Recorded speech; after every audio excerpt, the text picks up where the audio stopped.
excited about November. We're excited about our ticket. What's the specific law? What's the specific law of the Democrats breaking the election, right? Including their choosing not to participate. You said you sue her, not to state. What is the I never said I was going to sue her. I said that we have 50 different systems in each of the states when it comes to presidential elections and choosing electors. And in some of the states, there are impediments to switching someone out. Remember that this claims to be the party of democracy. 14 million people went through the process to choose this nominee, Joe Biden. Now it has a few who got together and decided he's no longer suitable. That's not how this system. Appropriate for you to resign. Well, this violates the rules in so many states. I expect there will be litigation. We'll see how it develops. We're doing our job here in Washington. The states will be handling that. But I do think it's problematic. I think millions of the American people believe that this is problematic. This is not the way the system is supposed to work. There's a reason it's unprecedented. You don't just steamroll the rules of the process and decide that you're going to no longer suitable. That's what's happened here. We'll see how. Mr. Speaker, you want to make a statement there? You want to make a statement? She will not be tough to beat. We're excited about Congress. I have suggested that the president should. If everyone acknowledges that he is guilty of running a campaign that's clearly in front of the Congress, I mean, he has nuclear weapons, he has nuclear decisions every single hour of every day, and he does not have the faculty to do so now. Everyone acknowledges that, including the Democratic Party. I think that should weigh the decision on whether he should continue to serve. We are suggesting that Congress want him to resign. We live in dangerous times. Our adversaries see all this as well. We're keeping them against the will and into every camera and tell our adversaries, regardless of the drama surrounding Joe Biden, this country is ready to act against the military. Congress is ready on that, and the U.S. military is ready many times. Do not look at this as some sort of opportunity. Mr. Speaker. And as you just saw, Speaker Mike Johnson looks to react. All right, I'm gonna go get on. Okay, guys, I need this door can't be blocked, and everybody, please just go back onto the wall. Come on.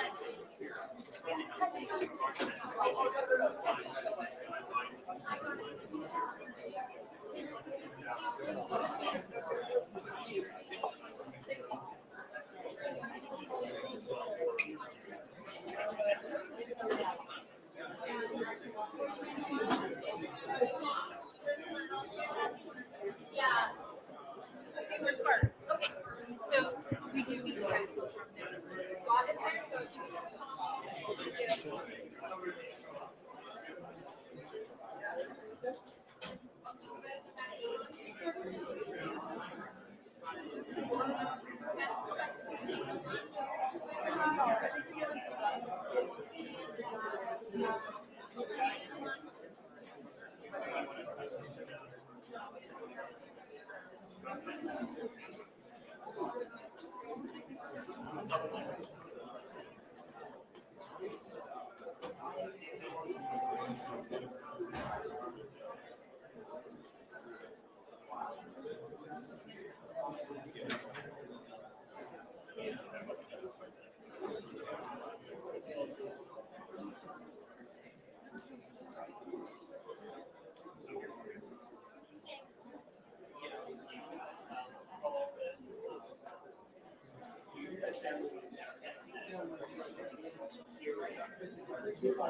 No, I was just trying to make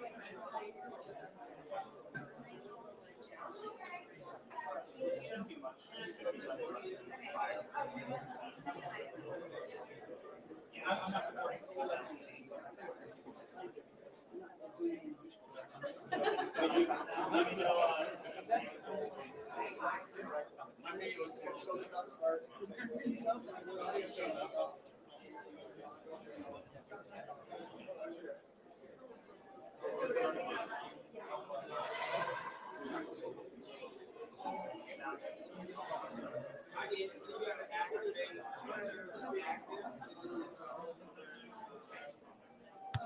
I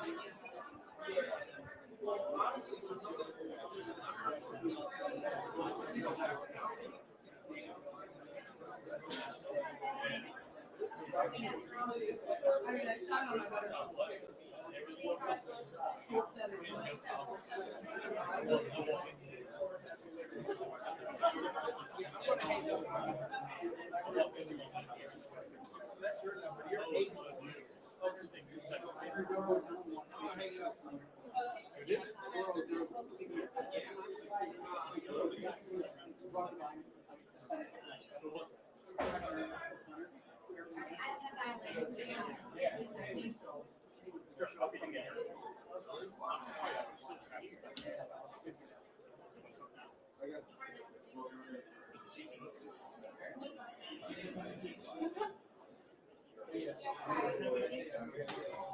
I said the thing is on the end of the day.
Come back this way.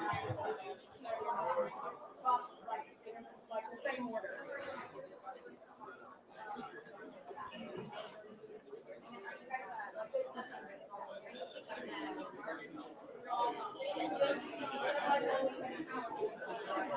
Yeah.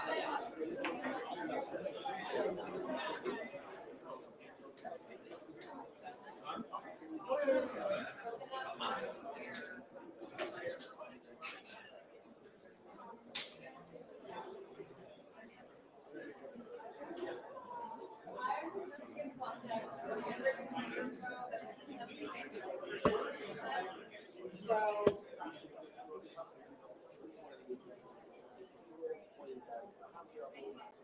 I don't know. I don't know. I mean, you know, I can't let it keep doing that. Take over that. I mean, back in 20, all I think is I feel like like, please let me cover the female meeting or dance. And I'm like, really? And I was like, oh,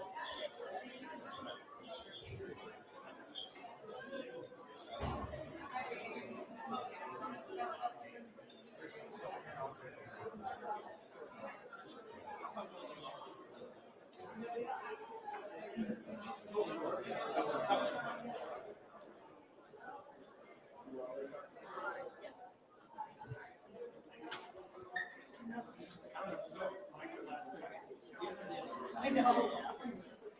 No, that's my second to last chapter. Whatever happens at the end of November. That next.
Check, check.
Comparator tragically did not. 2 others were seriously injured. It was a horrifying moment in American history. The horror was exceeded only by the bravery of the law enforcement agents who threw themselves in harm's way when shots were fired. The bravery of a crowd unwavering in its refusal to panic, and the bravery of a bloody President Trump refusing to run. While we give overwhelming thanks to the individual Secret Service agents who did their jobs under immense pressure, this tragedy was preventable. The Secret Service's protective mission, this tragedy was preventable. The Secret Service's protective mission is to protect U.S. and visiting world leaders and safeguard U.S. elections through protection of candidates and nominees. The Secret Service has a zero-fail mission, but it failed on July 13th and in the days leading up to the rally. The Secret Service has thousands of employees and a significant budget, but both Jason Chaffetz and Elijah Cummings, among others, worked together to issue warnings and recommendations to address obvious shortcomings in the agency's makeup and operations. Unfortunately, those warnings and recommendations have gone unheeded. A former president and current candidate for president was shot in the head by a sniper within 500 feet of the podium. This is unacceptable, and we are concerned the Secret Service lacks the proper management to keep protectees safe from bad actors. Americans demand answers, but they have not been getting them from the Secret Service. We are instead learning about new facts about the events surrounding the attempted assassination every day from whistleblowers and leaks. Americans demand accountability, but no one is yet to be fired for this historic failure. Today's witness, Secret Service Director Kimberly Cheadle, is here under subpoena to answer questions about how the agency failed President Trump and the victims who attended the rally in Butler, Pennsylvania. It is my firm belief, Director Cheadle, that you should resign. However, in complete defiance, Director Cheadle has maintained she will not tender her resignation. Therefore, she will answer questions today from members of this committee seeking to provide clarity to the American people about how these events were allowed to transpire. We will ask these questions because the Secret Service and its parent agency, the Department of Homeland Security, have been unwilling to provide answers to the American people. DHS has sought to push this hearing to a different time. Secret Service has suggested the hearing occur without media presence, and both agencies have provided only shallow explanations to Congress about what happened on July 13th. Indeed, DHS and Secret Service's lack of communication with the Oversight Committee required me to issue a subpoena compelling Director Cheadle to attend today, and still DHS requested more time to prepare. It shouldn't take this much time or preparation, Director Cheadle, to tell the truth and to be transparent with the American people. I am thankful to the ranking member, Mr. Raskin, for joining me and insisting that Director Cheadle appear today. God knows the ranking member and I disagree on many things, but that does not matter today. The safety of Secret Service protectees is not based on their political affiliation, and the bottom line is that under Director Cheadle's leadership, we question whether anyone is safe. Not President Biden, not the First Lady, not the White House. Design, develop, scale, repeat. Wix Studio, the platform for agencies and enterprises. It means everything to me to be a part of Team USA. Knowing that there are kids that look up to me and families that lean on me and my story to motivate them and inspire them to hopefully follow my path. My name is Nick Mayhew. I run sprints for Team USA in the Paralympics. Everybody's wearing skims on Team USA. Turn to extremism. Before we were Republicans or Democrats, we are Americans. If we place our political affiliations above our duty and love of country, we cannot maintain a country. We must ensure our republic is strong, and our republic cannot be strong when our leadership, our elections, our institutions, and our candidates are threatened by extremism and violence. Today, Director Cheadle will answer questions about why she deserves to continue to play a critical role in preserving this country's safety and, at the very least, what led to the catastrophic, deadly events on July 13th in Butler, Pennsylvania. Again, I do not believe Director Cheadle deserves to maintain her position as head of the Secret Service, but members of the American people will make their own decisions based on her answers today. I urge Director Cheadle to be transparent and forthcoming in her testimony today. Americans deserve no less. We have a duty to find out how this happened and to ensure it never happens again. I now yield to Ranking Member Raskin for his opening statement. Thank you kindly, Chairman Comer. Elijah Cummings, whose beautiful visage looks down upon us, taught us that the way to find common ground in a crisis is to look for the higher ground. And last week, Chairman Comer and I came together to reach for that higher ground. We made a joint statement condemning the mass shooting and assassination attempt against former President Trump as a grave assault on our democracy. As we wrote, we are united in condemning all political violence. I join the good chairman in expressing condolences to the family of cori comparatori, and in sending healing wishes to the wounded victims also of this atrocious act of violence. Some are calling it a miracle that former President Trump escaped this AR-15 attack, unlike so many thousands of our fellow citizens who have been killed or seriously wounded in other AR-15 shootings.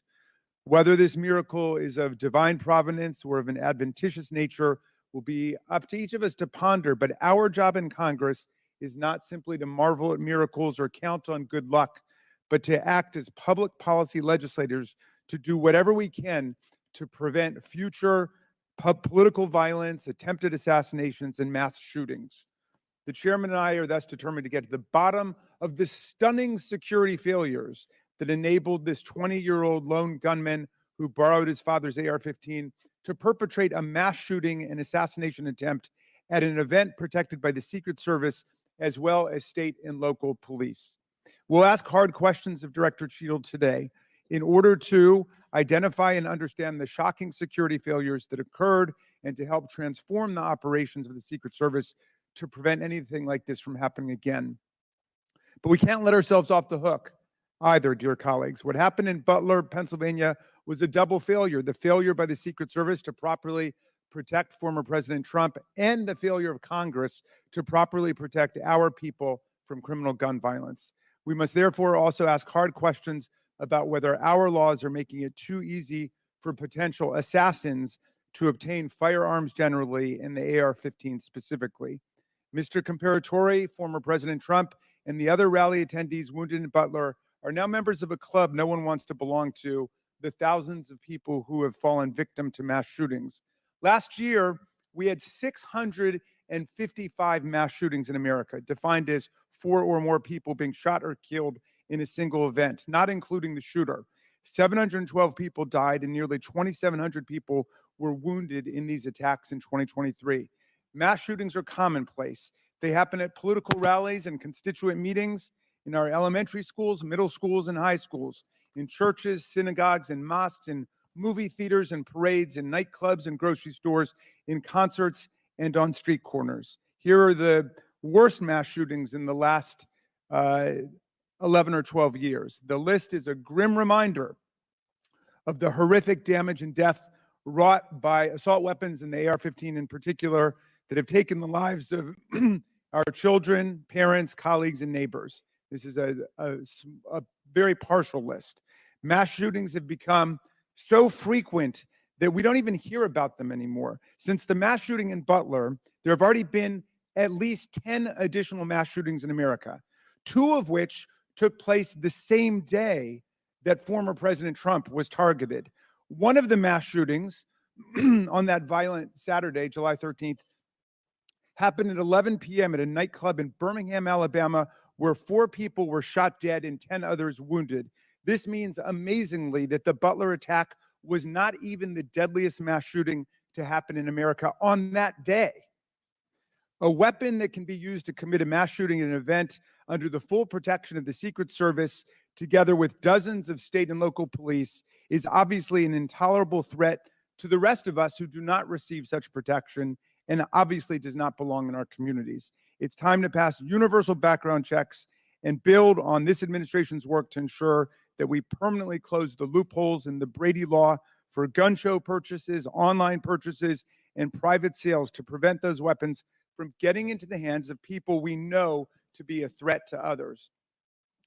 What happened in Butler shows why even closing these loopholes, however, will not keep assault weapons out of the hands of potential assassins and mass murderers. Under federal law, and in the vast majority of states, even young people not old enough to buy a beer legally can legally purchase and own the AR-15 and carry it in public. The shooter in Butler used his father's AR-15. We have to find the courage and resolve to pass a ban on the AR-15 and other assault weapons. A ban has broad support. Even the New York Post loudly endorsed such a ban in 2019. We have passed an assault weapons ban before. Republicans and Democrats together passed it in 1994. Alas, in 2004, we allowed the ban to expire. We know this weapons ban worked. One study found that in the decade that followed the ban's lapse, mass shootings went back up 183%, and deaths from mass shootings went up 239%.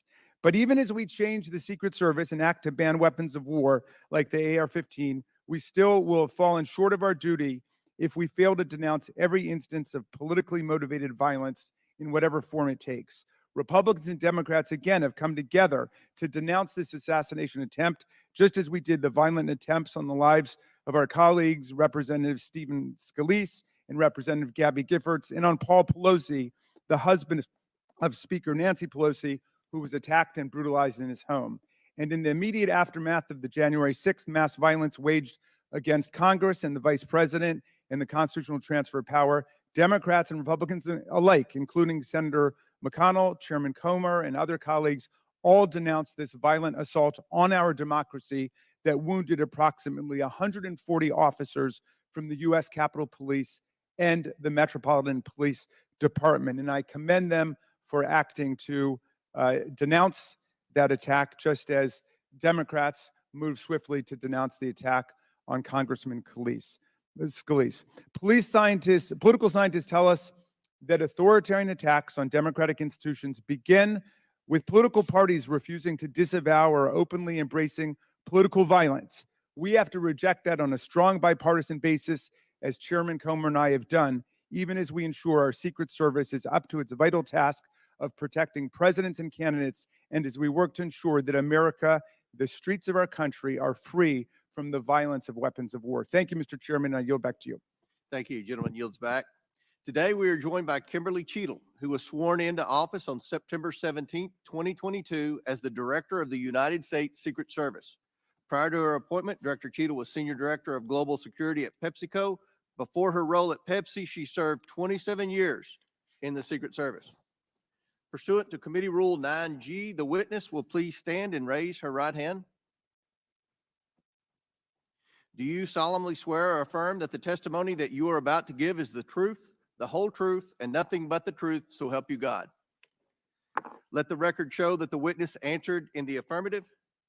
Thank you. We certainly appreciate you being here today and look forward to your testimony. We normally limit testimony to opening statement to 5 minutes, but take all the time that you need. Obviously, the rules that we will abide by. When you're finished with your statement, we will then turn to questions. Each member will have 5 minutes. And just a note to the members, I'm going to strictly adhere to the 5 minutes. Once 5 minutes is up, I will hit the gavel. If the director is in the process of answering a question, we'll certainly let her finish her answers, and then we will move on. We're going to have about 100% attendance here today, plus a few additional add-ons. So this will be a very lengthy hearing, and we want to make sure every member gets their 5 minutes uninterrupted to be able to ask these important questions in this very bipartisan hearing today. I now recognize Director Cheadle for your opening statement. Thank you. Good morning, Chairman Comer, Ranking Member Raskin, and distinguished members of the committee. My name is Kimberly Cheadle, and I'm the Director of the United States Secret Service. I appreciate the opportunity to appear before you today. The assassination attempt of former President Donald Trump on July 13th is the most significant operational failure of the Secret Service in decades, and I am keeping him and his family in my thoughts. I would like to offer my sincerest condolences to the family of Corey Comparator, a former fire chief and a hero who was killed in this senseless shooting. I would also like to acknowledge those who were injured in Butler, David Dutch and James Copenhagen, and I wish them a speedy recovery. I would be remiss if I did not also extend my condolences on the passing of your colleague, Congresswoman Sheila Jackson Lee. Ms. Jackson Lee was always engaged in the oversight of the Secret Service, and her passing is a great loss to this body. The Secret Service's solemn mission is to protect our nation's leaders. On July 13th, we failed. As a director of the United States Secret Service, I take full responsibility for any security lapse of our agency. We are fully cooperating with ongoing investigations. We must learn what happened, and I will move heaven and earth to ensure that an incident like July 13th does not happen again. Let me state unequivocally, nothing I have said should be interpreted to place blame for this failure on our federal, state, or local law enforcement partners who supported the Secret Service in Butler. We could not do our job without them. We rely on the relationships built over years of working together to secure events and conduct investigations. Our agents, officers, and support personnel understand that every day we are expected to sacrifice our lives to execute a no-fail mission. As witnessed on July 13th, our special agents shielded former President Trump with their own bodies on stage while shots were being fired. Selflessly willing to make the ultimate sacrifice without hesitation. I am proud beyond words of the actions taken by the former president's detail, the counter-sniper team who neutralized the gunman, and the tactical team who was prepared to act. I will be transparent as possible when I speak with you, understanding, though, at times that I may be limited in providing a thorough response in this open setting due to associated risks with sharing highly sensitive protective methodologies. I do not want to inadvertently provide you today with inaccurate information. Since January 1st, 2024, the Secret Service has successfully secured over 7,500 sites. Every protective advance comes with its own set of challenges and requires a customized mitigation strategy, including specific assets. Security plans are multi-layered, providing 360 degrees of protection. These layers include personnel, technical, and tactical assets, which are a force multiplier for our protective posture. During every advance, we attempt to strike a balance between enabling the protectee to be visible and our protective requirements to be secure. I know this because I have spent 29 years in this agency. I came up through the ranks. I've secured events for every president since President Clinton, supervised on Vice President Cheney's detail, led our training center, oversaw all of the investigations and protective visits in the state of Georgia, supervised on Vice President Biden's detail, and the agency's entire protective mission during the Trump administration. The comprehensive advance process involves collaborative planning between our Secret Service, the protectee's staff, local law enforcement partners, and the level of security provided for the former president increased well before the campaign and has been steadily increasing as threats evolve. The security plan included a full assessment of the Butler Farm showgrounds to identify security vulnerabilities and craft a security plan for the protectee, attendees, and the public. Immediately following the assassination attempt, I directed the activation of my crisis center. I assembled my executive team to begin surging more protective resources to the former president and to ensure the wellness of our people post-incident, all while securing an active crime scene. I immediately ordered a reevaluation of the Republican National Convention security plan, and I increased the security posture in the National Capital Region for all permanent protectees and sites. At the same time, I initiated a mission assurance investigation within our agency. I have instructed my team that all necessary resources will be dedicated to investigating these matters. We will not rest until we have explored every option, and we will leave no stone unturned. But I want to be clear, I am not waiting for these investigations to be completed prior to making changes. Over the past 2 weeks, we successfully led the planning and execution of the 75th NATO Summit and the Republican National Convention. Over the next few months, we will implement security plans for the Democratic National Convention, the United Nations General Assembly, and have already begun planning and coordinating the 2025 inauguration. It is now more important than ever for the men and women of the Secret Service to remain resilient and to focus on what is necessary to carry out our critical mission.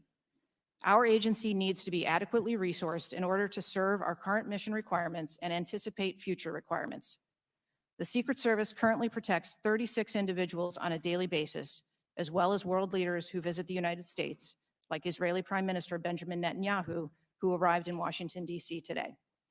The coming years will bring an unprecedented heavy protection tempo.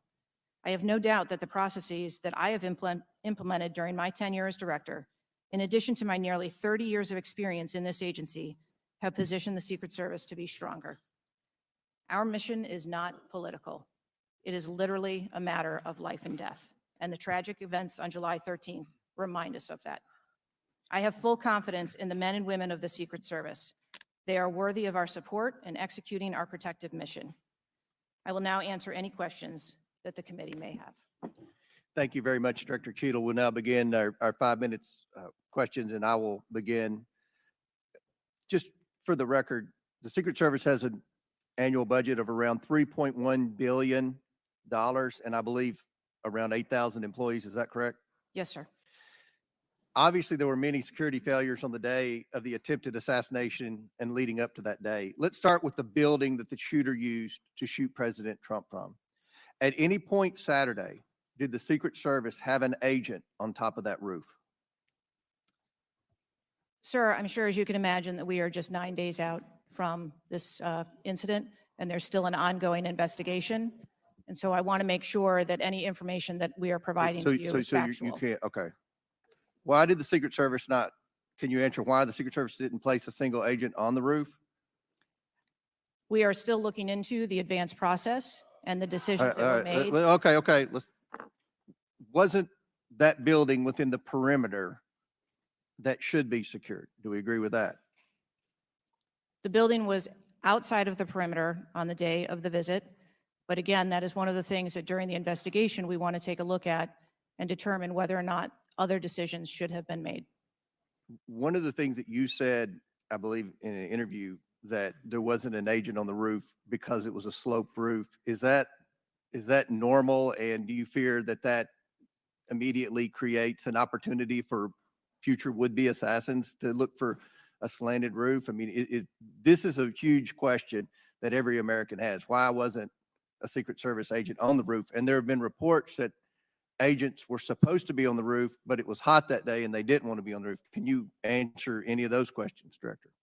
So I appreciate you asking me that question, Chairman. I should have been more clear in my answer when I spoke about where we place personnel in that interview. What I can tell you is that there was a plan in place to provide overwatch, and we are still looking into responsibilities and who was going to provide overwatch. But the Secret Service in general, not speaking specifically to this incident, when we are providing overwatch, whether that be through counter snipers or other technology, prefer to have sterile rooftops. Did the Secret Service use any drones for surveillance that day? So again, I'm not going to get into specifics of that day in itself, but there are times during a security plan that the Secret Service does deploy an asset like a drone. There were reports that the shooter used a drone just a few hours before the rally start time. Is that accurate?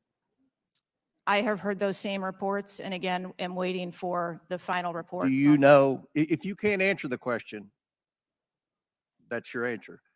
But can you answer this? Do you know? I'm not asking yes or no, but do you know if the shooter used a drone before the shooting? That information has been passed to us from the FBI. How many Secret Service agents were assigned to President Trump on the day of the rally? Again, I'm not going to get into the specifics of the numbers of personnel that we had there, but we feel that there was a sufficient number of agents assigned. There are reports that several agents assigned to the rally on July 13th were temporary agents not normally assigned to President Trump. Is that accurate? What I can tell you is that the agents that were assigned to former President Trump are Secret Service agents that provide close protection to him, and that was what was actual on that day. How many temporary agents were there that day? Quite frequently, sir, during campaign events, the Secret Service utilizes agents from HSI or the Department of Homeland Security. You don't know to how help many? supplement our plan. Have the investigators reconstructed the shooter's precise movements over the past days, weeks, and months? So again, We need to have confidence that if the FBI is leading this investigation, that they're leading a credible investigation, because there's some of us sitting up here today that don't have a lot of confidence in the FBI. So I will repeat the question. Have the investigators reconstructed the shooter's precise moments over the past days, weeks, and months? I understand your question, Chairman, and I share your concerns about wanting to make sure that we have factual information. The FBI is conducting a criminal investigation. The Secret Service is conducting an internal investigation. There are a number of OIG investigations, and there is the external investigation that the president Last question for me. Before July 13th, had the Trump detail requested additional resources? What I can tell you is that for the event on July 13th, the details that were the assets that were requested for that day were given. Okay. My time has expired. Chair now recognizes Ranking Member Raskin for 5 minutes. Thank you, Mr. Chairman. It's been reported that before former President Trump got up on the stage at around 6 p.m. on Saturday, July 13th, that the local police had identified and even photographed a man who was acting suspiciously. And this man, who turned out to be the gunman, had been flagged as a potential threat. Is that accurate? What I can say is that the individual was identified as suspicious. So he was known to be suspicious before former President Trump took the stage. That is the information I have received. Why was he allowed to take the stage with a suspicious person having been identified in the crowd? So I appreciate the question, and I'd like to make 2 points. If the detail had been passed information that there was a threat, the detail would never have brought the former president out onto stage. That is what we do, and that is who we are. We are charged with protecting all of our protectees. So you distinguish between someone who is suspicious and someone who's threatening, is that I right? do. There are a number of times at protective events where suspicious people are identified, and those individuals have to be investigated and determined what is it that identifies that person as suspicious. So did you deny a request for additional resources that had been made by the Trump campaign? There were no assets denied for that event in Butler on the 13th. I see. So you're saying there were requests made for additional assistance for other specific events rather than for the campaign as a whole. Is that right? I'm sorry, I'm not understanding. Well, you seem to say that there were not additional resources requested for that event. And forgive me for being unfamiliar with this. Is it requested event by event, or is it requested just in general for the campaign? So if I can explain the advance process, when an event or a venue is identified by, in this case, campaign staff, then the campaign staff works together with Secret Service agents who go out and conduct an advance. Generally, that is a 5-day time period where those discussions are had about what the perimeter is going to look like, what the size of the event is, what the venue is, and then from there, there is a request made to mitigate potential risk and threat. And I'm saying that on that day, the requests that were pushed forward were granted. So the Secret Service did not know that the gunman actually had a weapon before President Trump was allowed to get up on the stage? To the best of our knowledge and the facts that we have at this point, that is correct. So can you answer this question, which I think is on the mind of most Americans thinking about this? How can a 20-year-old with his father's AR-15 assault weapon climb onto a roof with a direct 150-yard line of sight to the speaker's podium without the Secret Service or local police stopping him? So again, sir, I will say we are 9 days out from this event, and I would like to know those answers as well, which is why we are going through these investigations to be able to determine that fully. Okay. It's been reported that the shooter was not carrying a driver's license or any form of identification.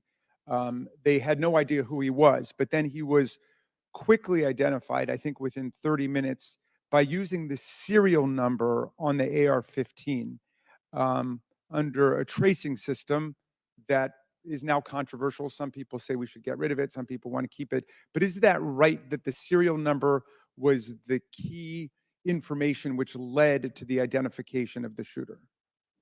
That is my understanding, sir, yes. Okay. If an American citizen were just to stop you and say, Director Cheadle, we support your work to the tune of billions of dollars and thousands of employees, what went wrong? What would you say?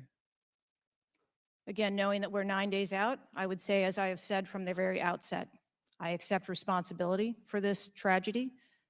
We are going to look into how this happened, and we are going to take corrective action to ensure that it never happens again. Well, I appreciate that. and I hope you will act with vigor and focus and intensity. And it seems you understand the gravity and solemnity of this to the American people. Millions and millions of Americans don't feel safe with all the AR-15s out there. We thought at least the president of the United States or a former president of the United States would be safe, but now that's not even clear. Mr. Chairman, I yield back to you. Gentleman yields back. Chair now recognizes Chairman of the House Judiciary Committee, Mr. Jordan from Ohio. Thank you, Mr. Chairman. Director, were you guessing or lying? The day after President Trump is shot, Secret Service spokesman Anthony Guglielmi said, quote, "The assertion that a member of the former president's security team requested additional security resources that the U.S. Secret Service or the Department of Homeland Security rebuffed is absolutely false." The next day, Secretary Mayorkas said, "That is an unequivocally false assertion. We had not received any request for additional security measures that were rebuffed." But 5 days later, the Washington Post said this: "Top officials repeatedly rejected requests from Donald Trump's security detail for more personnel." The next day, the New York Times said this: "Mr. Guglielmi acknowledged that the Secret Service had turned down some requests for additional federal security assets for Mr. Trump's detail." So which is it? Because both statements can't be true. Were you guessing or lying when you said you didn't turn down requests from President Trump's detail? Neither, sir, and I appreciate the question. Well, what were you doing? Because those statements don't jive. So what I can tell you is that for the event in Butler, there were no requests that were denied. As far as requests, Well, maybe they got tired of asking. Maybe you turned them down so darn much, they said, not worth asking. How many times did you turn them down ahead of that? I think that it is important to distinguish between what some people may view as a denial of an asset or a request. Well, is does Mr. not- Guglielmi your spokesperson? He said he acknowledged the Secret Service had turned down some requests. I'm asking how many? A denial of a request does not equal a vulnerability. Well, tell me what it is. There are a number of ways that threats and risks can be mitigated with a number of different assets, whether that be through personnel, whether that be through technology or other resources. Well, tell the committee which it was. They asked for additional help in some form or another. You told them no. How many times did you tell them no, and what did you tell them no to? Again, I cannot speak to specific incidents, but I can tell you in general terms, the Secret Service is judicious with their resources based on. What does some requests mean? How many times? Some indicate requests is plural. So more than once they asked for additional help and you turned them down. What did they ask for and how many times did you turn them down? Pretty basic questions. So again, without having all of the details in front of me, sir, what I can tell you is that there are times. You didn't get briefed on how many times you turned down the Trump detail when they asked for additional help? I'm sorry. You didn't get briefed on that before you came to this hearing, knowing you were going to get asked that question? What I can tell you is that in generic terms, when details make a request, there are times that there are alternate ways to cover off on that threat or that risk. But that's not what he said. He said they were denied certain requests, some requests. This is your spokesperson, not me talking. This is the Secret Service talking. And what a change from absolutely false, unequivocally false to, oh, by the way, there were some times where we didn't give them what they wanted. That's a huge change in 5 days. And the fact that you can't answer how many times you did that, that's pretty darn frustrating, not just for me, but for the country. I hear your frustration. Let me ask you this. Were any of those requests denied to President Trump's detail after you knew about the Iranian threat? What I can tell you, again, I don't know the specifics, is that there are times when we can fill a request. It doesn't necessarily have to be with a Secret Service asset or resource. We can fill that request with locally available assets. You spoke to anyone at the White House since July 13th? Yes, I have. Who'd you talk to? I have briefed the president and the vice president. Talked to the First Lady? No, I have not. Talked to the White House staff? Anyone in the White House communications? No, I have not. Have you talked to the counter sniper who took the shot that took out the bad guy? Yes, I have. And can you tell us about that conversation? I would not want to reveal conversations that I've had with my employees. But that's exactly the kind of information the American people want to know. American people who pay your salary. I understand. This is an ongoing investigation. And Who's all doing the investigating at Secret Service? I know the Inspector General, but is there also an internal investigation in addition to the Inspector General? We are conducting a mission assurance investigation internally, yes. You know what it looks like, Director? It looks like you won't answer some pretty basic questions. It looks like you got a 9% raise and you cut corners when it came to protecting one of the most important individuals, most well-known individuals on the planet. A former president, likely the guy's going to be the next president. Looks like you guys were cutting corners. That's what it looks like to me. Is that true? I am here today because I want to answer questions, but I also want to be cautious. You might want to, but you haven't answered. I don't think you've answered one question from the chairman, the ranking member, or me. Well, we got a lot of other people asking. We'll see if your record improves. But right now, you haven't answered, I don't think, any questions. I yield back. Gentleman yields back. Chair now recognizes Ms. Norton from Washington, D.C. Thank you, Mr. Chairman. In the summer of 1963, as a law student, I traveled to the South to work in the civil rights movement. When I arrived in Jackson, Mississippi, I was met by a civil rights activist who showed me around town and tried to convince me to work in Jackson that summer. I recall talking with him and his wife about the raw atmosphere in Jackson. Later that day, he took me to the bus station for my trip to my assignment. That night, he was assassinated outside his home. His name was Medgar Evers. I condemn the political violence. It is a threat to democracy. I want to discuss one of the roots of political violence, guns. For years, Republicans, including a member of this committee, have introduced legislation and amendments to repeal or block the District of Columbia gun violence protection laws, including its bans on assault weapons and large capacity magazines. The shooter at the Trump rally used the mass shooter's gun of choice, an assault weapon, specifically an AR-15 style rifle, and presumably a large capacity magazine, which is defined in DC as a magazine that can hold more than 10 bullets.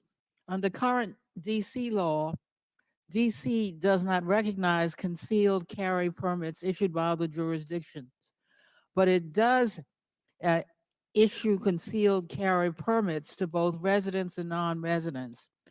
However, DC imposes a number of requirements on concealed carry applicants, including suitability, such as not having exhibited a propensity for violence or instability. Moreover, DC residents restricts where the guns can be carried, such as a political demonstration near the White House and Naval Observatory, or near people under Secret Service protection, provided the permit holder has been given notice. This week, the House is expected to consider the fiscal year 2025 Financial Services and General Government Appropriations Bill. This Republican drafted bill would allow an individual with a permit to carry a concealed handgun issued by a state or territory to carry a concealed handgun in DC, regardless of that jurisdiction's permit requirements. A Republican has filed an amendment to that provision to allow such an individual to carry a magazine of any size with that handgun. In short, the pending bill and amendment would allow any person with a carry permit issued by another jurisdiction to carry a concealed handgun with a magazine of any size in any location in the District of Columbia. The Secret Service is responsible for protecting a large number of people and facilities in DC. Director Cheadle, would Secret Service protectees in DC be safer or less safe if people who have exhibited a propensity for violence or instability could carry a concealed handguns in DC? I think being a Secret Service agent and an officer or a law enforcement officer in any state is difficult. They are required to make decisions and snap judgments in the blink of an eye.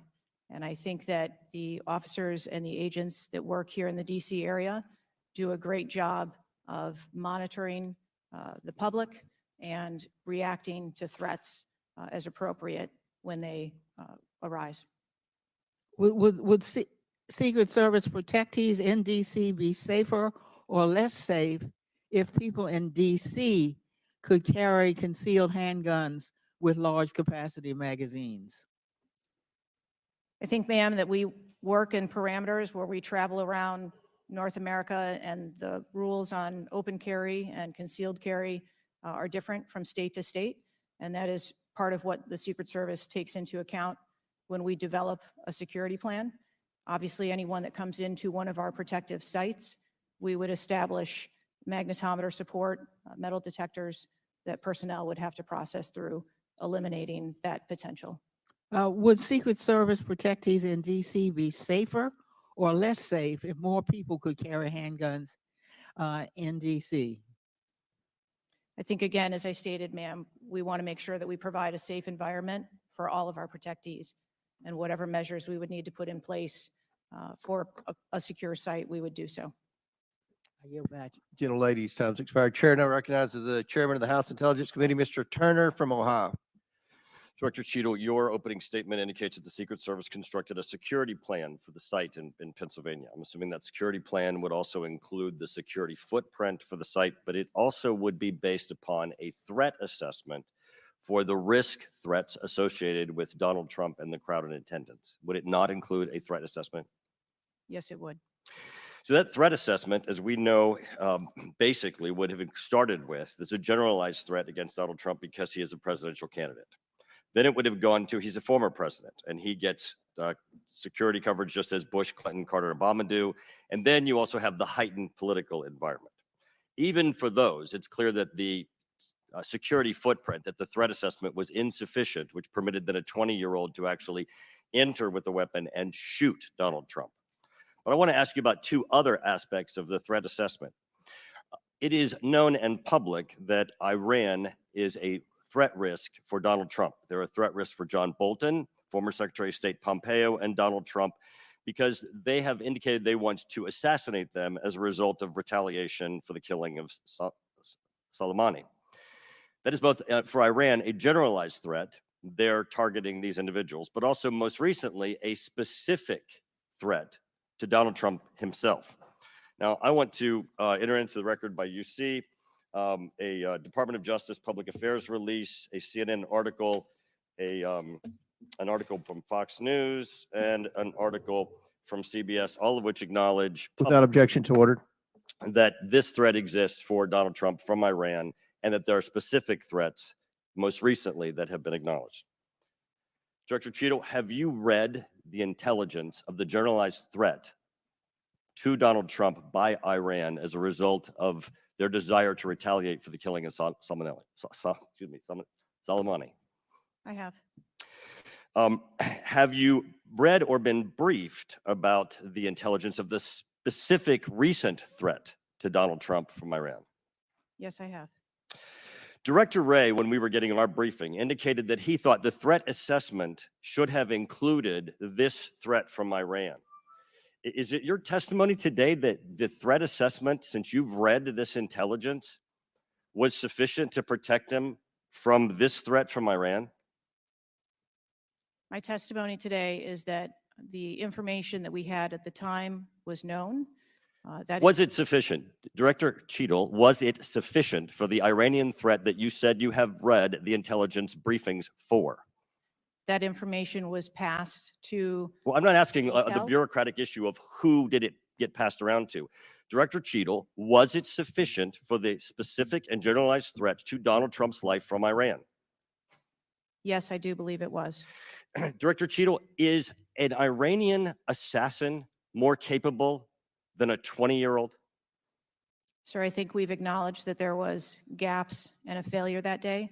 When I raised this issue with Director Wray, he was incensed. He was shocked that the threat assessment of Iran did not seem to be, as we and I discussed, baked in to your security footprint and your threat assessment.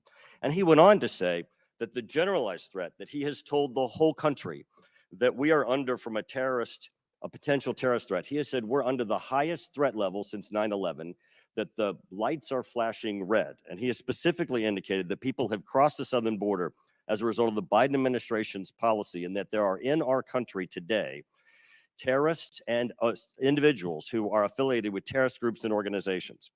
That would be a heightened threat environment, Director Cheadle, would it not? Yes.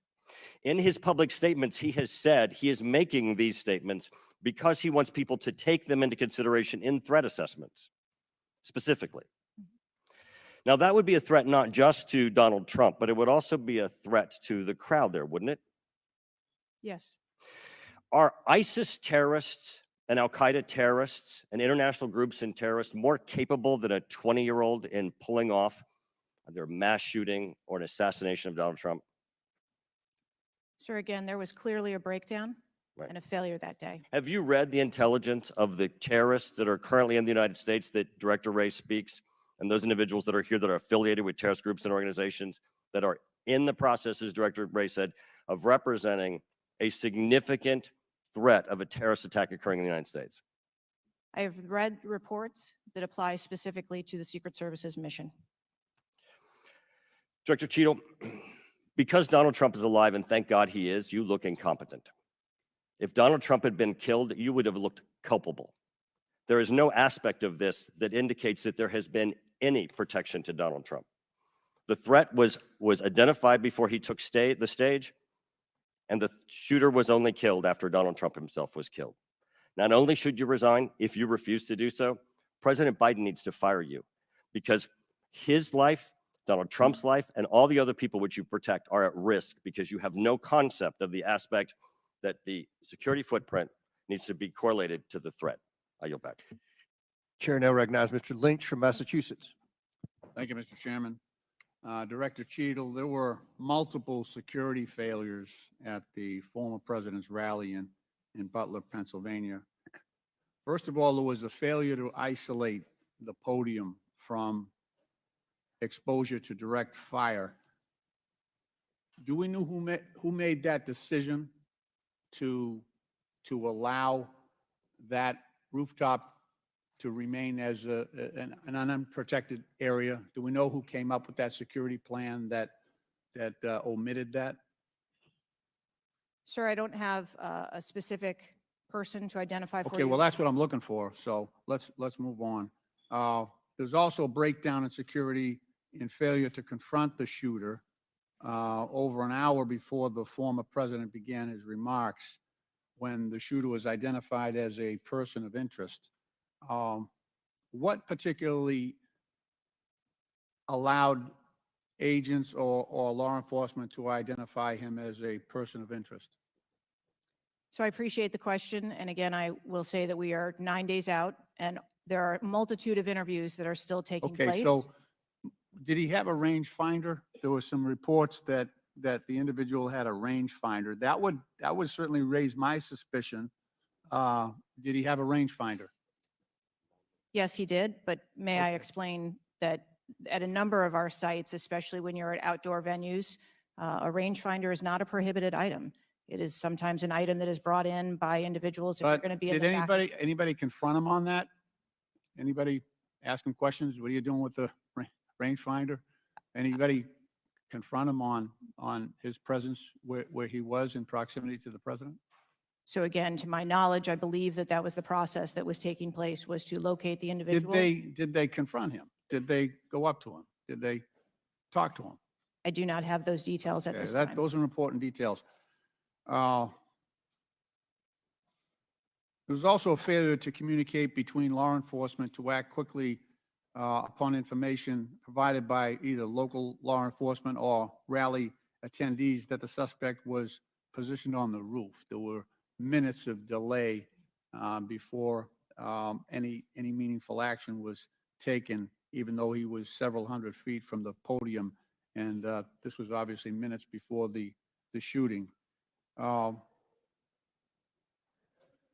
Let me ask you, there was considerable delay in removing the president from the podium after the shooting began. He got shot in the air. It was still over a minute before he was removed from the stage. Meanwhile, this shooter had multiple clips, several clips. he got off 8 shots, and he had the capacity and the ability, if he was not neutralized, to basically mow down that whole Secret Service detachment as well as the president.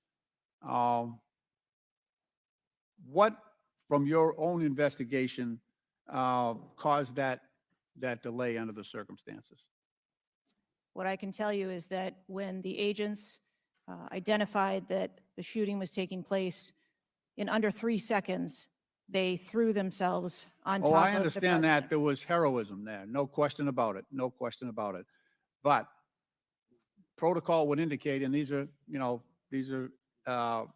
the opinions of various former Secret Service agents, people who have done this work in the past, that over a minute of exposure on that podium with a shooter with a high capacity weapon who had already wounded the president and could have got off, we don't know how many more rounds, and yet the president remained exposed, even though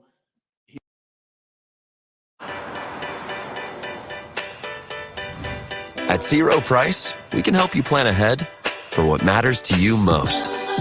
Work directly with us, and together, we can find the right investments for your life and hers. Helping potential bloom all along the way. That's the power of curiosity. Better questions, better outcomes. T. Rowe Price. Invest with confidence. Yes, Chief Keith. I'm at the photo shoot right now for my new collection. Chief Keith Bad Weather for True Legend. Make sure you go get you some.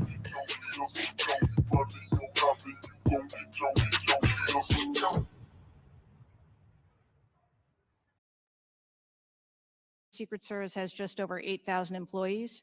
We continue to hire, knowing that we need to ensure that we keep pace with what would be the full complement of? And gentlemen, time's expired, but please answer the question. Yeah. I'm sorry. What would be the full complement that you're looking for? You've got 8,000, and how many would be a full complement for the service? So we are still striving towards a number of 9,500 employees approximately in order to be able to meet future and emerging needs. Okay, thank you, Mr. Chairman, for your courtesy. I yield back. Chair recognizes Dr. Fox from North Carolina. Thank you, Mr. Chairman. Director Cheadle, what grade would you give the Secret Service's performance in Butler, Pennsylvania on July 13? As I've stated, ma'am, this was clearly a failure. I would grade the agents and officers who selflessly threw themselves in front of the president and neutralized the threat an A. I think that we need to examine the events that led up to and prior to that day. You stated in 2021 that the Secret Service has a zero-fail mission. It's clear that the events of July 13 show a cascade of failures that cost Corey Comparator his life, nearly cost former president his life, and injured David Dutch and James Copenhaver. When an agency fails spectacularly at its mission, those responsible must be held accountable, and the problems must be fixed so they cannot happen again. Why should the American people or the officials you're responsible for protecting have confidence in your ability to lead the Secret Service after such a spectacular failure? I appreciate the question, and I am committed to finding answers so that we can make the agency stronger after this. You said on July 15 that the buck stops with me. How are you taking accountability for the Secret Service's failures during the July 13 assassination attempt on President Trump? I have taken accountability, and I will continue to take accountability. I am responsible for leading the agency, and I am responsible for finding the answers to how this event occurred and making sure that it doesn't happen again. So I would like to explore how you got the job as director of the United States Secret Service. Is it typical for the director of the Secret Service to be recommended for the role at the behest of a president's family and senior staff, perhaps at the request of Jill Biden or Anthony Bernal? I got the job as a director of the Secret Service because I spent 27 years in an agency with a mission that I absolutely love. I started my career in Detroit. I worked my way up through investigations and protection. Was there competition for the position? You would have to ask those who were involved in the interview process. But you think you are the best person in the country to head the Secret Service? I think that I am the best person to lead the Secret Service at this time. The Secret Service receives billions in funding each year, as has been explained by my colleagues here. In fact, you've had an increase in real terms of 55%. As you're no doubt aware, staffing levels for those assigned to protect the president, former presidents, and other senior officials has decreased by about 350 between 2014 and today. Clearly, a lack of financial resources not to blame for the staffing shortage. In 2022, the Secret Service saw nearly half its workforce leave in 1 year. And during the same year, it was ranked dead last among law enforcement agencies in the best places to work in the federal government. Can you explain why your agency was so poorly rated and why so many staff left in just 1 year? So with all due respect, I dispute the statistic of half of the employees leaving in 2022. I think that that has been inaccurate data that's been reported out there. But what I can tell you is, as I have returned as the director of the agency, we have had an increase in hiring and staffing and an increase in resources. And we are committed to continue to hire so that we can be staffed appropriately to meet the dynamic mission that we have. Well, you may want to dispute it, but it's out there.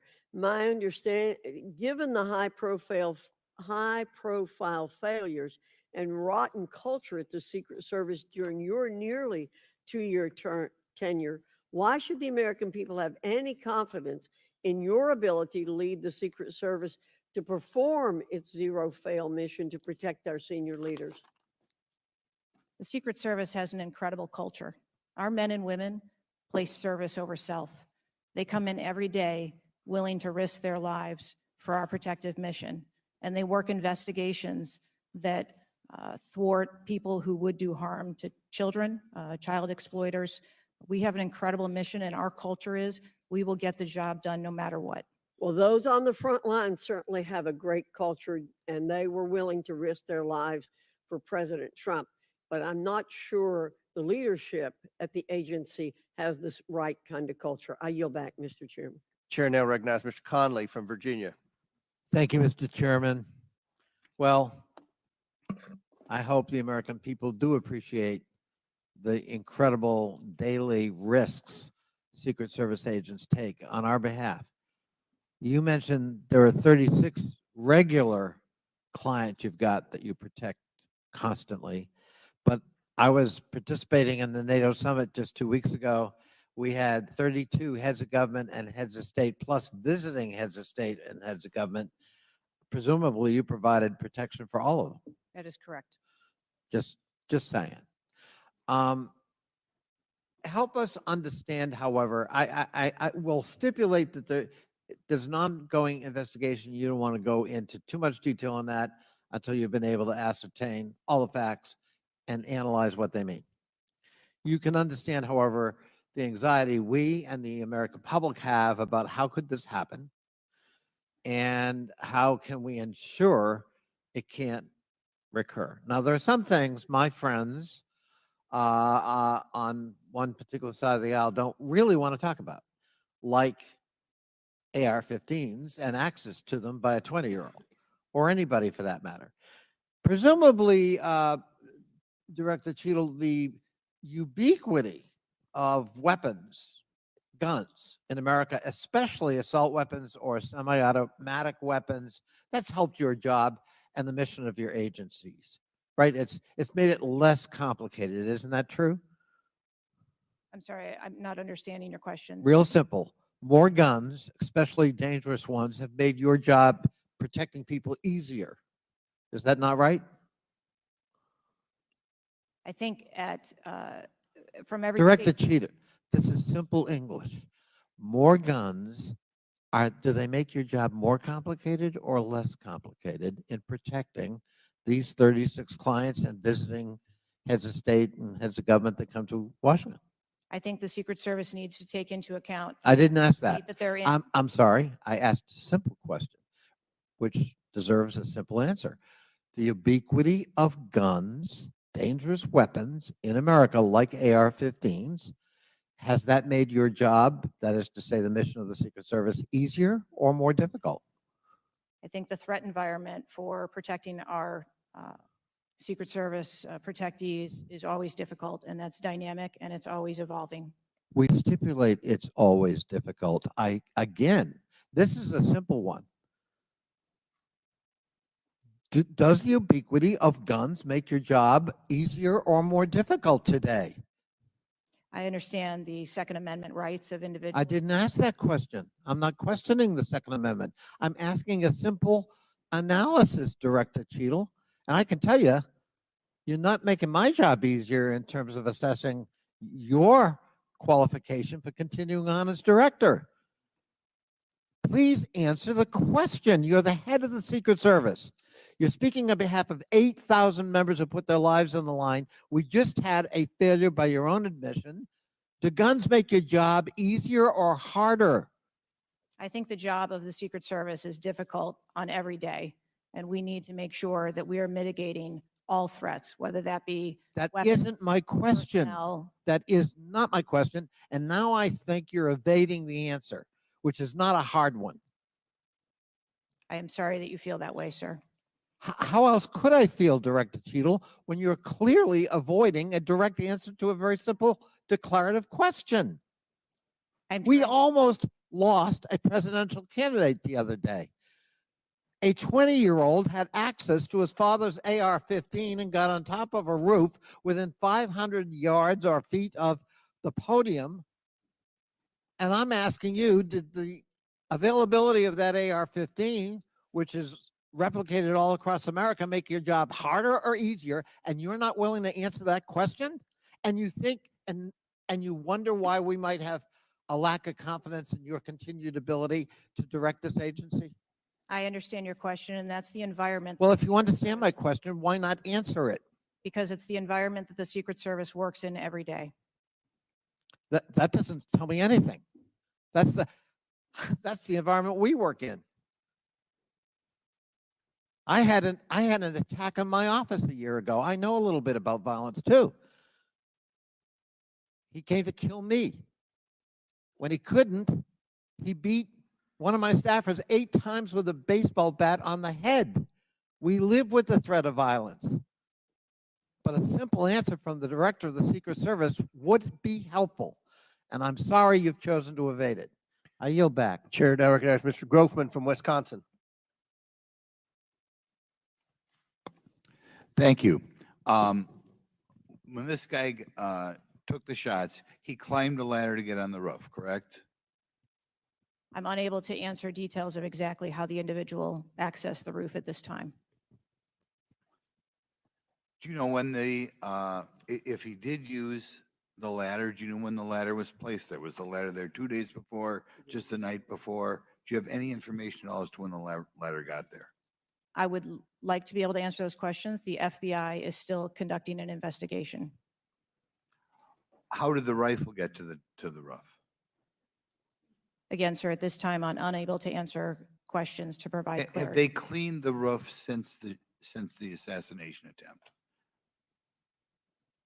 Have they cleaned the roof? Right. Has anything been done to the roof? Is it just like it was, whatever, 10 days ago, or not? Has anything been done to the roof? I don't have an answer for that. Okay. Were President Trump's normal agents normally assigned to him there that day? Yes. There was these were the same agents that were always there? Yes, Correct? sir. The people that are assigned to his detail were working on that day. Okay, there's stuff on the internet that says they were not there that day, but these are the same agents who are routinely there. Yes, sir. Okay. Do we know which agents fired the shots that finally took down the potential assassin? Yes, sir, I do. Can you give us those names or background of those agents?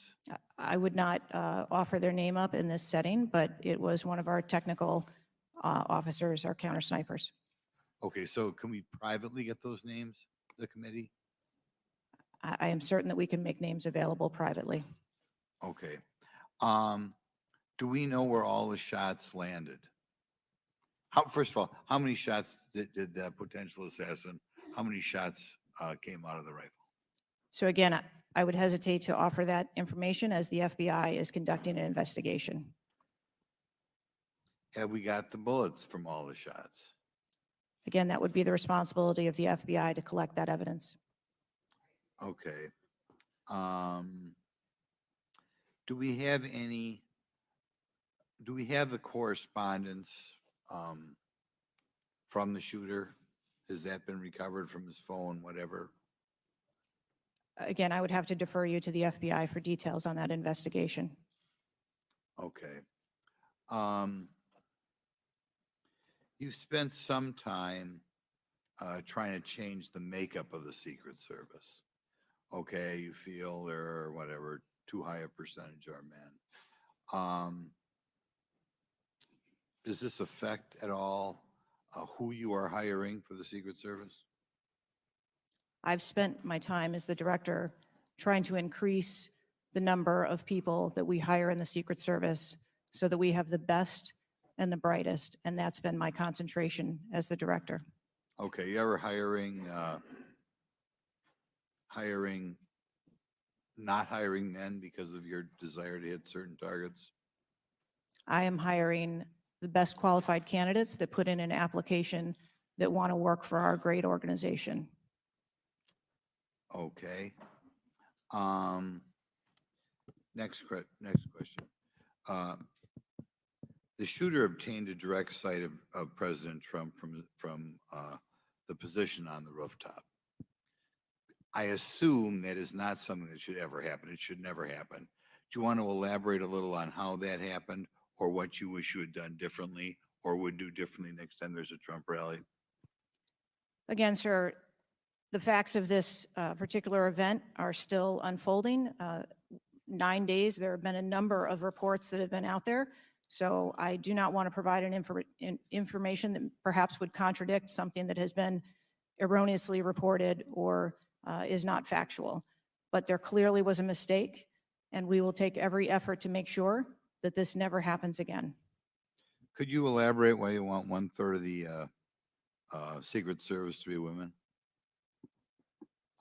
I've never stated that I want 1/3 of the Secret Service to be women. 30% or something. You had some target, no? Okay. Would Jim yield? Sure. I'll yield. What was, Director, what was erroneously reported? You said, to Mr. Grothman's question, you said something was erroneously reported. What are you referring to? I'm referring to their. His question was in the context of the shooter using a ladder to get on the building.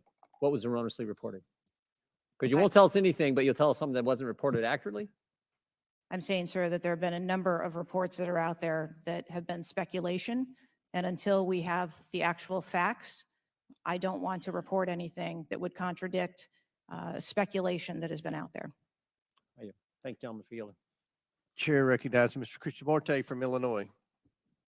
Thank you, Mr. Chair. Thank you, Mr. Ranking Member, for bringing us together this morning. One question I get asked a lot from my constituents is, what can Congress actually do to stop this from happening again? And I'd like to share a graphic from a very recent study conducted by Professor Robert Pape, a world-renowned expert in combating political violence. The graphic shows that 74% of Americans want this Congress to come together to denounce political violence of all stripes. And you can tell it's across party lines. I commend the chair and ranking member for putting out the statement the other day condemning political violence. And to further this effort, I'd like to ask all my colleagues to join Dr. Brad Wenstrup and me in introducing a resolution that we think can secure unanimous House passage and deploying and condemning political violence. And we will be circulating that resolution shortly. Director Cheadle, as you know, the shooter began shooting at 6:11 p.m. Eastern on July 13th. NBC reported that at 5:51 p.m., 20 minutes before the shooting began, the state police informed the Secret Service of their concern. Now, the rally was not paused at that point, correct? No. And according to NBC, just 2 minutes later, at 5:53 p.m., the Secret Service notified its snipers about the gunman. The rally wasn't paused at that point either, correct? No. Let me show you some video footage by rally goers. If you could play the video on the screen up here. This was taken 2 minutes before the shooting started. If you could turn up the volume. Criminals. We have criminals. We have drug dealers. We have people that should not be here. Right on the roof. It's much tougher than Now. it happens. You went right on the roof with that. Up here. Ma'am, that doesn't look like suspicious behavior. That looks like threatening behavior to me. And the rally wasn't paused at that point either, correct? I can tell you, as I stated earlier, sir, that the moment that the shift surrounding the president were aware of an actual threat. That's a threat right there. The guy's on the roof and everybody's yelling at him. Yes. And directing the officer's attention to him. The rally was not paused at that point, correct? We are currently still combing through communications and when communications were passed. Well, I can point you to this communication. It's 2 minutes before the shots started ringing out. Director Cheadle, yes or no? Was there ever a moment where the Secret Service actually considered pausing the rally? The Secret Service would have paused the rally had they known or been So the told answer is there was no. an actual threat. The answer is no. Correct? I can speak to you in generalities. No, I don't And want I don't generalities. I know want all of the specifics. communications The that were- answer is no. You did not consider pausing the rally, correct? The people that are in charge of protecting the president on that day would never bring the former president out if there was a threat that had been identified. Well, they did, because we've now identified 3 points in the 20 minutes before the shooting that the threat emerged. Let me point you to something else, which is the building that the shooter was perched on, seen here. This building is called the AGR building. I'm sure that you're familiar with it. It's no more than 150 yards from the stage where Donald Trump stood, yet the security perimeter was drawn such that the AGR building was placed outside of it. Director Cheadle, according to the Washington Post, the AR-15 styled rifle used in the shooting had a range of 400 to 600 yards, and therefore the AGR building was clearly within rifle range of the stage, correct? Yes. NBC News has reported that in the days before the rally, the Secret Service had identified the building as a vulnerability that required special attention, correct? That's reporting from NBC. Yes. So I am still looking into an active investigation. I know, but it's been 9 days. I mean, you should know that, right? And yet, despite the fact that the AGR building was in rifle range of the stage and it was flagged as a vulnerability, this building was put outside of the Secret Service's security perimeter. And I respectfully submit the Secret Service must expand its security perimeter to account for the kinds of weapons that can be used outside the perimeter to endanger the protectees inside the perimeter, ma'am. Let me turn your attention to some conspiracy theories that have been circulating and ask you to comment on them. First, you have not found evidence that the incident was a staged shooting, right?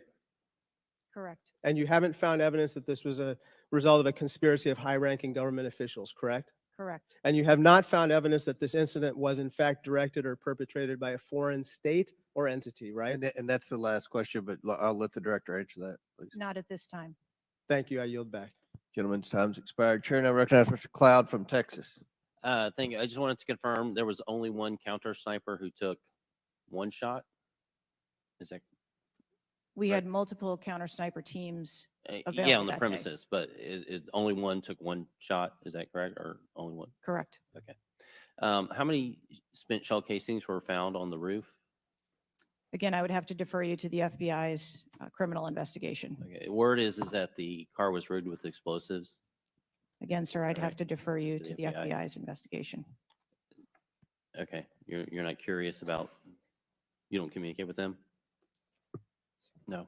Okay. CNN reported that the Secret Service did not sweep the building. The shooter was used to shoot President Trump and other attendees. Is that true or false? So we are conducting a mission insurance investigation and will depend on the information that we obtain from our investigations. Okay. The Secret Service knew there was a suspicious person anywhere from 8 minutes before President walked on stage to 30 to 60 minutes. We have different reports. Was President Trump or his team notified of the threat? I think there's a difference and a distinction between suspicious person and threat. Yeah. So we are going back and looking at communications to know when the information about a suspicious person was passed to Secret Service personnel. Okay, but was President Trump or his team notified? Again, we are going back and looking to make sure that we have the exact information of when those notifications were made and who those notifications were made to. Okay.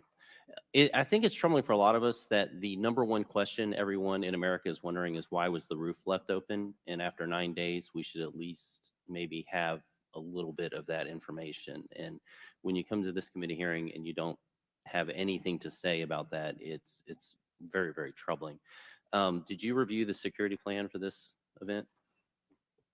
I personally do not review security plans for events that take place across the country. Any of them? We have a number of events that Who's take the place. top level official who reviews the security plans? There's a number of people that review security plans. Who's as they ultimately unfold. responsible for signing off on a security plan? It's a conjunction of personnel. There are people on the ground, there are supervisors on the detail, there are people at headquarters. So there's not one person who says, okay, this is good. It's copacetic, we're going for it. I think much in the way that we build our security plans where they are No multi-layered. doubt there's teams working different aspects of it, but ultimately, isn't there an individual who signs off on the plan? Much like how we design our security plans, they're multi-layered, there are multiple layers. So there's of no people. accountability. There is accountability, sir. There's this is whether it's the FBI or Fauci or anything, it's time after time after time, these multiple layers of accountability turn into layers of plausible deniability in agency after agency after agency. That's got to be fixed, because you keep coming here and expecting, yes, you're saying I'm responsible, but and you're accountable for it, but then there's nothing. What do you mean by that? I mean, you're saying you're going to keep your job, right? I assure you, sir, that if we determine through the course of our investigation that someone or people need to be held accountable, we will do so. What level of, if President Biden, God forbid, had been shot and killed, would you think that was worthy of resignation? I would do the same thing that I'm doing here, where I would want to make sure that we are conducting an investigation, that there is continuity in that investigation, and that we could find the You answers do not to think what the happened. assassination of somebody under your detail is worthy of resignation? I think that this event was tragic and deserves answers. The thing that you've said so far is that you want to make sure that this never happens again. The thing is, everyone in America knows that's not the job description that you're tasked with. The job description you're tasked with is to make sure it never happens, period. One of your goals in the strategic plan is to champion diversity, equity, inclusion, and accessibility. You've accomplished the accessibility part. What standards, do you keep the same standards for all applicants and all, or does every Secret Service agent meet the same qualifications, or do you have different standards for different people? Yes, sir. Everyone who moves through the application process has to meet the same standards to become a special agent. Okay. The trouble I think we're having with right now, so far, you gave a lame excuse for sloped roof. You said that local law enforcement's job was to cover up the building before backtracking on that. We were told that President Trump's team did not ask for security before you backtracked on that. You haven't provided the audio recording that this committee, the chairman, requested that was due Thursday. You didn't give us an advanced copy of your opening statement, but yet there was reporting on it somewhere else. There seems to be more information from YouTube videos than you're able to provide for us, and it begs the question to anyone, you're in charge of the investigation of your own failure. So how is anybody in America supposed to be able to trust the results of that investigation as being anything transparent and genuine? That's the last question, but please feel free to answer the question, Director. Sir, I've been a Secret Service agent for nearly 30 years. I have led with integrity, and I follow our core values of duty, justice, honor, loyalty, and courage. And I am doing that in this case, and I assure this committee that I will provide answers when we have a full and complete report, in addition to cooperating with all of the other investigations that are ongoing. Chair now recognizes Mr. Khanna from California. Thank you, Mr. Chair. I want to thank the chair and the ranking member for convening this hearing on a bipartisan basis. I join them in condemning the horrific assassination attempt on the former president. I am relieved for the sake of the country that he wasn't seriously hurt and that he survived, and my thoughts with him and his family during such a traumatic event. I also want to express condolences to Corey Comprator's family and recognize his heroism in saving his daughter's lives, and to the victims of that awful event. Now, Director Cheadle, would you agree that this is the most serious security lapse since President Reagan was shot in 1981 of the Secret Service? Yes, sir, I would. And, do you know what Stuart Knight did when he was in charge at the time of the Secret Service? Do you know what he did afterwards? He remained on duty. He resigned. He resigned. And Stuart Knight was not a Democratic appointee or a Republican appointee. Look, I'm not questioning your judgment. I just don't think this is partisan. If you have an assassination attempt on a president, a former president, or a candidate, you need to resign. That's what Stuart Knight did. He was a Republican appointee, and he took responsibility. And I think you need to reflect. This is not a question of you. It's a question of the American people. You cannot go leading a Secret Service agency when there is an assassination attempt on a presidential candidate. I would say that about anyone who is running. And so I guess my question to you is, what's the difference between your position and what Stuart Knight did? What I will tell you, sir, is that I am dedicated to finding the answers to what happened. And like every Secret Service agent, we don't shirk from our responsibilities. I will remain on and be responsible to the agency, to this committee, to the former president, and to the American public. But is there a reason you wouldn't just do what Stuart Knight did after the Reagan assassination attempt? I believe that I provided an answer. There's nothing more that you have to say? I mean, do you really believe at this moment, given how divided the country is and the questions asked, that your service in this role is the best for the nation? I mean, I'm not saying you can't do public service again, you can't do something else again. Do you really genuinely in your heart believe that you being in this role is what's right for America at this moment?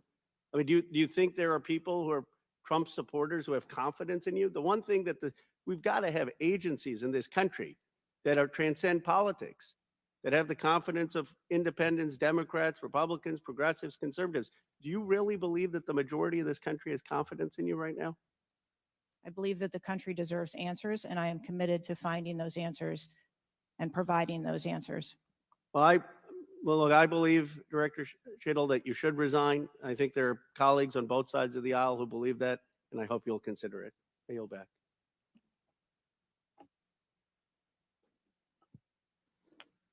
Chair now recognizes Mr. Palmer from Alabama for 5 minutes. Director Cheadle, did local law enforcement ESU teams have compromise authority to engage a perceived threat? Yes, Why do you think they didn't use it? I believe that they follow the same use of force that our You agency. don't, when you have compromise authority, you don't have to get permission if you perceive a threat. And there were not just the ESU units, but there were local law enforcement that had line of sight on the shooter before the shots were taken. So one of my questions is there was supposed to be a briefing with the Secret Service sniper units, your counter assault team, members with the contract team, with the local ESU teams.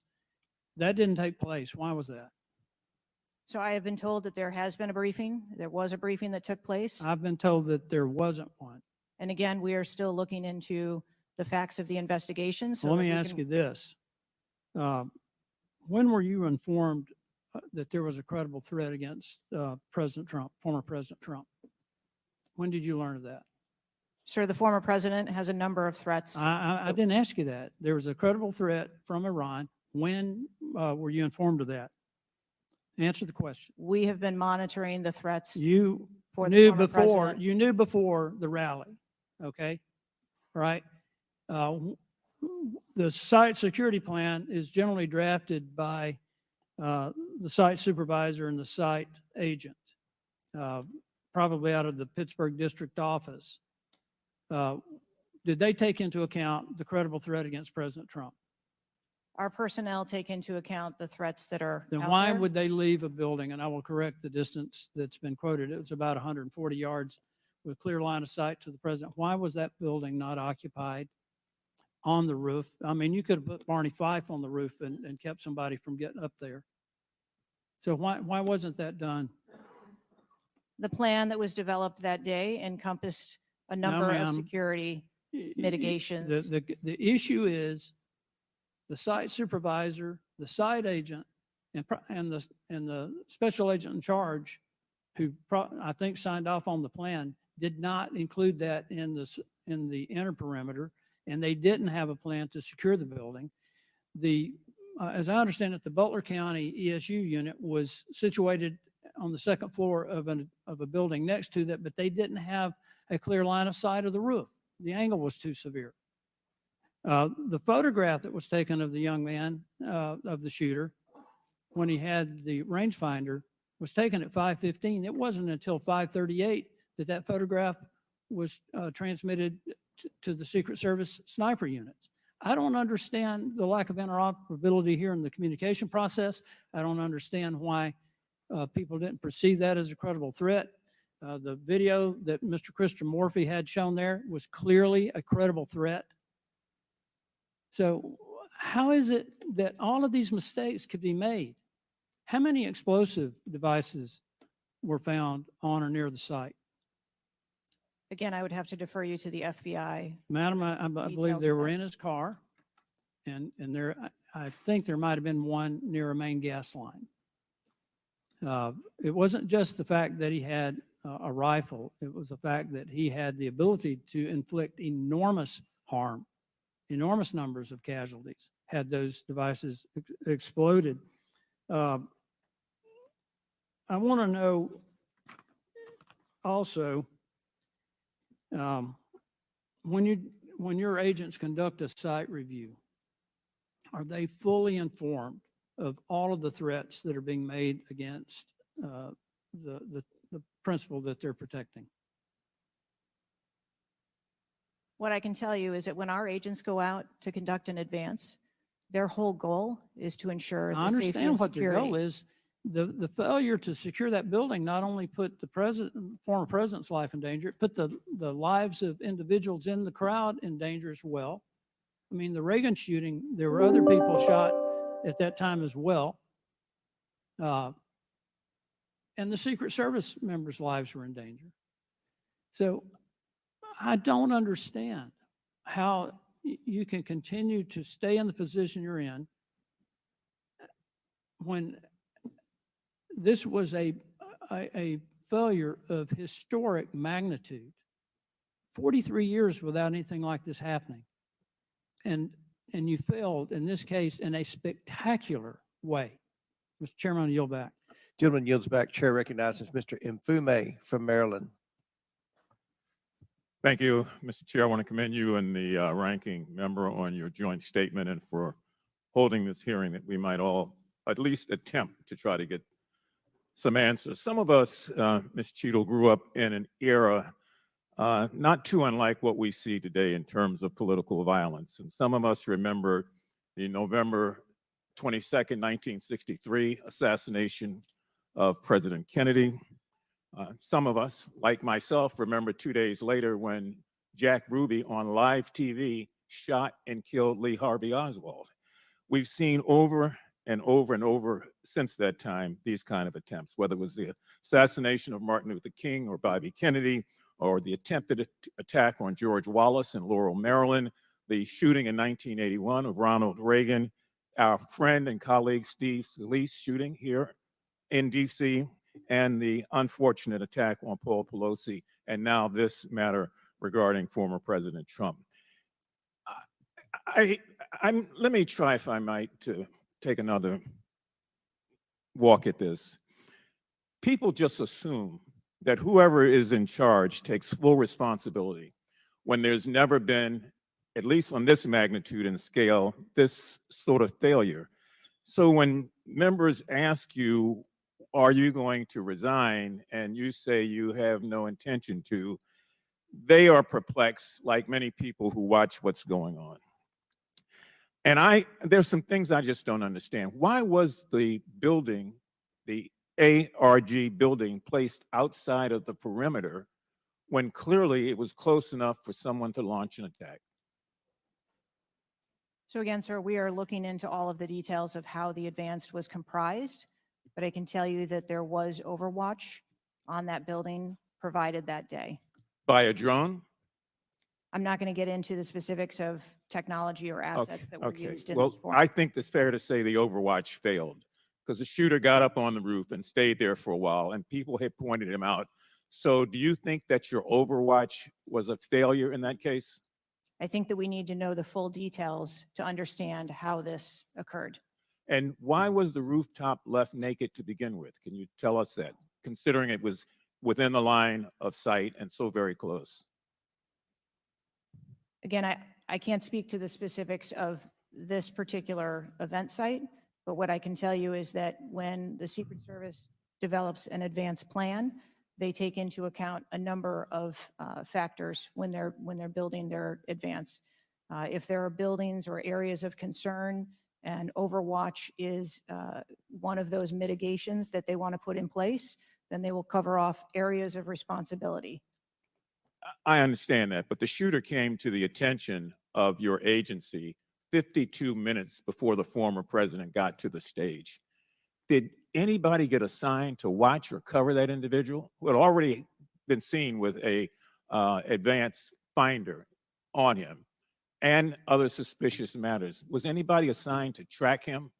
So what I'd like to clarify is that a suspicious individual I got that part. was It's not a brought threat. to the attention I know. of our personnel.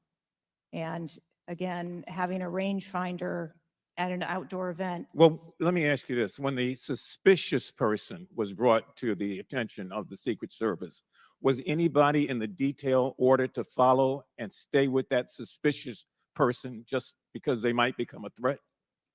So we have a number of teams that are on the ground. And again, we are trying to verify the timelines of when those notifications were made to our personnel so that they could assume the responsibility of trying to track that individual. Ms. Cheadle, there has been a lot of discussion, some of which raised itself earlier in this hearing, about poor staff morale within your agency. And I have the July 17th report of Government Executive, which is a credible reporting service for the federal government, for employees. And the 2023 ranking of places to work within the federal government showed, and this is through the Office of Personnel Management, that the Secret Service came in 413th out of 459 sub-agencies and agencies. Can you explain that? Certainly. What I can tell you is the Secret Service is a difficult job. It challenges our employees daily. It's holidays, it's weekends, it's no leave periods. But, Madam, people come to work knowing that. You do explain that when you hire somebody. They know that. It's the same with other agencies. They miss holidays, they come to work at odd hours.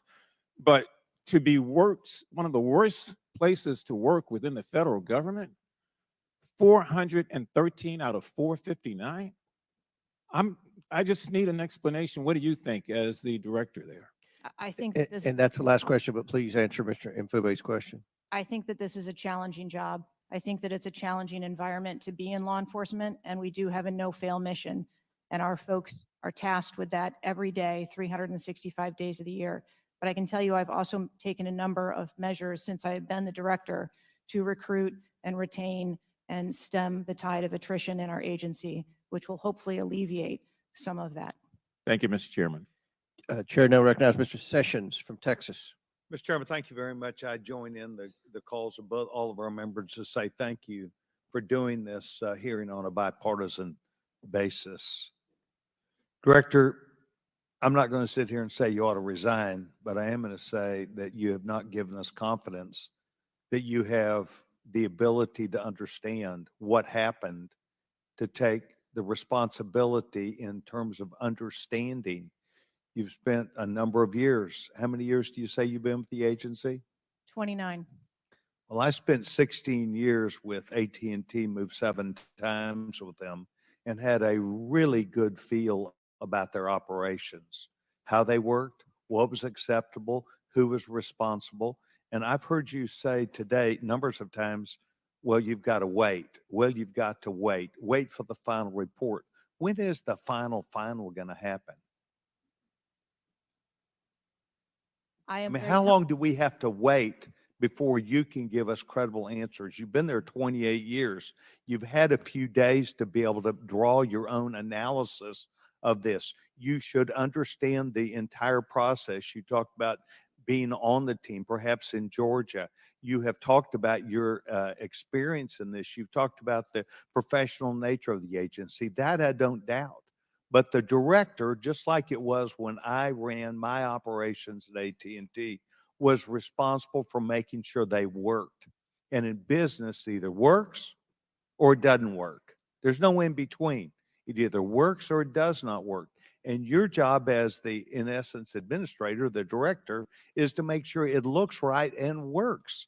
And I've not heard you say one thing about my analysis is, I have asked these questions. It's always, I've got to sit back and wait for someone else to decide that. So I'm going to ask you a question that maybe you can answer.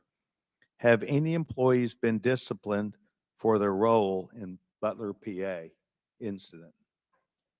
No, sir, not at this time. I am asking those questions. So no employee has been disciplined and no employee has been placed in any position that would place their job in jeopardy nor their standing in the agency. We are still in the process of That's interviewing not what I people. asked. You're the person that runs the place. You're the person that knows right from wrong, good from bad. You've had a number of days and now you come before this committee knowing you're going to be before us and you've got to slough it off to someone else. Do you see where there was something that went wrong as a professional at an agency with 28 years, or do you have to count on someone else to give you the final report? I see that something went wrong, and I've acknowledged that something went Then wrong. what went wrong? I Was need the to- special agent in charge not doing their job? Was the shooter was the shooter given extra time? Was the sniper doing their job? I mean, these are things that people who've been around for 28 years can analyze quickly. I watched it live on TV and then within minutes saw a number of facts and factors that would have and should have been known by people who were there. You've got 28 years. You're showing up here telling us and the American public, well, I've got to wait for the final answer. What is your evaluation? I'm asking those same questions. Well, no, you're before the And I committee. Tell us what went wrong. A special agent in charge, the person who was there. Tell us and don't try and play a shell game with us. Do you have the ability to effectively, as the director of this agency, to understand what went wrong and at least tell us, I do or don't know what I'm doing? And we come away with, and I'm not asking for you to resign. I'm asking for you, if you've got this experience, then you should be able to say to us, we know what we did wrong. It was a failure in our system, and we're immediately making these corrections. That's why you're having a difficult time with this of members of Congress, because we saw it too. We've seen the things, but you are the 28-year expert. You are the person that, and only you, that can make the changes. And I hear you say, well, I've got to wait for a final report before I, at 28 years experience. That is why we think what you're doing, the answers you're giving us are not correct, and you are not using your professional expertise. Mr. Chairman, I will allow her to respond. I am asking those same questions, sir, and I assure you, when I have a full and complete report of exactly what happened, there will be accountability, and we will make changes. But before I recognize the question, just out of curiosity, Director, it's been 9 days. Every American wants these questions answered. Do you have a ballpark estimate of when what Mr. Sessions asked you would be able to answer So I can tell you, time-wise? I can tell you on our mission assurance, internal investigation, we are targeting to have that completed within 60 days. There's also an external investigation that is going to be taking place. There are a number of Office of Inspector General investigations as well, and we are working in concert. And then, of course, there is the Department of Justice, FBI, criminal investigation. Chair recognizes Ms. Ocasio-Cortez from New York. Thank you, Mr. Chairman. Director Cheadle, respectfully, what you had just laid out about 60 days.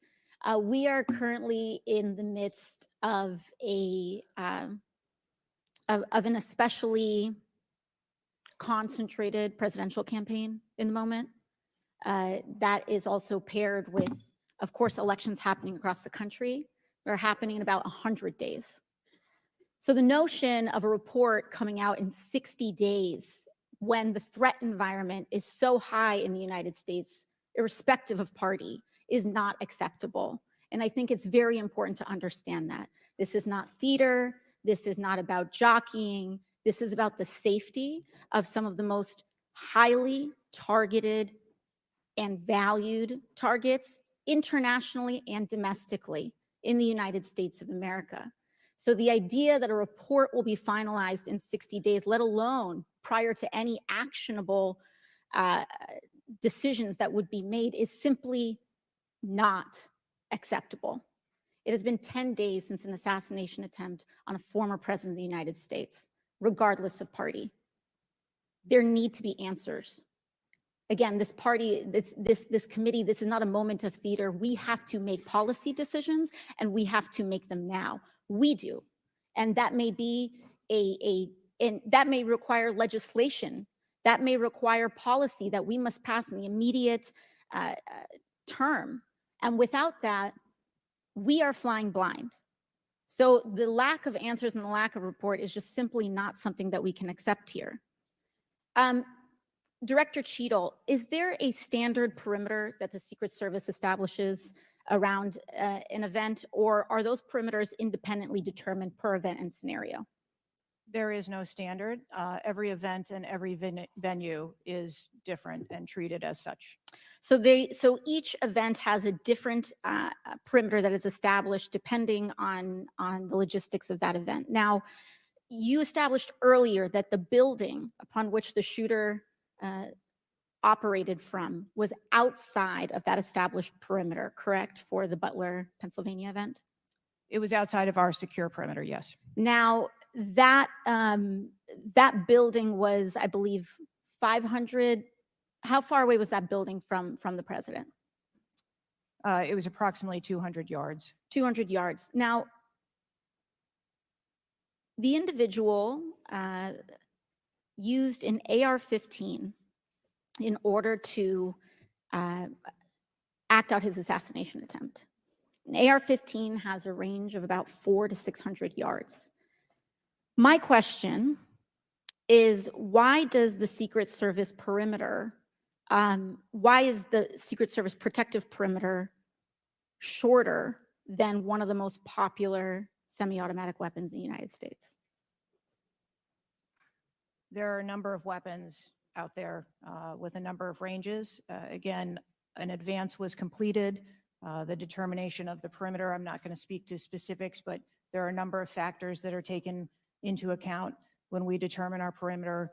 Some of it has to do with terrain, some of it has to do with buildings, some of it has to do with assets and resources that are available. And so what I'm hearing is that a perimeter was not established outdoors in an outdoor venue that would prevent an AR-15, which is one of the most common weapons used in mass shootings, from being able to be within the range of Secret Service protection. A perimeter was established, and even though there were buildings that were outside of that perimeter, it wasn't just that building. There were a number of buildings in the area, and there was overwatch that was created to help mitigate some of those buildings. Respectfully, Dr. Cheadle, as well, as a person who has experienced an enormous amount of threat incidents, including incidents that have never been reported publicly,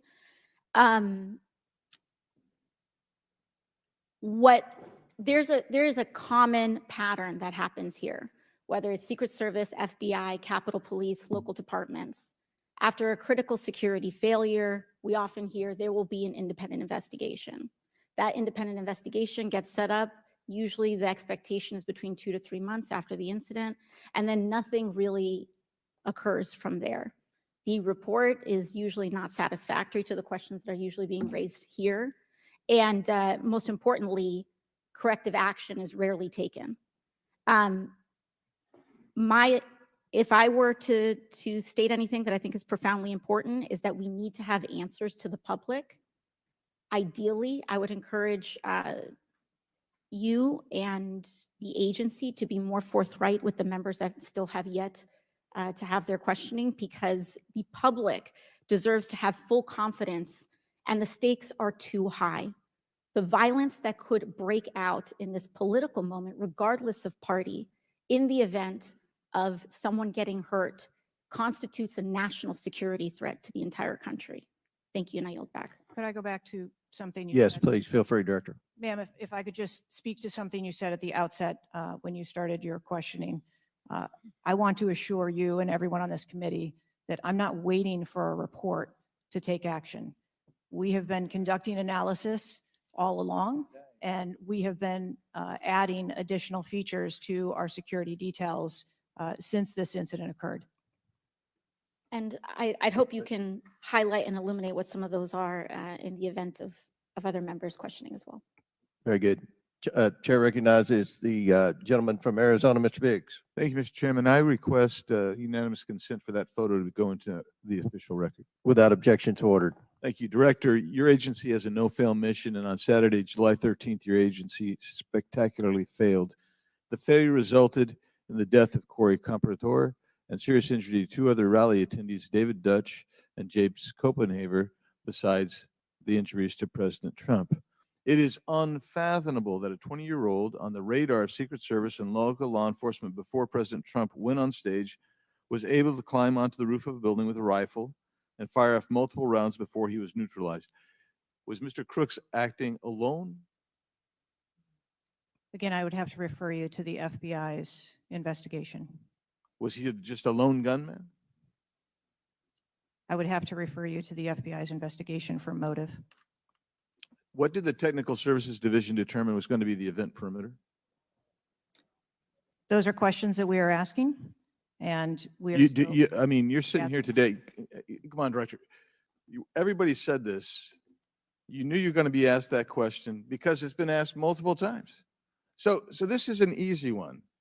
What did they determine was going to be the event perimeter? So you should know that. I mean, this is not, I got to wait till someone else tells me. What was it? Again, I don't want to speak to specifics of the event. Okay, that took place. this is a specific. I understand. This is a specific that you ought to know. As someone who said the buck stops with me, I'm going to stay in my job. I'm going to give the answers to the American people, and I know what happened, except for you're not going to tell us.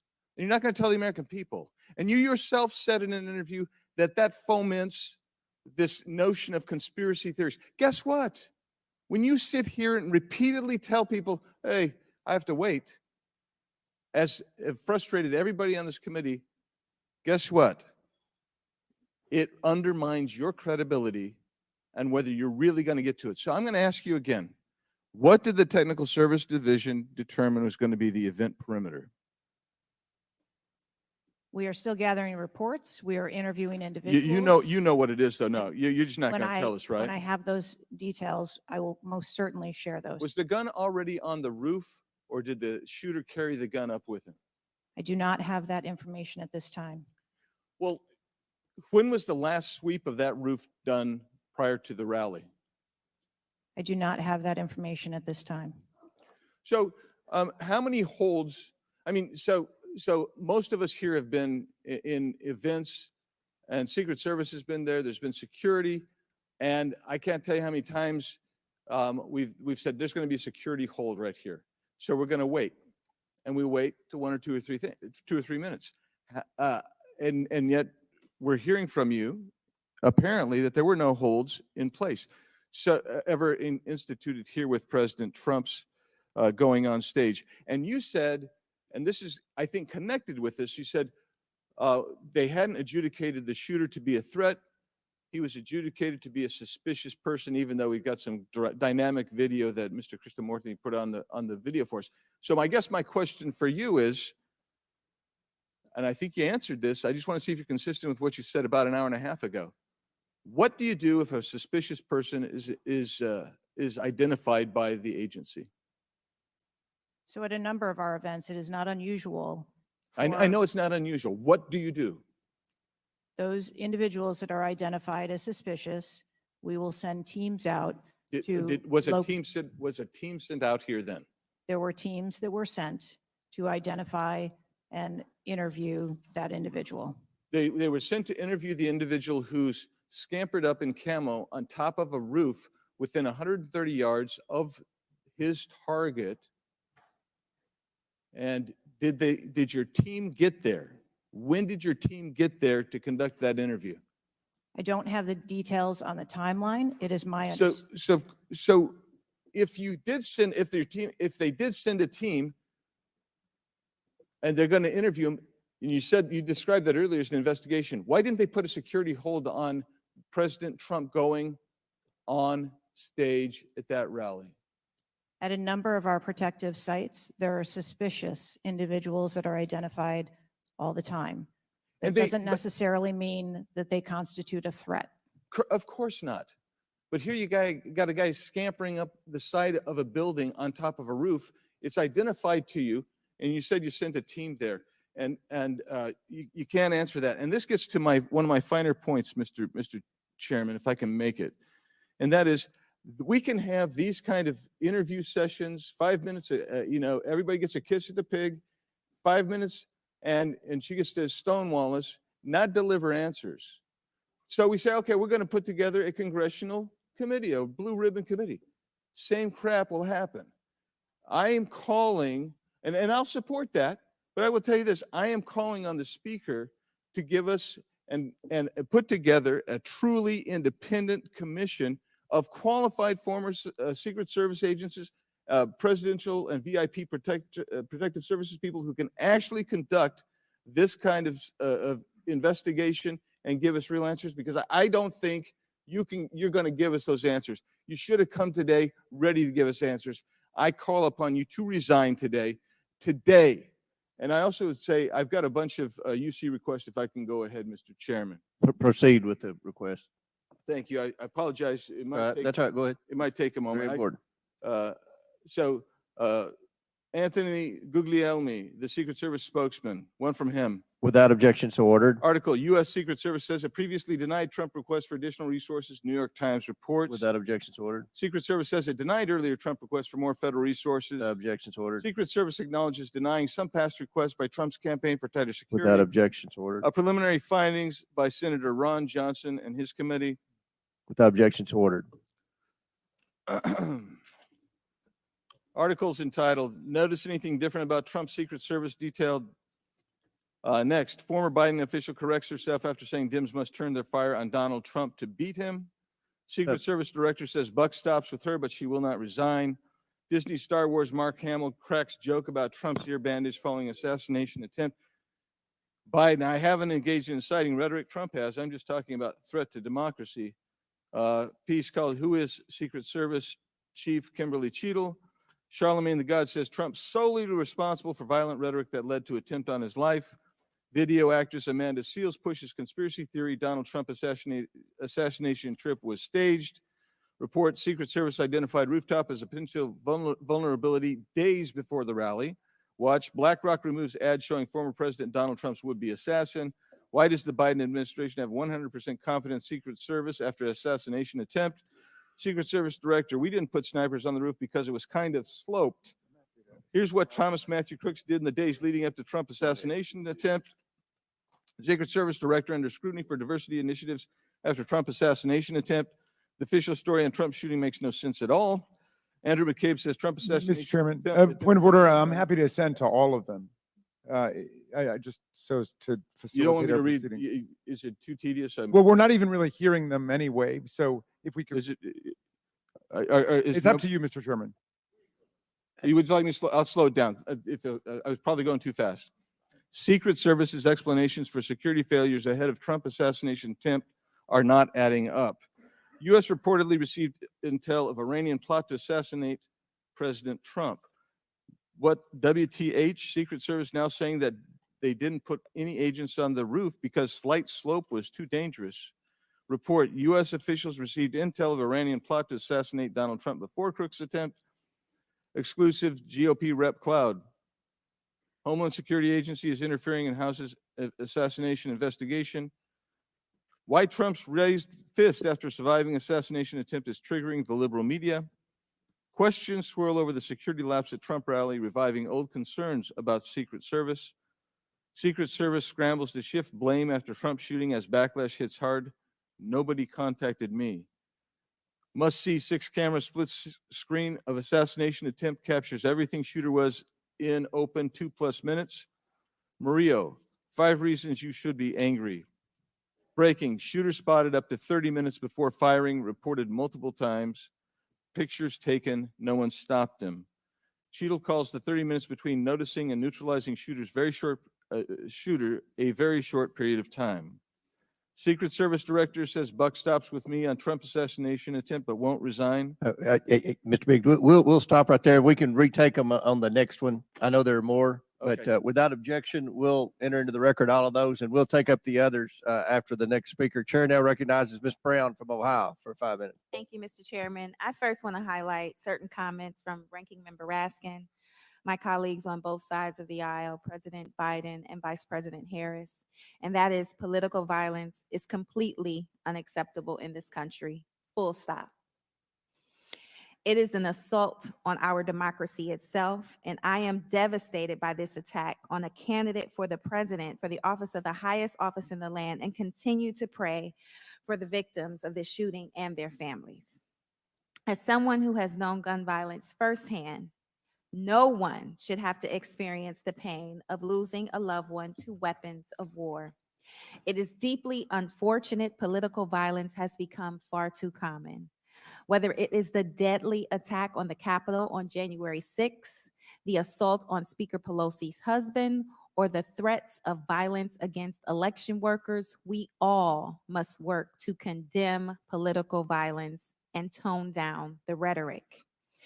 So, Director Cheadle, on behalf of the hardworking men and women of the Secret Service, can you give us some perspective as into what goes into securing an event like the rally? Like, how much time do you have to prepare? Thank you for the question. Generally, when we receive notification that there's going to be an event taking place at a venue, the advance team assignments are made, and there is a 5-day process to conduct walkthroughs, coordinate with staff, local staff, and whether it be campaign staff or the protectees staff, and then with local law enforcement on where the perimeter is going to be, the size and the scope of the event, how many attendees there are going to be, if it's an indoor rally, outdoor rally, what sort of assets are available locally, what sort of assets the Secret Service can bring to bear, and what the scope of the event that the staff is trying to accomplish. So to that point, how many agents were recommended or requested as opposed to how many were assigned? So I'm not going to get into specifics of how many were assigned, but those numbers that were requested were provided. And how many local agents were involved in the preparation, if you will, that you talked about, that 5-day preparation? So there were a number of local agents from the local office, as well as agents from the former Trump detail that were involved in that advanced process. Do we have a number? I do have a number. I'm not going to release that number in this setting. You're not making this easy for us. This is a shocking incident on the former president's life and an appalling instance of political violence and a threat to our democratic values. I'm thankful that the former president is on the mend. And again, I'm grieving for the family and friends of Corey Compatore, who lost a loved one in this shooting and now know the unbearable pain of gun violence. I really hope this serves as a reminder about our responsibility to attack policies, not personalities, to be honest and truthful, and to treat one another with dignity, respect, and thoughtfulness. And with that, I yield my remaining time to Ranking Member Raskin. Thank you, Ms. Brown, for those very powerful and moving remarks. Director Cheadle, we don't want to lose a presidential candidate to an AR-15 attack. We cannot lose a presidential candidate to an AR-15 attack, and we can't lose any more citizens to AR-15 mass violence, mass shootings. And we certainly don't want an attempted AR-15 assassination or assassination attempt to set off political violence or riots in America. So this is deadly serious business. The vice ranking member pointed out that a report in 60 days won't do it for us because we have a responsibility. Members of Congress have a responsibility to take action now if there's anything we can do to prevent this. So my question for you is, what is informing your operational decisions right now that you've invoked? Without a report, can you tell us what are the preliminary judgments, or if you don't want to foreshadow the report, fine. What are your personal professional judgments informing the operational decisions you're making right now?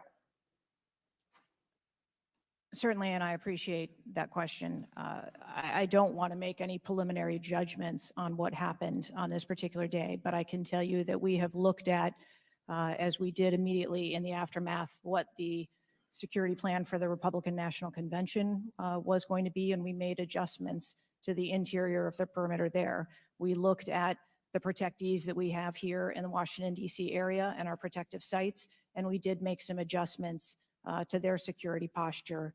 And as we continue to move through the next several weeks, even yesterday with the announcement of the president no longer running, we have made adjustments to the vice president's detail.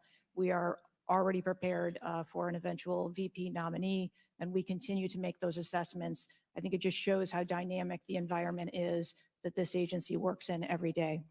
So you've made the same kinds of common sense judgments and intuitive recommendations that members of the public and members of Congress are asking about right Yes. now. Yes. Okay, thank you. I yield back, Mr. Chairman. Thank And you, before I gentlemen. recognize Ms. Mace, I have to say, Director, we're pretty close to the halfway point during this. You answered more questions with an ABC reporter than you have with members of Congress. We have a lot more questions. The American people are demanding that we get answers to those questions, and that's what the purpose of this hearing is today. So I'm sure a lot of the questions that have already been asked are going to be asked again, and hopefully we can get some answers to those questions. I strongly implore you to answer those questions. You're here with a subpoena, and we expect you to answer the questions. Chair now recognizes Ms. Mace from South Carolina. Thank you, Mr. Chairman.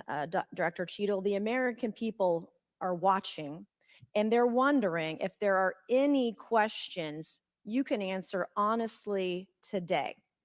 So, Director Cheadle, I have a series of questions, very specific questions. I want very specific answers. Most of my questions are going to demand a yes or no answer. Do you understand? I do. Okay, my first question. Both sides of the aisle today have asked for your resignation.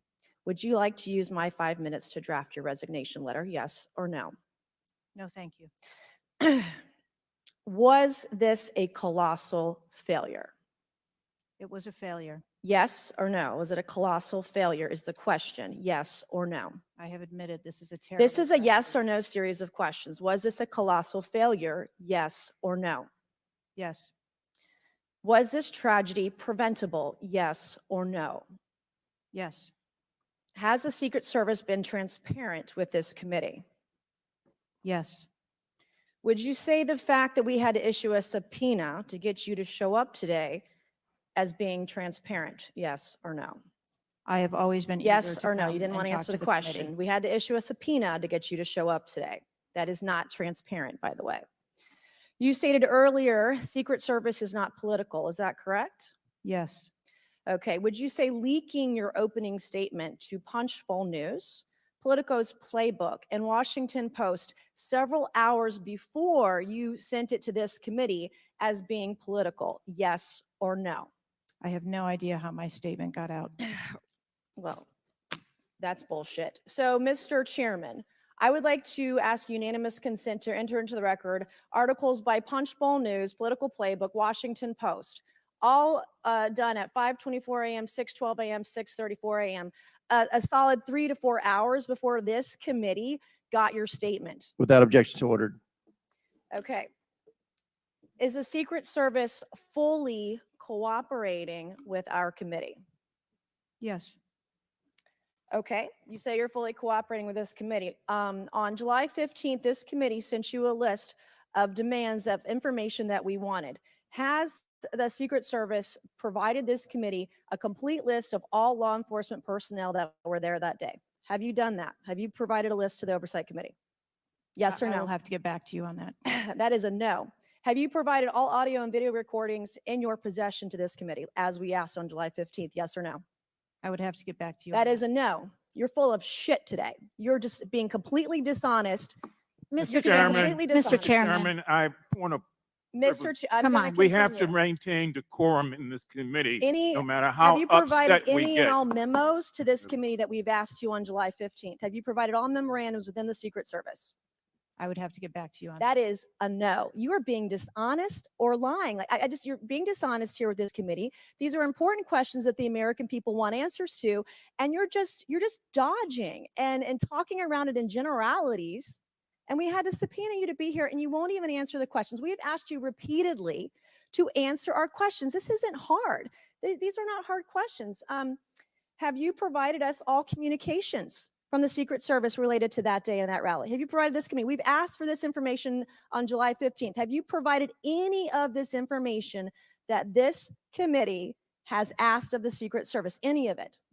I'll have to get back to you. on Have that. you even read this letter that we sent you? Did you even read this? Yes.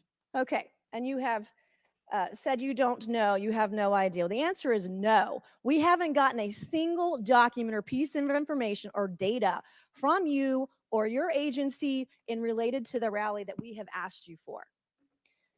So was this attempted assassination of Donald Trump a failure of training or execution or both?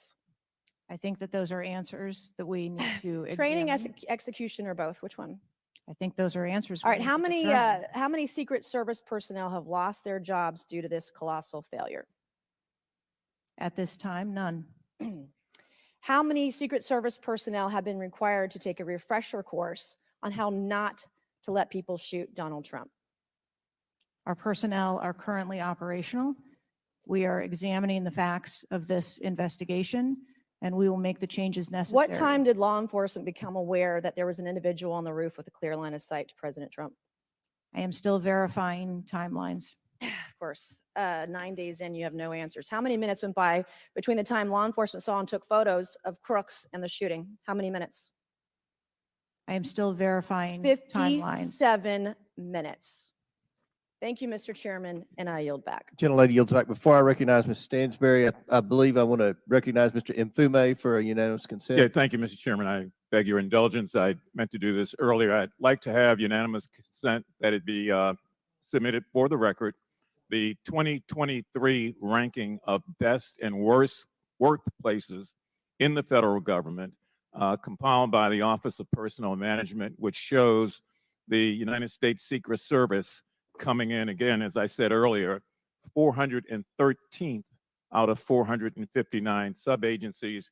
And this appears in the July 17th edition of Government Executive. Without objections ordered. Chair now recognizes Ms. Stansberry from New Mexico. Thank you, Mr. Chairman. I want to start by just saying that part of why you have bipartisan agreement here on the dais, severity and importance of this hearing, is because this is not just a single shooting. This is about national security and the security of our democracy. It's not just one operational failure.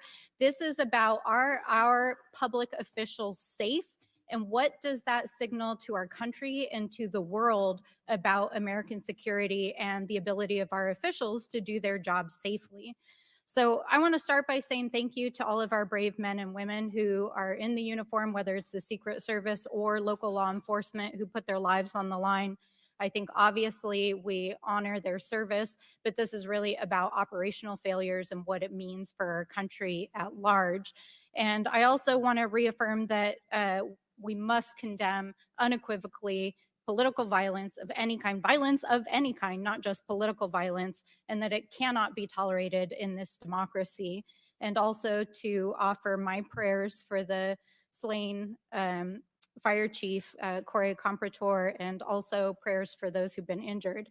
Now, I think, the tone of this hearing is, how is it that a 20-year-old young man with a gun that was legally purchased by his father could, on the day of a rally, go to a gun shop, legally purchase ammunition, show up to a secured site, and then not only attempt an assassination of a political figure, but kill and injure 2 others? How could this happen? I'm not asking yet. I think we've had a lot of testimony here today. I want to talk a little bit about the timeline. Now, here's what we know, and I know, Director, you were also on the call that we had a few days ago with the FBI and other law enforcement, so I respect that you are not able to share, based on your testimony, some of the details that are currently being investigated, but I know you were on the call because I heard you on the call and you heard them too. So I'm going to lay out the timeline a little bit. On July 3rd, the rally was announced that it was going to be in Butler. On July 6th, 3 days later, we know that the shooter searched for dates for Trump and DNC events. On July 7th, so this is 4 days after the announcement, the shooter went to the site. He actually physically went to the site. On July 12th, the shooter went to a gun range where he and his dad regularly go and practiced shooting. And the next day, on July 13th, he went to the site again before the rally began. We know that he then went and searched online for a gun store, where he went and he purchased 50 rounds of ammunition, went home, got his father's AR, which was legally purchased, and returned to the venue. At 5 p.m. that evening, this is more than an hour before Donald Trump actually took the stage that evening, local law enforcement were made aware that there was a suspicious man. In fact, at 5:20, local law enforcement flagged that he had a rangefinder, and they radioed their concerns and sent around pictures of the individual. At 5:40, 20 minutes before local law enforcement actually identified the shooter, and at 5:51, Secret Service was notified of the suspicious person by the state police, and 1 minute later, they distributed that information. That was before Donald Trump even took the stage. That was 11 minutes before he took the stage. So the Secret Service was aware that there was a suspicious person. At 6:03, he took the stage. At 6:09, rally goers, as was shown in the video, identified this gentleman climbing on the roof. At 6:11, 3 shots were heard, 3 rounds of shots. And of course, the president and the other victims were shot. This shooter was a 20-year-old young man, no criminal record, legally purchased gun and ammunition, who for days in the lead up to this shooting was searching mass shooters. He even had a picture of a mass shooter on his cell phone the day of the shooting. He searched for explosives. He searched high-level officials. So the American people want to know, how did a 20-year-old young man with access to a military-style weapon actually bring it onto an unsecured perimeter who for days had been planning a mass shooting event? And I think that, Madam Director, with all due respect, the answers that we've received here in this hearing today are completely unsatisfactory.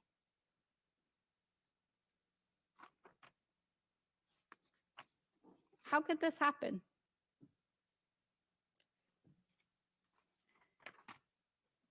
We need answers. We need answers not just for the family members of the gentleman who was killed and those who were injured, but we need answers for our democracy.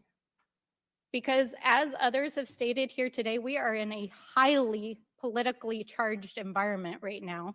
We are only weeks away from one of the most significant presidential elections in American history. And it is clear that our public officials' safety has not been secured. And it is not just a matter of one shooting, it is a matter of national security.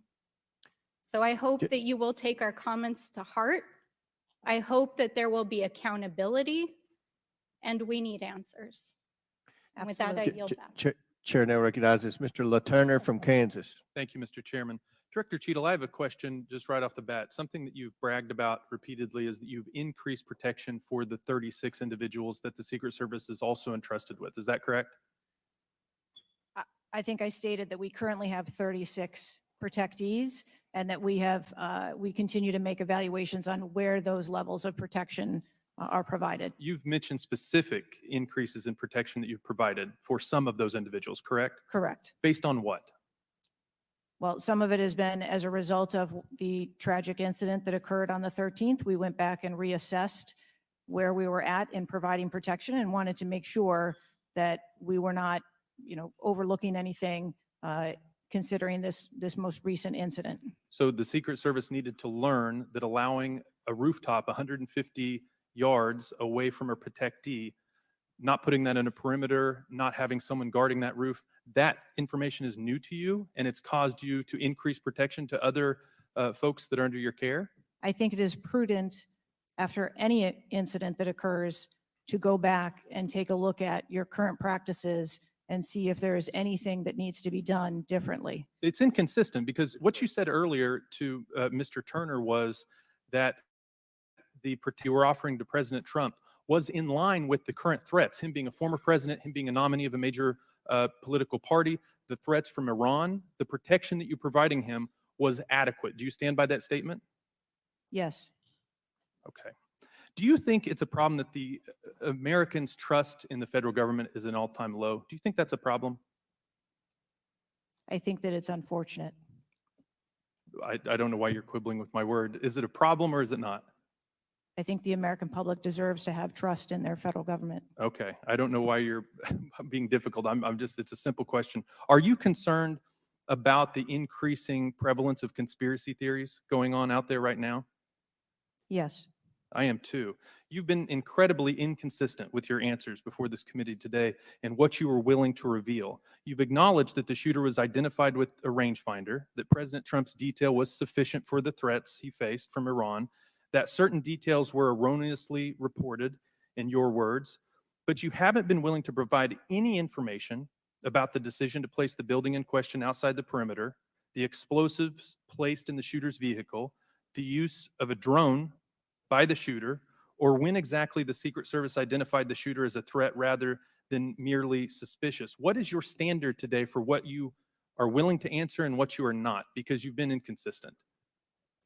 I'm certain that you can understand that some of the information that's been provided to you thus far has come from the FBI's investigation and has come from information that we have released. I want to make sure that information that is being provided to this committee is consistent and is factual. But the question about the drone that the chairman asked at the beginning of the hearing, he said, do you know this information? And you acknowledge that, yes, you do know the information, you just don't want to tell us. I guess my question is that if you wanted to wait till the end of the investigation to draw conclusions, which you've acknowledged you're drawing conclusions right now and making changes. But if that was your standard, that you want to wait till the end of the investigation to draw conclusions, okay, at least you would be consistent in that. But what we're wanting to know today, and what would dispel some of the conspiracy theories out there, what would increase trust with the American people, is for you to let facts out, for you to tell us what you know. And I want to understand from you, why is that a problem? Why is it inconsistent with a quality investigation to release to the American people today at least the information that you know for sure? Because you certainly know for sure more information than you're willing to give us today. I have released that there was a failure and that there are gaps that we need to make sure that they don't happen again. That's not acceptable. That's not enough. That doesn't quell any conspiracy theories out there. In your 27 years of experience, would you have been concerned about an elevated location within 150 yards of a protectee that did not have a Secret Service presence? Just based on your experience. What I can tell you is that every site and every venue No. is I'm advanced asking differently. for your experience. Looking at this situation, would that have been of concern to you? Or would you have agreed that it's fine, it doesn't need to be covered? What I have explained today You're is not going to that answer. there was. Is it true that at 5:45 p.m., approximately 18 minutes before President Trump took the stage, the Beaver County Emergency Services Unit noticed the shooter on the roof and photographed him? Is that a fact or not? That is the information that I have from the FBI's report, yes. You haven't been willing to share whether or when this was communicated to the Secret Service, so I'd like to get into the difference between suspicious activity and threatening activity. Is it suspicious or threatening if an individual is seen around the perimeter with a rangefinder? Is that just suspicious? That could be termed as suspicious. If that same individual with the rangefinder is found on a rooftop, is that still just suspicious, or is that considered threatening?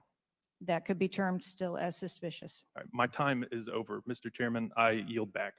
Thank you. Chair now recognizes Mr. Frost from Florida. Thank you so much, Mr. Chair. And obviously, I want to start by stressing that political violence is always unacceptable, and acknowledging that this is still an ongoing investigation. But oversight hearings like this are essential components of an investigation, and I want to thank the chair for pulling this together.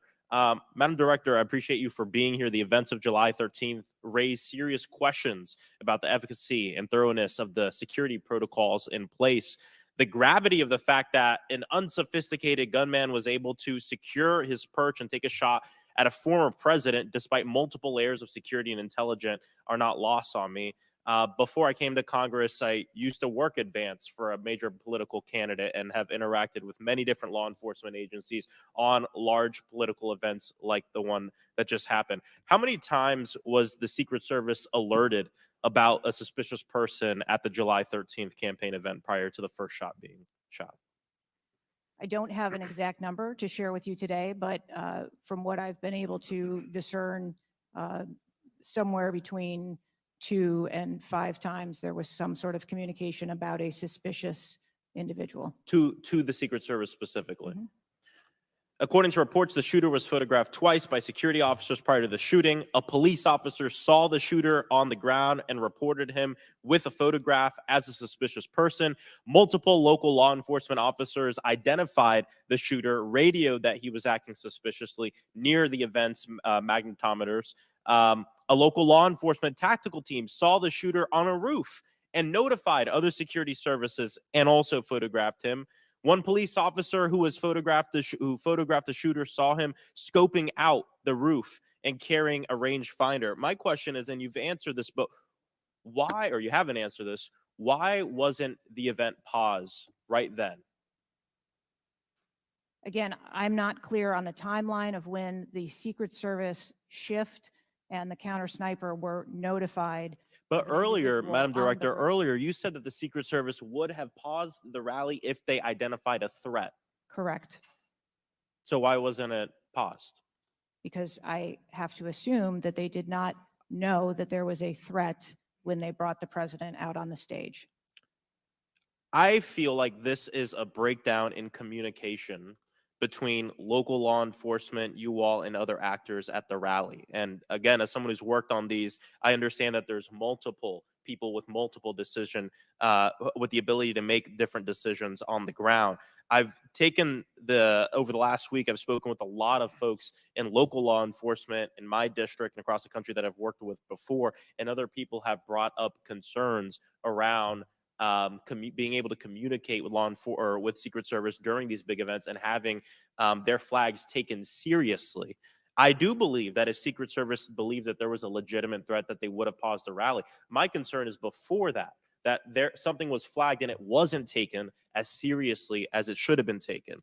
So I think this shows an issue with communication. And I want to know, Madam Director, what you intend to do to fix that, not in 60 days, but now. We're in the middle of a presidential election. Obviously, a former president who had an assassination attempt, another rally goer who was killed due to this gun violence. We now have a presumptive nominee of the Democratic Party who's also historic, first Black woman to be running for president. And so I am worried about everybody's life. What do you all intend to do to fix this communication breakdown and making sure that you actually take what local law enforcement, local folks are saying more seriously? We take what local law enforcement relays to us seriously. Let me just be clear on that. As far as the communication. But not this time. We always trust our law enforcement partners and have a great relationship with them. We are looking at whether or not there was a communication breakdown. If that was the case, we will take steps to ensure that we correct that, because to your point, we cannot have a communication breakdown. Madam Director, does you mentioned that the perimeter of the event did not include the rooftop where the shooter was. Does your responsibility and the Secret Service's responsibility to protect a principal stop at the perimeter of an event? Our responsibility is to ensure the safety and security of the event itself and the protectee who is attending that event and the personnel who are protecting. So you would say the fact that the rooftop was outside the perimeter is not an excuse for what happened, saying that it was outside the perimeter of the event? I am not offering that as an excuse. Okay, thank you. I yield back. Gentleman yields back. Chair now recognizes Mr. Fallon from Texas. How did a 20-year-old loner with a week's notice pick the absolute best location to assassinate President Trump when the entire Secret Service missed it? Director Cheadle, in your leadership, your agency got outsmarted and outmaneuvered by a 20-year-old. How can we have any confidence that you could stop a trained professionals from a nefarious nation state? Those are absolutely questions that we need to have. I know they're answers questions, to. but the fact of the matter is we can't have that confidence. Director, do you have the ability personally, and do you have the authority to beef up security of any of your protectees? Yes, I do. Okay. So were you also aware there was a credible threat President Trump was facing? He was facing a heightened security threat to a foreign adversary? Yes. So given that there was an increased threat to President Trump's life, was he provided a full security complement akin to what a sitting U.S. president would receive? He was provided a full complement of security based on the threat assessment that we had. That's not my and question. the venue. My question is, if he'd been the sitting president, would he have had the same security he had on July 13th, or would have been beefed up? There is a difference between the So sitting he didn't. president So your answer is he didn't. and continuity of government Okay. and the So responsibility he that we did have. not. Okay, there wasn't a CAT team, full CAT team on site. There wasn't counter surveillance teams on site. But this is the thing. You just said you had the ability to beef up the security. You knew about the threat, and you didn't. And that's as telling as it is chilling. We have satellite images from the Butler Fairgrounds. Have you visited the site? No, I have not. 9 days and you have not visited the site. You should have been there that night. Did you talk to, that evening, did you talk to the team, the heroes that surrounded the president? Did you call them that night? They were still operational work. So that's an answer is no. Did you call them the next day? President. Yes, I spoke with. You called them the very next day, not the day of, or was it 72 hours after? I don't know the timeline, but I spoke with Okay, them because you're under oath. immediately I following. think it was 72 hours after. You waited 3 days. What is immediately clear is that there are a number of structures that need to be secured. Of these, Director, other than the first, immediate 4, what's the most dangerous site that should have been secured? Because security 101, you got to mitigate the high ground. Yes. Okay. Do you know what the next most dangerous site? What was the closest structure to the president, other than the 4 immediate ones that you had your counter sniper teams on? There are a number of structures around that event site. You know who the shooter knew? The shooter has visited the site 2 more times than you have, and he had a drone, and he picked the AGR building. So you said, do you remember in an ABC interview you did that you didn't have people on the roof of the AGR building because you were worried about safety because of the slope? I recall that statement. Okay.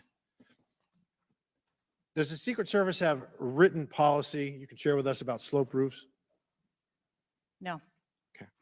So why'd you act like there was one? Because is it your practice to comment on enormous events of enormous national implications when you're ignorant of the facts?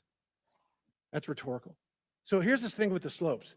You go all up to like 1812. You can go to a 112, which is about as flat as you can get without it being completely flat. And you're saying that there was a danger, safety concern there. But the problem is, Director, you put your counter snipers on a 312 roof, which is steeper than the 112. And by the way, the 112 is ADA compliant. You can build a ramp for a wheelchair on a 112 roof. So these are nothing but pathetic excuses, and they make no sense, and they're a bunch of cow dung. All the law enforcement I've spoken with over the last 9 days are amazed that the AGR rooftop was not secure. You want to know why? Because it's dangerous. I have never had any long gun training in my life. I own an AR-15, and last time I shot it one time my whole life. It was 6 years ago.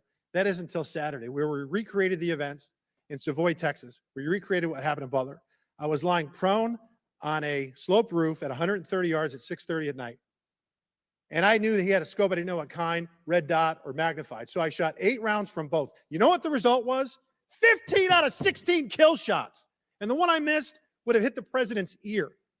That's a 94% success rate. And that shooter was a better shot than me. It is a miracle President Trump wasn't killed. Corey Comparatore life is over because that damn shooter made it on the roof. And it wasn't the roof that was dangerous. It was a nut job on top of the roof. You know what else is dangerous? I believe your horrifying ineptitude and your lack of skilled leadership is a disgrace. Your obfuscating today is shameful. And you should be fired immediately and go back to Garden Doritos. Mr. Chairman, I yield back. Chair recognizes Ms. Lee from Pennsylvania. Thank you, Mr. Chair. I'd like to thank the chair, the ranking member, for coming together and holding this hearing. But I have to say, I don't think any of our concerns have been addressed today. And what little we've learned has not inspired much confidence. I will just say that we obviously can't allow the violence we're seeing in this country become the norm or a commonplace, but that seems to be where we're heading. On this occasion, it was, very shockingly, a former president and current political candidate at a rally that we all assume is one of the most secure places we can be. But the violence we saw last Saturday is the same culture of violence that makes too many of our kids and our community members feel unsafe to play outside or to go to class or to simply live their lives each day. But again, this was a political rally, and it is supposed to be one of the most secure places. So we do have very specific questions about that. Director Cheadle, I'd like to start by following up on some of my colleagues' questions. My colleagues, Mr. Krishnamurthy and Mr. Frost, highlighted a number of points that showed the shooter presenting an active threat. So I'd like to ask you, Director Cheater, to clarify what the protocol is for postponing or canceling an event based on a threat, and how the events on July 13th didn't meet those standards. So again, I think we're talking about the distinction between suspicious behavior and a threat. And at the time that this individual was identified, they were displaying suspicious behavior. I'm still waiting for interviews from the FBI to determine what it was that identified that individual as suspicious and what those behaviors were. To that question, does suspicious behavior vary between different events? For instance, if we have an event with a president, would there not be a heightened standard for suspicious behavior? I think that there are a number of ways that someone could be identified as suspicious, and it doesn't matter whether it's at a rally or an indoor event or who the protectee is. I think it's up to law enforcement or citizens to identify someone as suspicious. Okay, thank you. According to the Associated Press, at least 6 different agencies, including 2 sheriff's office, local police, state police, as well as fire and emergency rescue officials, were involved in securing the rally in Butler. When there are so many teams that are collaborating, who takes the lead and how is that determined? The Secret Service is responsible for the security of the site and the coordination. And that was the case on July 13th? Correct. changing gears, in 2024's appropriations budget, the Secret Service was given a little over $3 billion, which was about $78 million above what was requested. For 2025's budget, you've requested yet another increase. How much of these funds goes towards training and improving protection procedures? I would have to get back to you on the training aspect of it, but about 30% of our budget is for protection and facilities and training. But clearly the problem can't be a lack of funding. So what exactly do you see as the core problem that led to this failure, that led to your agency being outgunned by a 20-year-old using his father's gun and acting on his own without a particularly sophisticated plan or technology? I think that we are waiting to determine exactly what those failures or failure was so that we can make sure that the Secret Service is stronger after this. So we've heard a lot today that you can't answer because it's an ongoing investigation, that you're still figuring out the details, and that you won't answer basic questions. You've said 60 days for the investigation, but I simply don't think that's acceptable. Do you really plan to keep avoiding questions and the American people's questions, ours and the American people's questions, for the next 60 days? I'm not avoiding questions. I want to make sure that I am providing factual and accurate information. Certainly, but is there no in between, right? Between what is obviously a fact and what you can surmise from the details that you already have? I assure you, when I have a full and complete report of what took place on that day, I will certainly come back and make that available. Certainly. Studies indicate that the United States is experiencing increasing levels of political violence and tension. Does the Secret Service see increasing political violence as a threat to its work? And if so, how is the Secret Service adapting its strategies and protocols to account for increasing political violence? We are constantly evaluating the threats that we receive and monitoring that, and we make adjustments on a daily basis to our protectees based on what those threats are and what actions we need to take. Yes or no? Do you believe that stricter controls on the availability of assault weapons would make it easier for the Secret Service to fulfill its missions of protecting public officials? I think the Secret Service is tasked with providing a safe environment, which is why we put into place a number of mitigation factors. Certainly, but do assault weapons make it easier or harder for you to do your job? I think that any weapon makes it difficult for us to do our job. Okay, I yield back. Chair now recognizes Mr. Donalds from Florida. Thank you, Chairman. Director, real quick, at what time was Secret Service aware of the active threat against President Trump? Director, what time? So the Secret Service was aware that there was an individual who had been identified as suspicious and that that individual was attempting to be tracked down. At what time?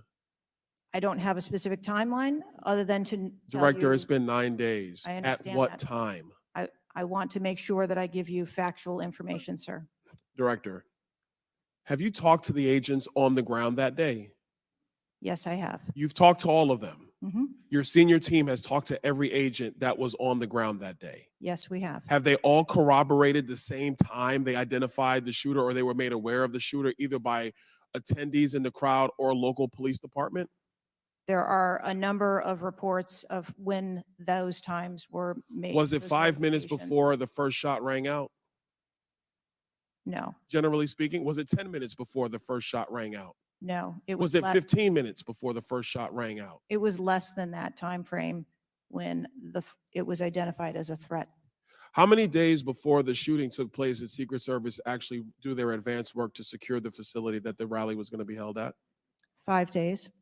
In the 5 days prior, when the security advance team did their work, did they identify the rooftop as a potential threat? Again, I'm pulling those reports and that information. It's been 9 to days, conduct those Madam interviews. Director. Did they notice a rooftop 150 yards away that was a potential threat? Yes or no? I am certain that the rooftop was noticed. I am pulling the reports. What was the security parameters around securing that rooftop? What did they do? There was overwatch provided for that rooftop. Did Overwatch fail? I am waiting to hear what the results of the investigation were so that I can identify where the failure was. Who did you talk to that was on the ground that day that was responsible for Overwatch? What are their names? I'm not going to provide their names in this setting. Did you talk to the people that were providing Overwatch that day? I've talked to the people that conducted the advance on that day and that were working the shift and were the counter snipers on that day. So you talked to the counter sniper team. You talked to the people who were providing Overwatch that day, and you talked to the advance team, correct? Yes, sir. What did they tell you? We are putting together a comprehensive report so that I can identify exactly where the gaps and the failures. When the counter sniper team was on the roof and they identified that there was suspicious activity on the roof in question, what was the chain of command's orders around the person on said roof? Because I'm quite sure somebody saw in under your organization, the Secret Service, I'm quite sure somebody saw the shooter on the roof.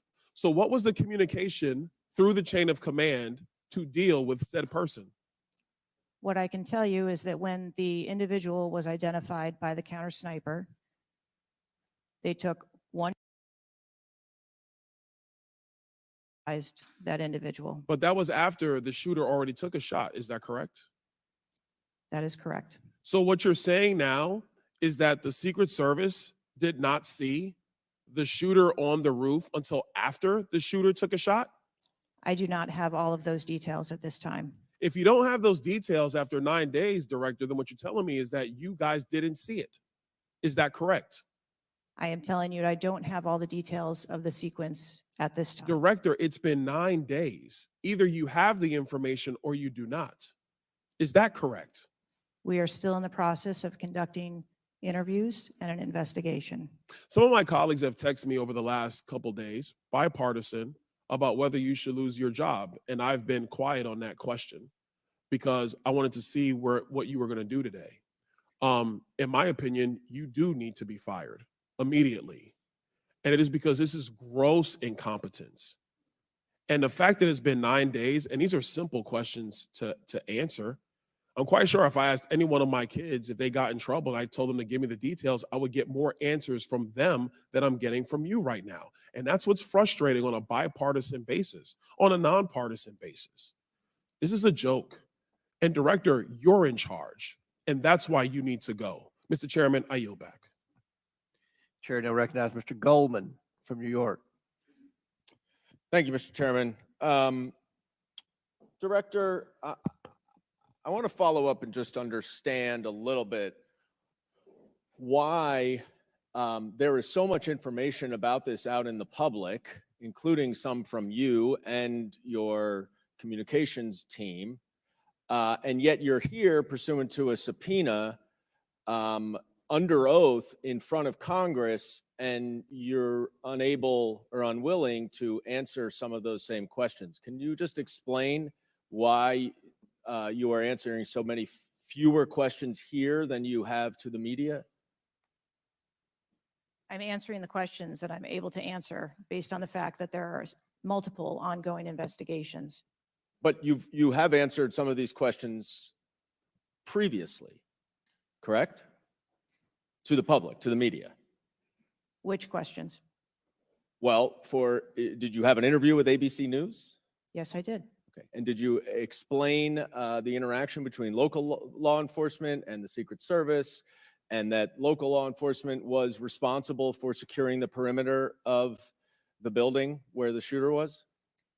I said that the Secret Service is responsible for designing and implementing and executing the security plan, and that we rely on the assistance of our local law enforcement partners to assist us with that plan. Let me ask you something. Were you given any instructions about what you can and cannot answer here today? My ability to answer questions is solely reflective of the fact that there are multiple ongoing investigations, and I want to make sure that I provide accurate information that doesn't conflict with any of those investigations that are going on. So is it your view that you can't talk about anything that happened that day until those investigations are completed? My view is that I want to make sure that this committee and the American public gets correct and actual information. And So is it your view that that can only happen after the completion of the investigation? It is my view that when the investigations are complete, that we will be able to share that information. And how about before that? If I have factual information that I can share before that, I absolutely will. I'm guessing you have factual information as to when the suspicious photograph of the suspicious person was relayed to the Secret Service. There's a timestamp on that text message or whatever it was, correct? Sir, I'm sure you can understand that when you're dealing with text messages, emails, and other communications, the timelines don't always match up. Not really if they're timestamped, but let me move on. Because you have acknowledged that this was a major security failure. Is that right? Yes. Do you acknowledge that it was a major security failure not to secure the rooftop of the building that the shooter shot from? I believe at this time that the rooftop was provided Overwatch. I acknowledge that we are unaware at this time how the individual was able to access the roof. Overwatch meaning from other counter sniper, other higher points? Correct. And so was it a failure then that when that shooter was on the rooftop that Overwatch did not identify him before he fired his shots? I don't have the timeline of how the individual accessed the roof, where they accessed the roof, or how long they were on the roof. Let me ask a couple things quickly. You have testified here about all the resources that the Secret Service needed to deploy to protect the NATO summit and all of the leaders here. Is that right? Yes. Did you have to rely more on local law enforcement because of the NATO summit for this event? The Secret Service routinely works with local law enforcement at every event. It doesn't matter whether it is a NATO summit, NSSE, the RNC. In No, but that's not my Milwaukee. question. Obviously, there's a natural give and take as to, I'm sure, how many agents you deploy and how much you rely on local law enforcement. Did you have to rely more on local law enforcement because there were fewer Secret Service assets available because of the NATO summit? No. I hope we get answers before the completion. I don't like the fact that the media has received far more answers than Congress has. If this is a function of getting your ducks in a row, I assume you have access to a lot of these reports and a lot of this information, and you should have come prepared here today. And I would just want to flag, Mr. Chairman, before I yield back, that I want to just point out one thing that my colleague from Texas was talking about when he said he recreated the shooting twice with an AR-15, and he had a 94% success rate, 15 out of 16 shots.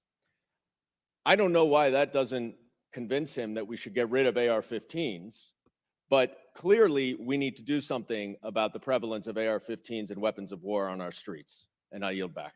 Chair now recognize Mr. Perry from Pennsylvania. Thank you, Chairman. Director, I guess 60 days is the time of the investigation. Is that the information that you've put out, or where did that come from, 60 days? Or is that just information that the committee members are talking about?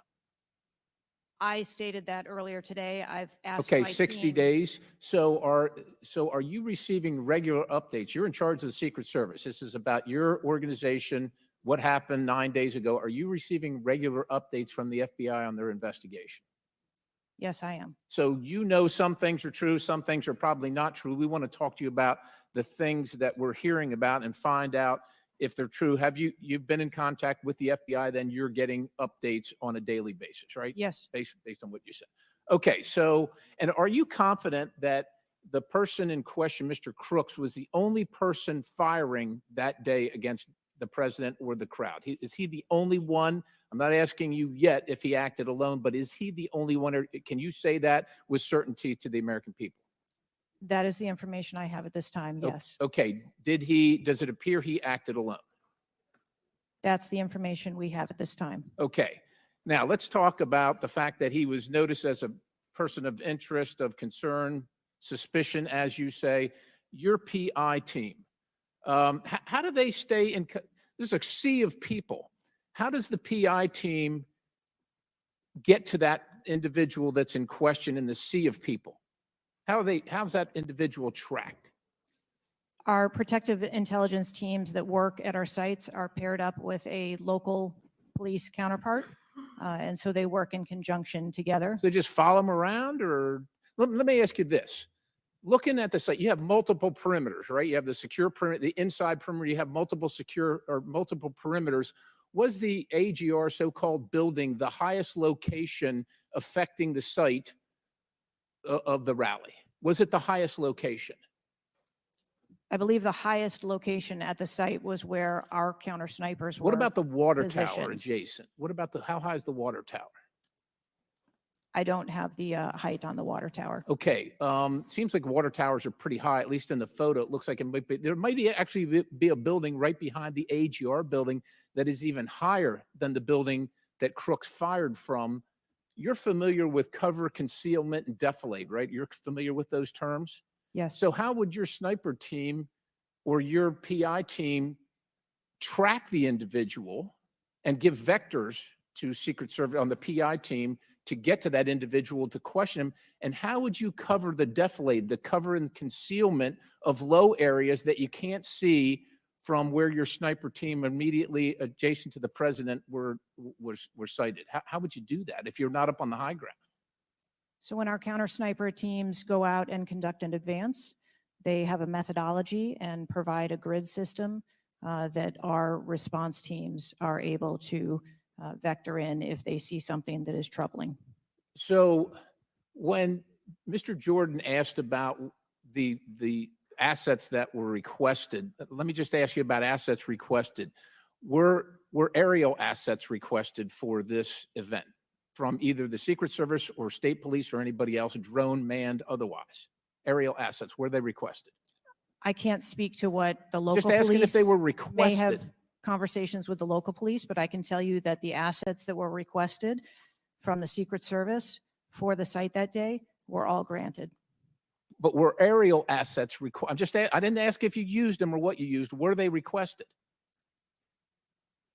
Overwatch was requested and that was Aerial, provided. is that aerial? Because Overwatch could mean on the water tower or not on the water tower. Can you be specific, ma'am? I'm running out of daylight here. I understand. If you're asking me about specifics, whether or not there was. Is it not clear what I'm asking you? Were aerial assets requested by the president, by Secret Service, by anybody? Were they requested? The Secret Service, we felt that we had a good plan in place. Okay, fair enough. How about K9 assets with bomb sniffing or explosive sniffing capabilities? Requested. Didn't say they were present. Were they requested? Those requests were fulfilled. They were requested and fulfilled. Mhm. So was the Crooks vehicle inside any of your perimeters? No, it was not. It was not. How did you? So it was not within it was not. So was there a device located on Mr. Crook's body to detonate the vehicle? That is the information that I have. So what would be the point of detonating the vehicle if it was not inside the perimeter? I have no idea what Mr. Crook's motivation was.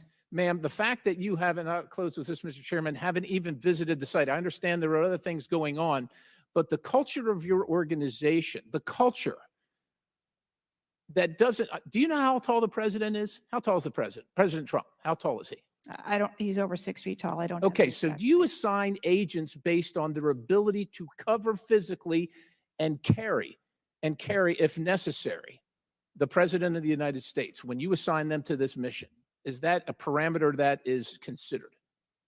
I assign agents to work our protectees that are capable and have been trained by the Secret Service. I understand they're trained, but if you're not tall enough, it has nothing to do with, we're not mad at you, but if somebody's 7 feet tall and you're 5 feet tall, there's going to be a delta there that is problematic in protecting the protectee. And I'm asking, is that a consideration when these agents, not saying you, but when they're assigned to the protectee? The agents that are assigned protectees are perfectly capable. Okay, ma'am. So of the providing culture is what I'm protection. concerned about because the primary objective here seems to be something other than securing the site, securing the principal, and securing the people at the site. And that's the concern based on the answers that you've given today so far. Without a yield, Mr. Chairman. Chair now recognizes Mr. Moskowitz from Florida. Thank you, Mr. Chairman. Thank you for this hearing. I want to thank the subpoena that you sent. I want to thank Ranking Member Raskin and your work, the letter you sent to the committee. And I also support the creation of a commission to get to the bottom of what happened. Director, I just want to give you an honest assessment of how this is going for you today. Did you happen to catch the hearing many months ago in education where there were a bunch of university presidents and Elise Stefanik asked a very easy question and couldn't get an answer? Did you see that hearing? No, I don't think I did. Okay, well, let me tell you, it didn't go well. And the short end of that story was those university professors all resigned. They're gone. That's how this is going for you. This is where this is headed. Okay, I don't know who prepared you for this. I don't know how many times you've testified in front of Congress, but a president was almost assassinated live on television, not just for Americans, but for the world to see. And this being your first opportunity, I understand there's an ongoing investigation. I understand there's things that you can not talk about, but the idea that we're getting less than you did on television is something that Democrats, Independents, or Republicans are going to find unacceptable. My high school, Marjorie Stoneman Douglas, was on the list of mass shootings that Representative Raskin held up. That very day, the school resource officer, a police officer, did not run into the building. He hid in the stairwell while the shooter was in the building. He stayed outside, never helped. Okay. He also directed other officers who showed up on the scene not to go into the building. When it was determined that the failures in response and training, and that the sheriff fired nobody in his agency, Governor DeSantis then removed that sheriff. I supported the removal. So here's my question. You said there's going to be accountability. I understand you don't want to give us names. When you say that, are you telling the committee that once it's concluded, you're prepared to fire the people on the ground who made poor decisions that day? I'm prepared to take the actions necessary. No, that's nonsense. Okay. Accountability. The failure was human. That doesn't mean they're bad people. It means they failed that day, and a former president was almost assassinated. Okay. Are you prepared to fire the human failure on the ground? Yes or no? When you have the names of where those failures were, they're people. It's not like a piece of technology failed. It was people who failed that day. Are you prepared to fire them? I don't have an answer as to whether it Well, was then how can there be people- accountability if you're not prepared to fire someone? And the reason why your name is going to be the person who's held accountable, the reason why members in this committee are calling for resignation, and I join in that, or for the president to fire you, is because you're saying there's going to be accountability, but you can't commit that people are going to get fired. Let me ask this question a different way. If Trump had been assassinated that day, if the gunman had succeeded, okay, would you have come and tendered your resignation? I would still be sitting here because I would want to ensure the integrity of the investigation. Totally that would move understand. forward. That's a fair answer that you would have set up that process. But would you have had the honor to come in front of the committee and say, former president was assassinated on my watch, there should be new leadership? I think that I have admitted that there was. No, that's what I'm asking. grave Would you have failure tendered your resignation if he had been killed? that occurred on my watch, and I am accountable for that. Okay, but would you have tendered your resignation if he had been killed? I think that I've admitted that I've taken accountability and will take responsibility. Okay. Well, let me ask I want to follow up on Representative Connolly's question, in which he asked about guns, and you were not willing to commit that makes your job harder. This is not about the Second Amendment. If there were over 400 million guns on the streets, if all of those guns were machine guns, would that make your job harder to protect people? Again, I think weapons that are If out there. if all make of our those job- guns were rocket-propelled grenades, would that make your job harder? Yes, sir. Yes. Okay. Thank you. Perfect. This is not a trick question. Thank you. Okay. I won't ask the other 15 things I was going to do. I was going to do drone strikes, but it's okay. So that's all we were asking. It creates a challenging environment. It has nothing to do with the Second Amendment or people's rights, but it does make your job harder. So credit to Representative Connolly for asking that question. One last thing, Mr. Chairman, and I'll conclude. You know, there was a question asked, is an Iranian assassin more capable than a 20-year-old? And I have been tough on Iran. I probably have more resolutions on Iran than almost anyone in Congress. But I can tell you it isn't Iranians walking into schools and grocery stores and movie theaters and churches. It is 20-year-olds, right? And some of them are mentally unstable. And they have access to guns. And they're domestic terrorists. Someone talked about Christopher Wray. Christopher Wray has talked about domestic terrorism. And so, yes, we collectively come together on foreign threats. And I am not at all debasing the fact that there are foreign threats here and abroad, but there are domestic threats. And we have to get to the bottom of how we stop domestic terrorism, because it was a 20-year-old who walked into my high school and killed 17 people. He was plenty capable, and he was an Iranian. Thank you. Chair now recognizes Mr. Timmons from South Carolina. Thank you, Mr. Chairman. Director Cheadle, we've asked you a lot of questions and haven't really got a lot of straight answers. I have intentionally created a line of questioning that I think that you can answer. So the first question is, do you agree that the allocation of Secret Service resources should correspond with the risk profile of any given event? A higher degree of risk at one event should get more resources. Is that fair? That is fair. Okay. And when two events occur at the same time in the same geographic vicinity, that the risk profile of each event should be taken into account, and whichever event is greater risk should receive greater resources. That is correct. Okay, so I'm going to go over the Trump event. So this was publicly announced July 3rd, Butler, Pennsylvania. The venue is an outdoor fairground, open air, no existing security. The crowd size was expected to be tens of thousands. It ended up being over 20,000. There were general and specific threats from foreign adversaries. As the chairman of intelligence remarked, Iran has said they want revenge, as well as when President Trump was in office, he made a lot of people mad, terrorists to be included all over the world. And, you know, President Trump is the former president and the future president. So I would say that that is a fairly high risk event. Would you agree? Yes. Okay, let's conversely, the First Lady had an event at a casino in Pittsburgh, just a few dozen miles away. It was a dinner for the Italian Sons and Daughters of America. It was publicly announced on July 10th. What's interesting is that the casino is actually extremely secure. They already have magnetometers existing prior to this event even being announced. It was in a ballroom. And the size of the crowd, a mere 400. There were no specific threats. There may have been general threats. And the asset is the First Lady. Those seem like there's a huge disparity relative to risk. Would you agree? Yes. Okay, thank you. Multiple whistleblowers and various media outlets have reported that the Pittsburgh field office of the Secret Service allocated 12 additional post standers to the First Lady's event and 3 additional post standers to the Trump rally. Is that correct? There were no assets that were diverted from the First So no. Lady's This is a very visit. simple question. I'm not asking if anyone was diverted. Did the First Lady's event that was relatively secure, especially compared to Trump's rally, get 12 assets? And did the First Lady's event get 12 assets and Trump's get 3 from the Pittsburgh field office? That's a yes or no question. If you don't know, don't answer it. I mean, if you don't know, don't The number answer of it. personnel that were allocated to both of those events were comparable to the risk at both of those events. Wow.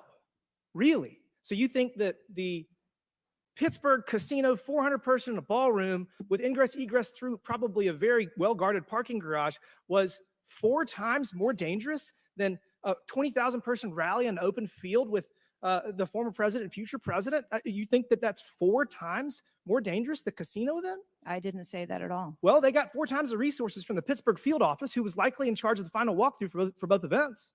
I mean, we've continually highlighted the failures of the Secret Service at the Trump rally, And, you have the former and future president getting shot. You have multiple injuries, one fatality.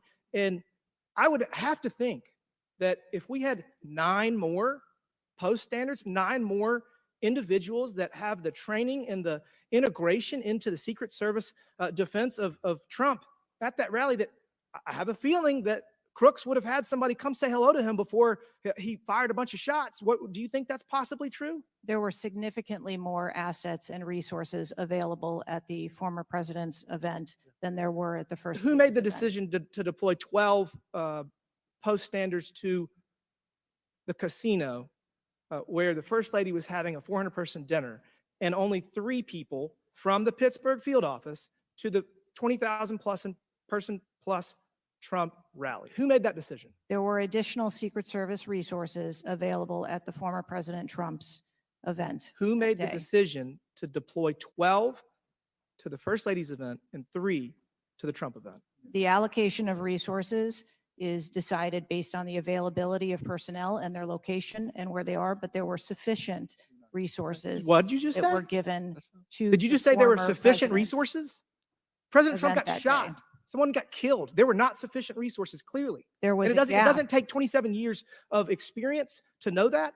And whoever made that decision, it probably wasn't you, needs to be fired. And then you need to resign, because this is absolutely unacceptable. And you've lost the trust of the American people. With that, Mr. Chairman, I yield back. Gentleman yields back. Chair now recognizes Ms. Tlaib from Michigan.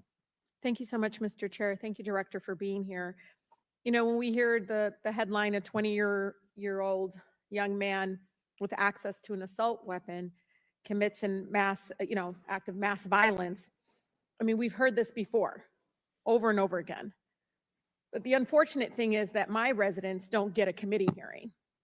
We have not had one committee hearing about the over 260 mass shootings that we've had, killing hundreds of people, injuring hundreds, changing their lives forever. And don't get me wrong, to many of my colleagues, I mean, I watched, and even the pool of blood, the screams, it was horrific. But it made me think about the images I saw after mass shootings at schools, grocery stores. I mean, I think of Buffalo, New York, at a supermarket where a racist gunman killed 10 shoppers with an AR. In El Paso, AK-47 style assault rifle killed 22. In Florida, in Parkland, Florida, 17 students and teachers murdered, again with an AR. In Pittsburgh, at a place of faith, Tree of Life Synagogue, 11 murdered. And don't get me about Newton, Connecticut, which still breaks my heart. 26 murdered, including 20 elementary school children. This year in Michigan, we've had, Mr. Chair, 2 mass shootings. 21 shot in Detroit. One of the most horrific shootings we've seen. 2 killed at a splash pad in Rochester Hills, Michigan. 8 shot there. Again, an assault weapon used. But the difference here is the former president gets a hearing in his attempt to assassinate, but our residents don't get a hearing about mass shootings, about gun violence in our country. Mr. Chair, I ask this wholeheartedly. They don't have Secret Service to protect them. They don't. I don't have these mass agencies protecting our kids in the schools or the supermarket, movie theaters, or going to a block party in Detroit. I don't have that. We don't have that. But I can't believe we're just going to focus on that and not the fact that we're hearing yet again in the headlines, a 20-year-old young man having access to an assault weapon, a weapon of war. Many of my veterans say they have to be trained to use, but he can get it, wasn't safely stored by the parent, grabbing that gun, and innocent lives were lost. Director, I know you got asked about this, and I think it's important, though, for us to hear this. But how difficult is your job when there's such easy access to assault weapons in the streets? I think the job of a Secret Service agent and officer is incredibly difficult. I think the environment we deal with every day and the dynamics of the threat environment is incredibly difficult. These are brave men and women who put their lives on the line. And a day like we had on July 13th is a day that no one in my agency ever wants to have as their responsibility. It is an incredibly difficult job. Yeah, I immediately thought of the children in the audience. I mean, when you think about going to a rally with your family, again, their lives are forever changed. The incident are never isolated. I really believe these incidents are never isolated. And I know Detroit Free Press had reported that the 20-year-old Pennsylvania shooter looked up the 2021 Oxford High School shooting in Michigan. Can you comment on what information this shooter was looking up in regarding the tragedy of Oxford High School, where it took 4 of our high school youth there? I'm sorry, I'm not able to. The FBI has those details. So you can't even tell us, I mean, was he looking at the type of weapon? How many? Yeah, unfortunately, I don't have those details. Do you have, I mean, did they share that with you though? I don't have the full content of what his searches were. I think that they are still in the process of examining all of his devices. Okay. Again, again, the impact, I want to be really serious about this. The impact on our families is more than just this political rally, Mr. Chair. We have to talk about this, even if we're in disagreement.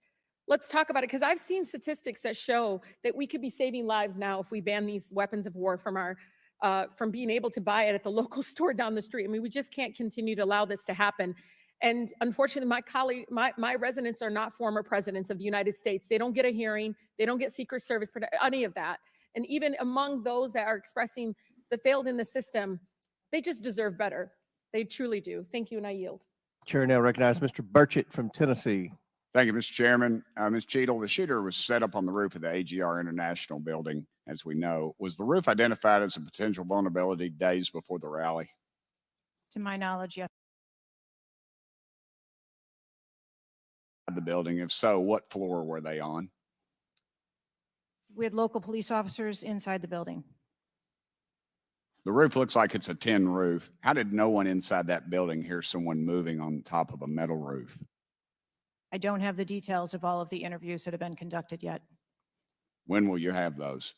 I have been asking, and I want to have that information as soon as you do. Okay, As well. why did Secret Service fail to block the line of sight from that roof? I think that the Secret Service put together a plan where they were counting that roof in as part of their overwatch. And that was the plan that they had put in place that day. If you weren't going to put a security personnel on the roof, why not at least use drone technology or aerial surveillance to monitor the rally? There are a number of times that we do use drone technology. I'm not speaking specifically to this event and what was utilized or not. There are times when drone technology is available and helpful at events, and there are times when it is not appropriate. Do y'all use Signal? Do you personally use Signal to communicate with any official from the White House? Signal on your phone? Oh, on occasion, I'm sure that there are people that use Signal. Yes. Okay. Do you use it to speak with the White House? Use Signal? No, I do not. Okay. When was Thomas Crooks first identified as a person of interest? Let me help you. At 5:10, he was spotted with a rangefinder at 5:51. And when did Secret Service notice him? Again, I don't have those specific timelines, but it was a relatively short period of time. Let me help you. 5:52. Ms. Cheadle, why was President Trump allowed on stage 10 minutes after the Secret Service spotted a suspicious individual? That seems to me to be the worst thing of all. All the breakdown and all this communication, all the BS you've been feeding us here today or not feeding us, that seems to be the question. So as I've stated before, there are a number of events where suspicious people may be identified. That doesn't necessarily. Ma'am, I submit to you, you got a guy who's going to be the next president of the United States. He's on stage. I've been to these events. We've all been to these events. A car backfires and there's a 15-minute dadgum wait. That's not acceptable. Did the Secret Service tell President Trump they'd spotted a suspicious individual before he was shot? I am unclear as to what the communication was with the former president at that I'll time. take that as a no. Did y'all deny President Trump's request for more security? Yes or no? And when was the most recent request for additional security? The rally request for security, all of those requests were fulfilled. And were there any personnel redirected to Jill Biden's rally? No, Who made the decision on the direction of agents at either one of those rallies? I'm unclear as to your question on the direction of the agents. I said, who directed those agents to be at Miss Biden's rally or President Trump's rally? Those specific agents. So there is a methodology in which agents are available for assignments, and they are assigned based on either geographic location or logistics or flight. Ma'am, I appreciate all that, but that methodology about got President Trump killed. Was the security detail guarding President Trump a temporary detail? The personnel who are assigned to the former president's detail are assigned to him. Why was there a different detail on the opening night of the convention than the detail that was guarding him in Pennsylvania? The president has a very large permanent protective detail assigned to him. They work shift work. And so it could be that people you saw at the rally were not working the same shift the day that he Well, was. I at can the assure rally. you, ma'am, somebody that's a lot shorter than the president was not at the convention, and the people that were cowering down behind the mass of agents that were on top of the president were not in the convention hall. At least I didn't see them. You can't seem to answer a single question about an ongoing investigation, ma'am, and you don't know when the information will be released publicly. Are you waiting for the administration to sign off? No, I am waiting for the results of the investigation, at which time. Okay. I Let me will- ask you one more question. You found explosives in the shooter's possession. Is that correct? The FBI found explosives. Do we know who directed this young man how to make those explosives? I believe that the FBI is still looking into that on their investigation. Ms. Cheadle, you said that the buck stops with me, and I agree. I don't think you should resign. I think you should have been fired. Ma'am, you are a DEI horror story. I've told my daughter multiple times, my wife and my daughter, we talk to her all the time about how she's going to succeed in life. She'll succeed in life by achieving. Ma'am, you have not achieved today. You've let the American public down. If it was up to me, you'd be gone. Thank you, Mr. Speaker, Mr. Chairman. Chair now recognizes Mr. Crockett from Texas. Thank you so much, Mr. Chair. And let me just pick up where my colleague from Tennessee left off. Director Cheadle, was the incident on July 13th due to DEI, or rather systemic failures in communication and potentially safety protocols? The incident on the 13th has nothing to do with DEI. The incident on the 13th has to do with a failure or a gap either in planning or communication.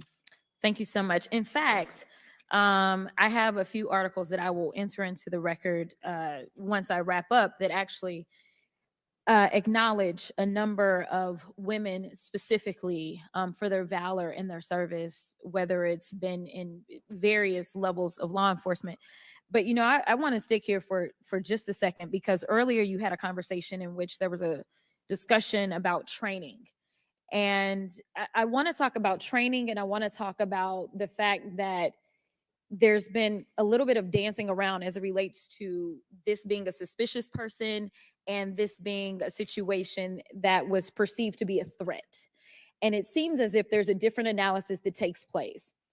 One of my questions has to do with if you have any bias training that your officers undergo. And the reason that I ask that, because as a civil rights lawyer, I have learned so many times in having to deal with law enforcement that there usually is not a perception of a threat when it is a young white male, even if they are carrying a long gun. Yet a lot of times, at least in this country, when it comes to law enforcement, there is a perceived threat just by somebody having a little bit more melanin in their skin. So I'm curious to know, because a lot of times, one of the things that we have consistently pushed for on my side of things, and when I say my side, is once we are looking at a tragedy in which law enforcement made an error, is the bias training and whether or not our officers are getting it. So I'm curious to know, in some of the training that you talk about that is part of your budget, has bias training been part of that?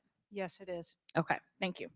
I know that today is a rough day, and on that day in Pennsylvania, it was a rough day. And the reality is that I understand it, and you may or may not know the answer to this question, in the space in which this event took place, it was an open carry space. Is that correct?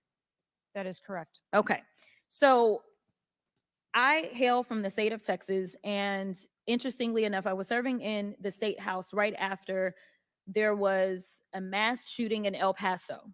We had an opportunity to do right by our citizens in Texas, but we did not.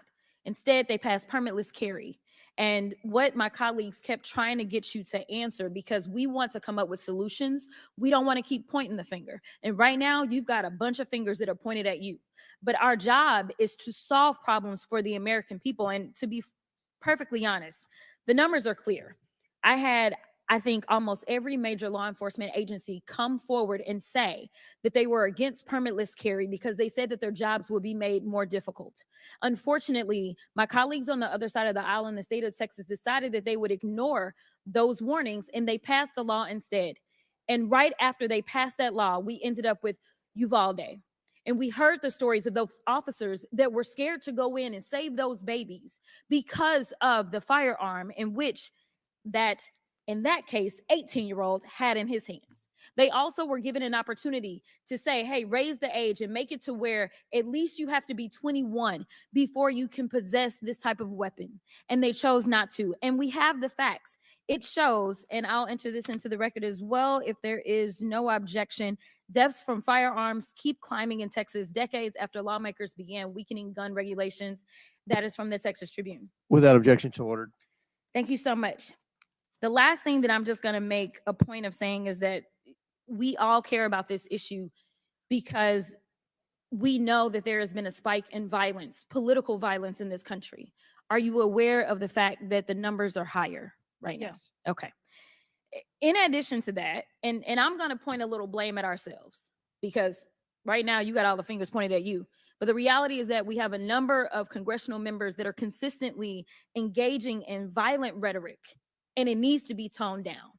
The reality is that people are listening and they're paying attention. But unfortunately, another thing that is happening because we're not getting answers from you today is the conspiracy theories. They have already began. Have you heard of any of the conspiracies? Yes. Okay. The problem with these conspiracies is that when people believe that, say, the president of the United States ordered a hit, or they believe it was an inside job, or whatever conspiracies they believe because they don't have any facts in front of them, that potentially incites the next level of violence at the next event in retaliation for this. So we are only begging for your job as it relates to being the director, as well as the men and women that you are protecting as their director, that you keep them safe by making sure that the American people have the information that they need so that they can feel as if Secret Service is on the side of the American people. And ma'am, I don't doubt the Secret Service is on the side of the American people. But right now, so long as these conspiracy theories continue to fester, it is going to make your job that much harder. Thank you so much, and I yield. Chair now recognizes Miss Marjorie Taylor Greene from Georgia. Thank you, Mr. Chairman. Ms. Cheadle, I'd like to remind you that you're under oath. The site team has a senior supervisor, an advanced team, a protective intelligence team, a counter sniper element, and detail. Who was the agent in charge? How long has she been the agent in charge? And what is her Secret Service background? So I'm not going to provide a name. Why not? You're here to answer our This questions. forum, I'm not going to provide names of. You stated in your testimony, you said, I am here today to answer your questions. That is correct. Answer the question. I'm not going to provide names of our personnel. to Why this not? committee Today. The American people are demanding these answers from you today, Ms. Cheadle. I will do the best to provide you accurate information based on the facts that I have at this time. You're not answering our questions. The advance element coordinates with other intel or law enforcement partners, identifies threats and weaknesses at the sites and movements. We'd like a copy of the advance report. Have you brought it here with you today? We will comply with the request for the documentation that has been requested. When will that be, Ms. Cheadle? Because you should have brought it today. I am certain that our personnel are working on obtaining all of that documentation. I don't believe you, and neither do the people watching this hearing. You're not doing well, as Mr. Moskowitz informed you.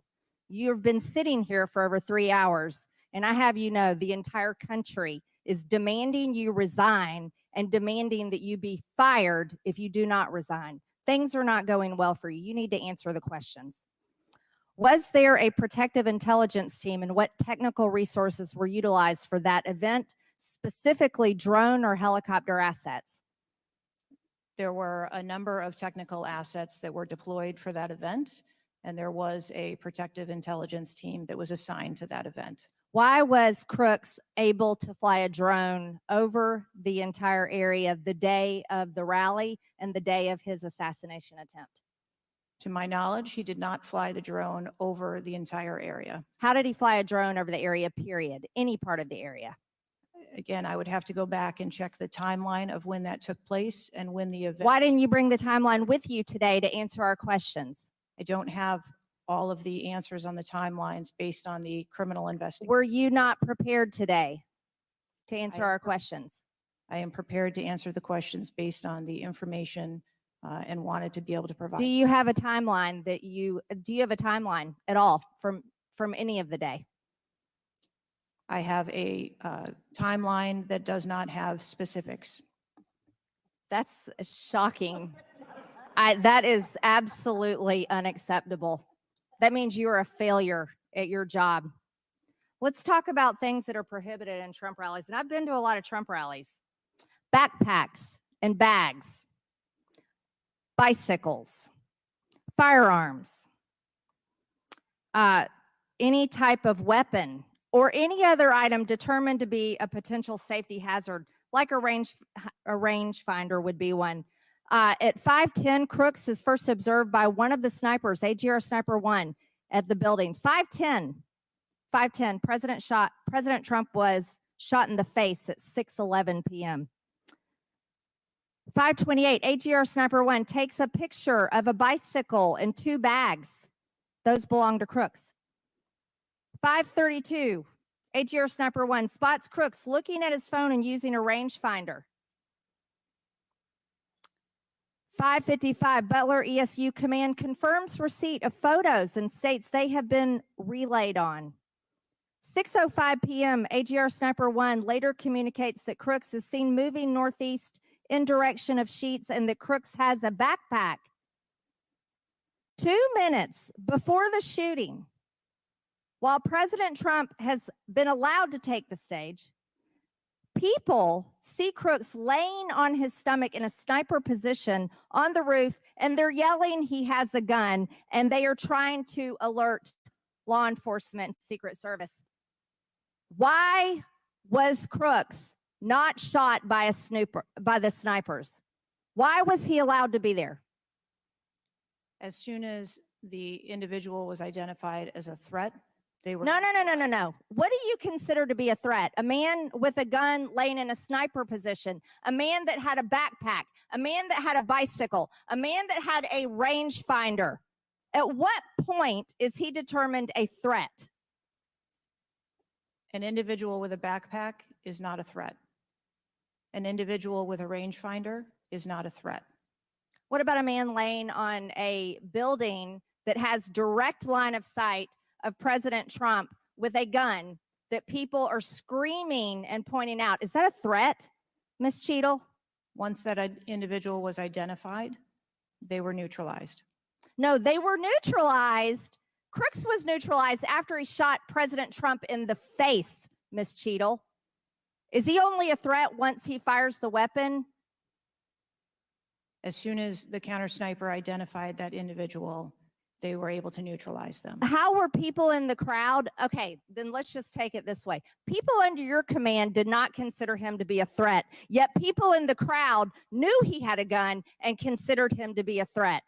That means that you are a complete failure as the director of the Secret Service, that people under your command don't perceive a man laying on a roof with direct line to the president with a gun. They don't perceive that to be a threat, yet the people in the crowd do. How is that possible? That's the last question, but please answer the question, Ms. Director. I'm not certain at this time how the information from the people in the crowd was relayed to any law enforcement personnel. No, you knew that everyone knew. The people there knew that there was a danger. They knew there was a threat to President Trump, and it was allowed to happen. Was there a stand down order, Ms. Cheadle? Was there a conspiracy to kill President Trump? Absolutely not. Then how did this happen? And why are you still sitting here not turning in your letter of resignation? Last question, but please answer, and then I'll recognize Ms. Presley. Please answer the question. That is what we are investigating to determine. We're waiting for your letter. We're waiting for your letter of resignation. And you really need to consider doing that before you leave today. Chair now recognizes Ms. Presley from Massachusetts. Thank you. No one, absolutely no one should fear for their life at a political rally, in a classroom, in a faith house, or in their home. We must do something about political violence in all its forms and gun violence in all of its forms. Now, Director Cheadle, you have noted that numerous investigations are ongoing related to the Secret Service response and that we can expect a report in the next 60 days. With the election nearly 100 days away, that is an unacceptable timeline, and it makes people less safe. It also allows my colleagues across the aisle, Republicans, additional time to spread dangerous misinformation, which also puts people in harm's way. Some Republicans have exploited this moment to continue to attack progress towards racial justice and gender equity in America. Disappointing, but not surprising. I hesitate to repeat their racist and sexist tropes, but in summary, Republicans have wrongfully and shamefully stated that hiring women and people of color hindered the response to the shooting. Now, this is part and parcel of Republican strategy to constantly attack necessary diversity, equity, and inclusion efforts, to undermine the contributions that women, people of color, the disability community, and others make to this country each and every day. And it is disgraceful. In the wake of gun violence and tragic loss of life, Republicans are ignoring solutions like gun safety reform and instead trotting out sexist tropes. Can't say I'm surprised.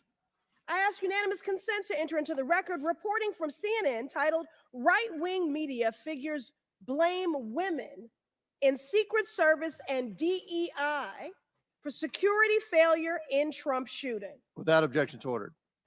This article quotes members of Congress and others that plainly accuse DEI and the hiring of women as a liability for the Secret Service. Women have been an integral part of the agency since 1971 and are held to the same standards as their male counterparts. To use them as a scapegoat during a time of crisis is shameful and it is dangerously divisive. In fact, based on recent publicly available demographic data of the agency, the largest demographic groups among special agents are white and male. But to right-wing extremists, the truth doesn't matter. The lies they tell to advance their anti-diversity agenda, which is a key theme throughout Project 2025, will only make the American public less safe and more divided. And every day, Director Cheadle, that you fail to give us answers, they are given more oxygen to make their baseless claims that women and people of color are responsible for tragic events. And that is dangerous too. Thank you. And I yield my remaining time to Ranking Member Raskin.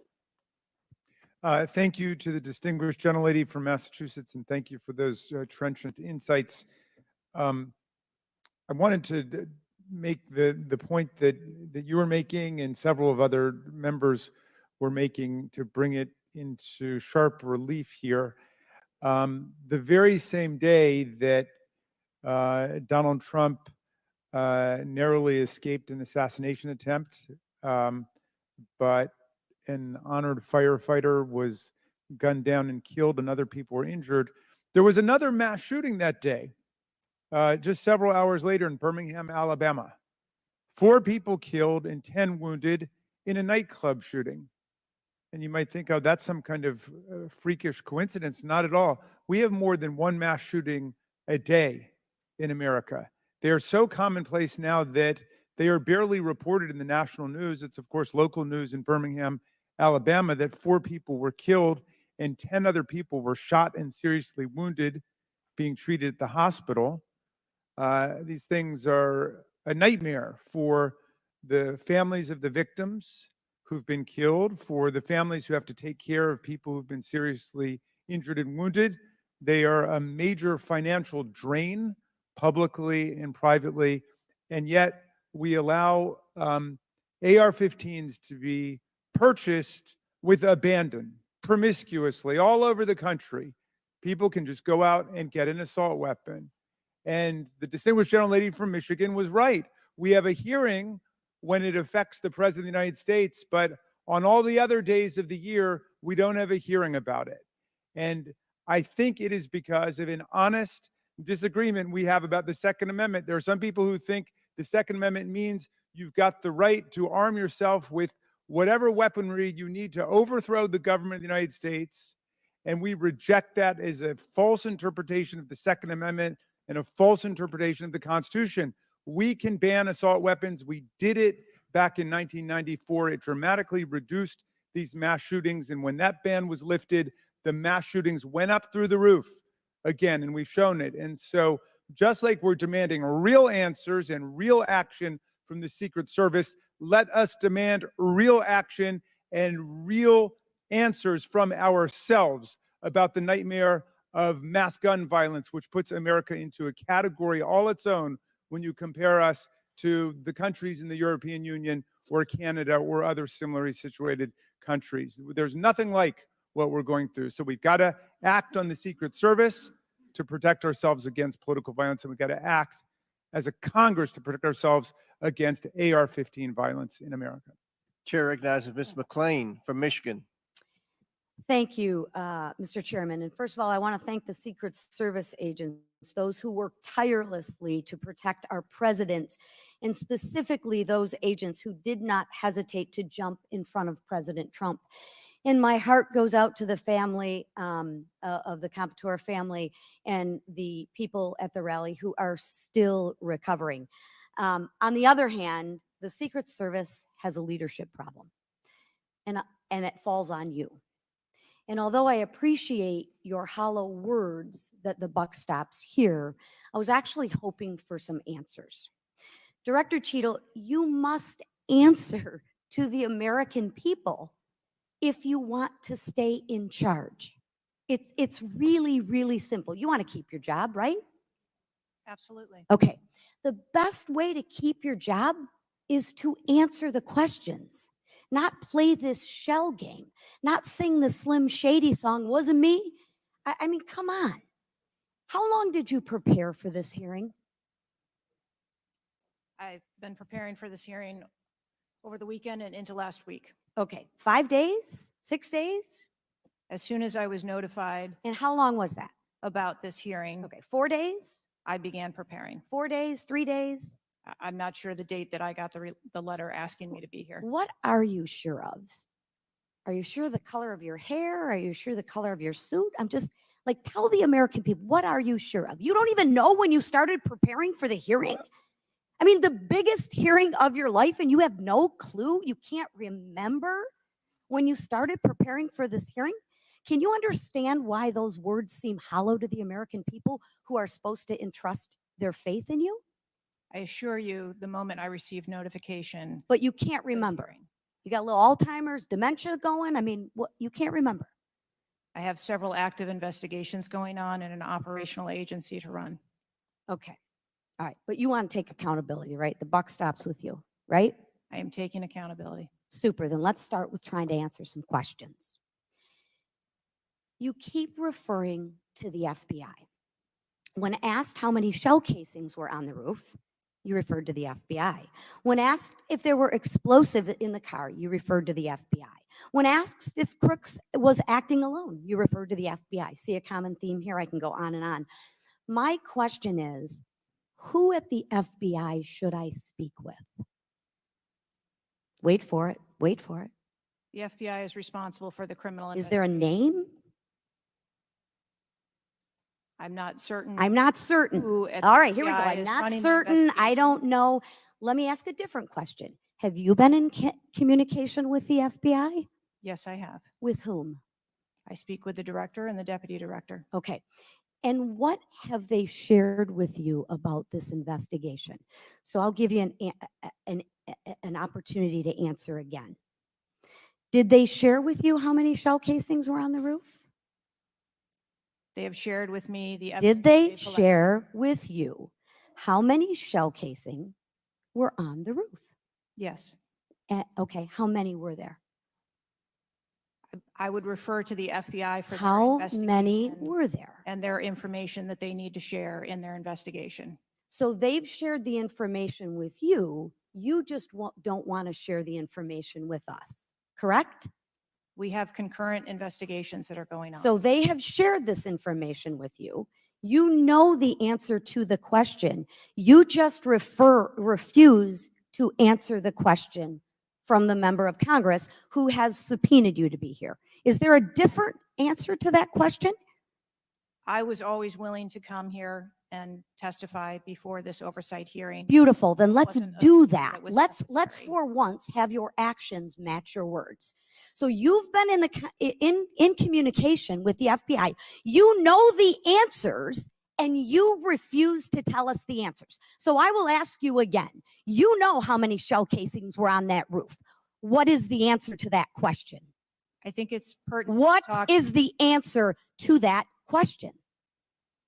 I think it's pertinent to talk to you about the information that the Secret Service has and that the Secret Service knows related I'm to the asking events you on an that day. answer to the question. If you're supposed to be in charge, if the buck stops with you, how come you can't share the answers? What are you covering up? What are you hiding, my friend? I'm not covering anything up. Then why can't you answer a simple question? I would leave it to the criminal investigation to answer questions related to that. When you talk to the FBI and you ask them how many explosives, well, let me ask you, did you ask them how many explosives were on the roof? Did they answer that question? Or in the car, excuse me. Did they answer that question for you? Yes. Yes. So you know the answer to that question that my colleagues have asked you. But again, you refuse to give us the answers. You're playing this wasn't me.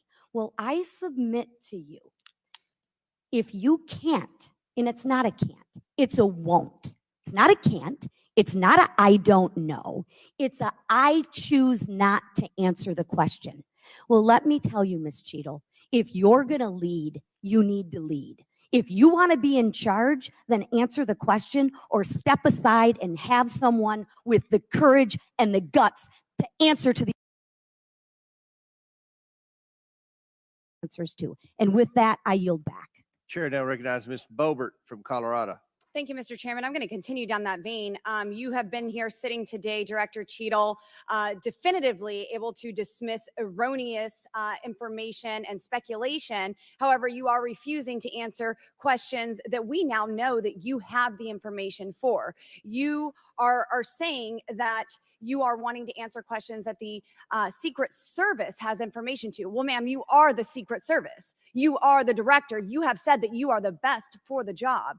So I'm going to ask you some questions now knowing that you do have answers from the FBI, whom you have been passing the buck to this entire day. And I'll start with something that, maybe the FBI doesn't know because it has to deal with you personally. You said you spoke with President Trump after the assassination attempt. And I want to know, did you apologize to him directly for nearly having President Trump killed? Yes, I did. I appreciate that. I appreciate that you recognize that this was your failure. Now, since the assassination attempt, you are under oath, reminding you, have you communicated with anyone at the White House on an encrypted messaging app like Signal?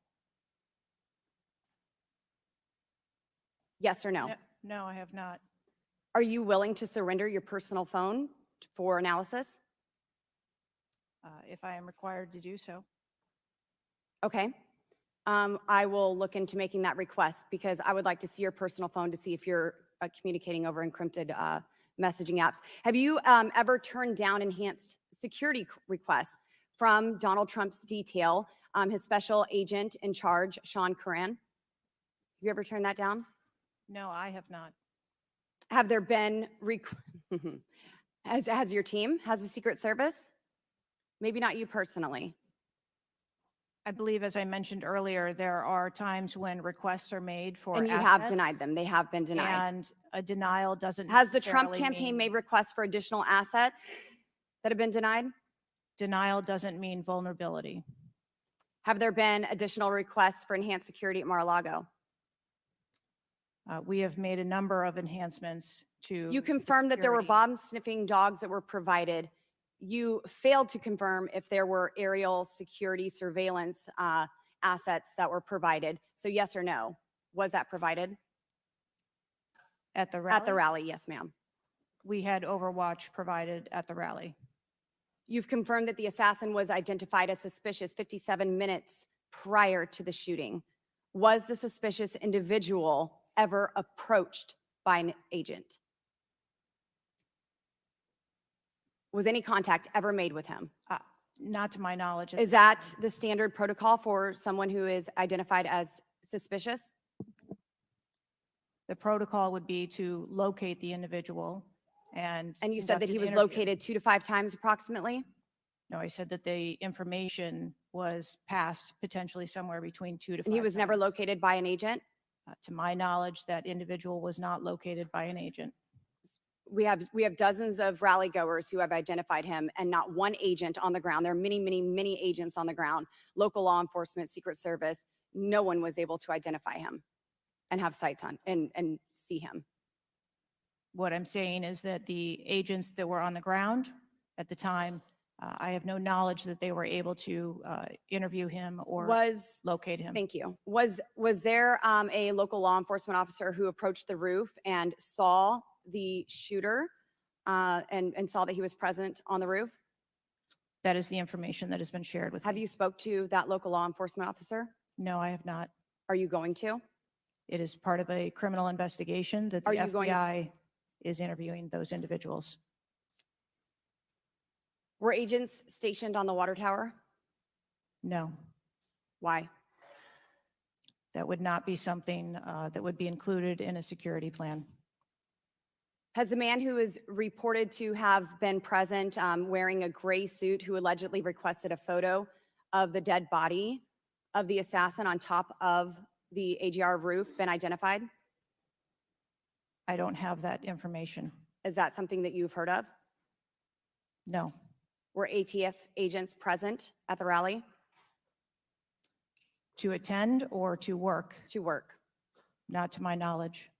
How long did the counter sniper have crooks in his sights before the shooter opened fire on President Trump? I don't have that specific timeline. Will you be able to tell us if he communicated with other agents on what he was seeing through his sights? Once I have that information, absolutely. Because we need to know why he waited for multiple rounds to be fired at President Trump before the threat was neutralized. We need to know if he was given an order to hold fire. Now, it's you've excused the roof of being unmanned because of the slope of the roof. Do you continue to assert the slope of the roof as a credible reason for leaving this position undefended? First, I'll go back and correct that there was no order to hold fire. Our agents and officers have the ability to neutralize a threat at the time So you that don't they know, see it. I'm sorry, you don't know the communication that was taking place or how long he had him in his sights because you haven't spoke to him, but you do know that there was no order to hold fire. I can tell you the way that our personnel are trained. They are trained on the use of force scale, that when they see a threat, they are authorized to neutralize that threat. They don't have to ask for permission. You excuse the roof being unmanned because of the slope. Do you stand by that assertion?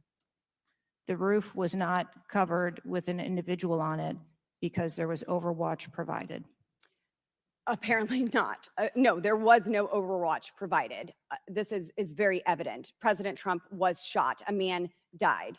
There was no oversight provided. I find this rather maddening, especially now knowing that you do have answers from the FBI, who you have been passing the buck to this entire hearing, not answering a congressional hearing, members of Congress, while you are under oath and under a subpoena. I find it maddening that the director, that our country has come centimeters away from oblivion under your watch. You have answers. You are refusing to give those to us, directing us to the FBI.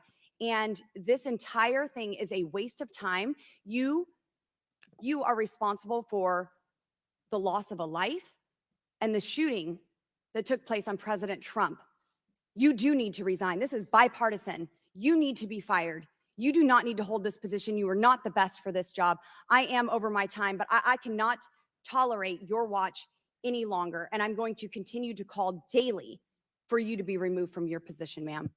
Chair recognizes Mr. Fry from South Carolina. Thank you, Mr. Chairman. Director Cheadle, how long have you been with the Secret Service? 29 years, right? That's correct. And how long have you been director of the Secret Service? Just under 2 years. During your tenure as director under the Secret Service, I know we're here today to talk about the assassination attempt on President Trump, but how many other security lapses have occurred with protectees under your watch? I don't have a specific number, but there have been some lapses. There have been other lapses. Was one of them Jake Sullivan? Yes, sir. What happened there? There was an individual who was able to access Mr. Sullivan's residence. His residence. A protectee, somebody was able to break into his house. And what happened? Did anyone get fired because of that? There were individuals who have been reassigned. Reassigned. What other steps have taken? What I'm seeing, what other incidents have occurred other than Jake Sullivan?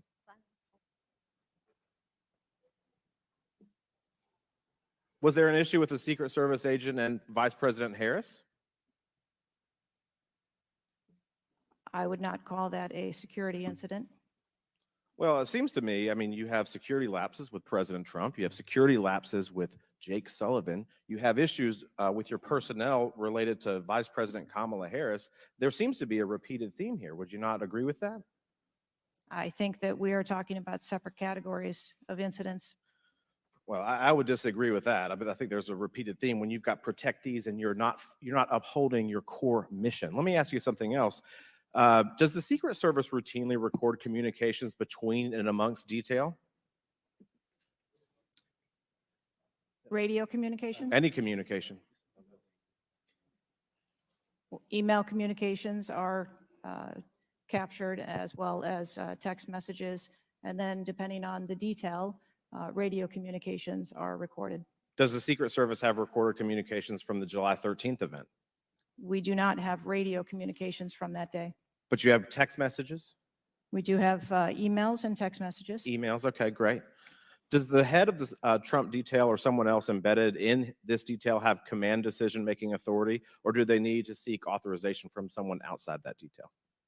The head of the detail has the decision-making authority for things that are necessary for that detail. Is that standard for protection details? Yes, it is. Okay. Let me ask you something. During campaign events, is it common for the Secret Service to utilize other agencies? Yes, it is. What other agencies would be providing assistance to the Secret Service? There are a number of other agencies that provide assistance to the Secret Service during campaigns. We utilize personnel from the Department of Homeland Security. We utilize personnel from the Department of Defense, and we utilize local law enforcement partners. Are you on the same radios? Do you provide the radios to all the assets that are taking part in protection of an event? We provide radios to the personnel from the Department of Homeland Security that are assisting us. But not local law enforcement? Local law enforcement is working on their own radios. Are you on the same frequency? We ensure that we have counterparts in the security room, and so the local law enforcement will place one of their personnel in the security room with our personnel so that we have interoperability communications. Let me ask you something just about the timeline, because I think this is really interesting that we can't nail that down. I mean, I think there are lay people out there with more knowledge about the timeline than you seem to come before a subpoena in front of Congress. Was Mr. Crooks observed at the AGR building prior to the shooting? He was observed on the grounds outside of our perimeter prior to the shooting. At approximately what time was that? You don't have to give me the specific minute, but at approximately what time was that? I believe it was about 45 minutes or so prior to. Did the sniper team take a photo of Mr. Crooks? The local team did, yes, So it was a local team and not a Secret Service sniper. that took the photo. Okay.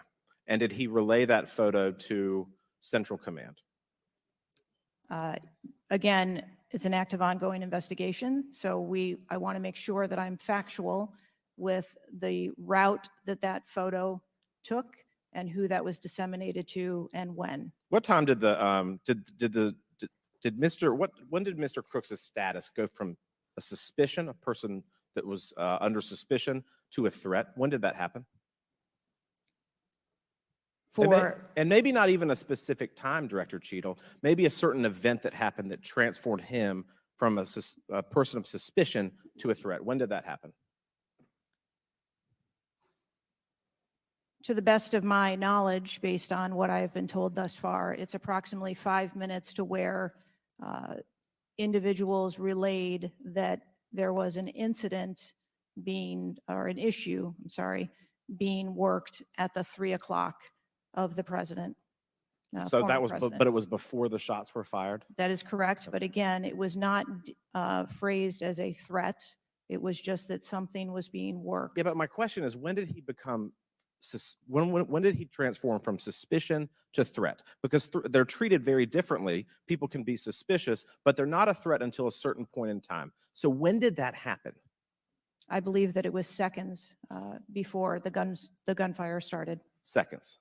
My gosh, we actually have a few questions that we got answered today. Listen, I'm going to wrap up here, Mr. Chairman, but here's the frustration that people have. The buck stops with you. You've said that yourself. But the problem in Washington, D.C., it is the only town in America that you can be so bad at your job that you actually get a promotion or don't get fired. You have not been able to answer the number of agents, whether or not requests were denied on additional security, whether or not law enforcement were able to engage before the shooting with the assassin, how he got on the roof, how the rifle got on the roof. You can't tell us how many shots he fired, whether the casings were recovered. You can't tell us anything about his cell phone. You can't tell us whether the rally was supposed to be postponed, given the intelligence that you were receiving. You can't tell us whether the car had a bomb. You can't even tell us his motive. And the American people are incredibly distrustful because it has taken 9 days to even get a scintilla of evidence out of you. Maybe if I was CNN or ABC or NBC, I would have gotten much more thorough and accurate information, but we have not received that in a subpoenaed hearing in front of this Congress. That is why the American people are frustrated, and I echo the bipartisan calls on this committee and all across this country that you should resign, or maybe when the president wakes up from his nap, he can fire you. Thank you, Mr. Chairman. Chair now recognizes Ms. Luna from Florida. Director Cheadle, can you please give me the names of the individuals who are in charge of your conduct for the rally? I'm not going to release names. Can you give me the today. titles? And how No. many individuals? No. Nothing? We had a full advance team that was responsible Who for are advancing how many the people site. are the final approval authority? There are a number of people Can you that give me a are number? engaged in approving Can you the give me a plan. number?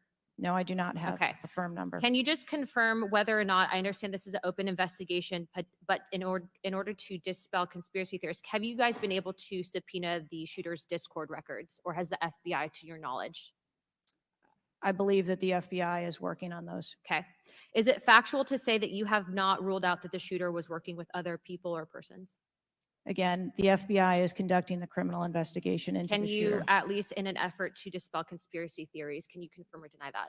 At this time, we do not have that there were any other people engaged. So you believe he's acting alone? I do. Okay. Have you been made aware of multiple eyewitness reporting that there was a second shooter on a water tower?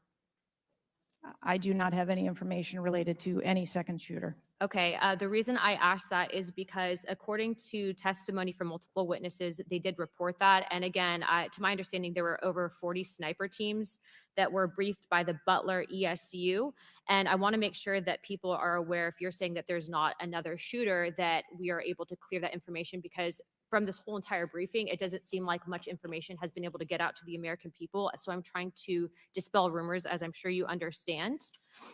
Was it true that Secret Service was present at the Butler ESU briefing? there was a briefing between the counter sniper teams Was that were working Secret on the Service ground. present? Yes, to my knowledge. Okay, I want to read you a report from people that seem to be throwing you under the bus and stated that they were in attendance and that Secret Service was not in attendance at the security briefing, according to individuals with knowledge, to also include that the AGR building where the shooter Thomas Matthew Crooks was located was actually not a part of their security perimeter for that. So there was not Secret Service present. It seems as though that when you were asked earlier from Rep. Krishnamurthy about whether or not Secret Service was aware of a threat, you had said no, they were unaware of a threat. And yet, according to communications, again, from law enforcement that were in some of these group chats, they actually had reported that Secret Service was made aware of a threat at around 5:59 p.m. as a part of the command, including Secret Service, aware of messages and requests about information about the suspect's location. Can you please tell me if you have knowledge of that at all? Again, I think we're conflating the difference between the term threat and suspicious. But you guys did have knowledge at 5:59 p.m. according to those group chats, did you not? Of a suspicious individual. Okay. Chairman, in my opinion, according to some of the testimony today, I feel that you have perjured yourself in some instances. And so I'm going to ask for a full review of the transcripts by staff. And if you find that to be the case, I do ask that you bring perjury charges against the director. I will say this, it is very frustrating, and I've talked to my colleagues and we've said it to your face, that you have been up here basically stonewalling our ability to get the answers to the American people. And what I will also say is that every single member of Congress does not feel safe with you in charge. You have heard that. And I think that we are all sitting ducks with you in directing the Secret Service currently. But more importantly, it sends a message to our adversaries that we are not protected. And we are one of the strongest countries in the world. So you have essentially made us a less safe country because of it. As a result of that, I'm asking you to formally step down. I share my same opinions as my Democrat colleagues. And I also think that your efforts to bring forward a full investigation and report in 60 days is unacceptable. And as a result of that, I'm going to do everything in my legislative toolkit to ensure that that happens sooner rather than later. And I'm sure that you know that we brought a vote on inherent contempt against Garland for essentially blocking a congressional investigation. And I don't think that you should be any different. So I will say that I am just completely disgusted by your performance today. And I understand that you're probably in a position where you're being told not to testify, which is why we had to subpoena you. I think that goes back to Garland. But again, that is part of the flushing that we need to get out of Washington. And I would be happy to assist in that process. Chairman, I yield the rest of my time. Chair now recognizes Mr. Langworthy from New York. Thank you very much, Mr. Chairman, and I appreciate you bringing this hearing forward with subpoena. Director, yesterday I made the decision to get in my car and drive to Butler, Pennsylvania in preparation for this moment and asking you questions about the events of the assassination attempt on President Trump's life. I've done several presidential events prior in my career, and I wanted to see this site with my own two eyes because I don't believe the video footage tells the whole story or looking at things on a diagram. And I was absolutely appalled when I went to the site, when I saw the fact that I could have stood on the roof of that building, the AGR building, and hit that podium with a 9-iron, and I'm a lousy golfer. And the fact that that was not included in the perimeter is a complete dereliction of the duty of the U.S. Secret Service. I mean, there are very few rooftops that needed to be secured.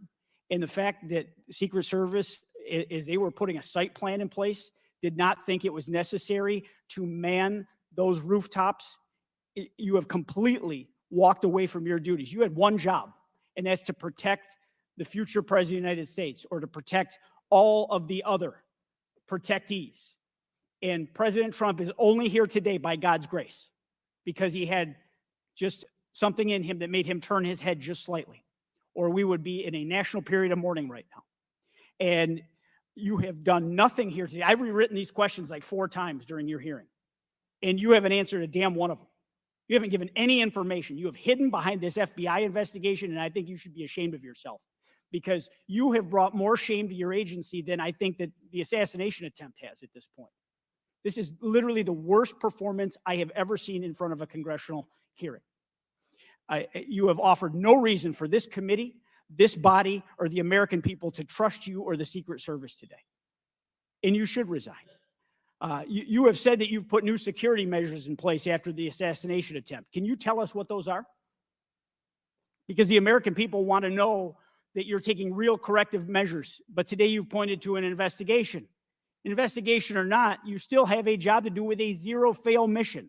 But so far, there's been absolutely no accountability, and you've admitted that here today. Not one person's been suspended. Not one person's been put on a desk. Meanwhile, we've got the most contentious of elections in our nation's history, and protectees are in danger because of incompetent leadership. Not the agents. The agents piled on President Trump to protect his life. Those are heroes. But the administrators running your agency, they're not right now. They're not doing their jobs. And you certainly aren't doing. The most appalling part of Saturday's events is the countless opportunities that Secret Service had to stop Crooks before he even got on the roof. At 3 o'clock, Crooks raised suspicion by entering the rally with a rangefinder.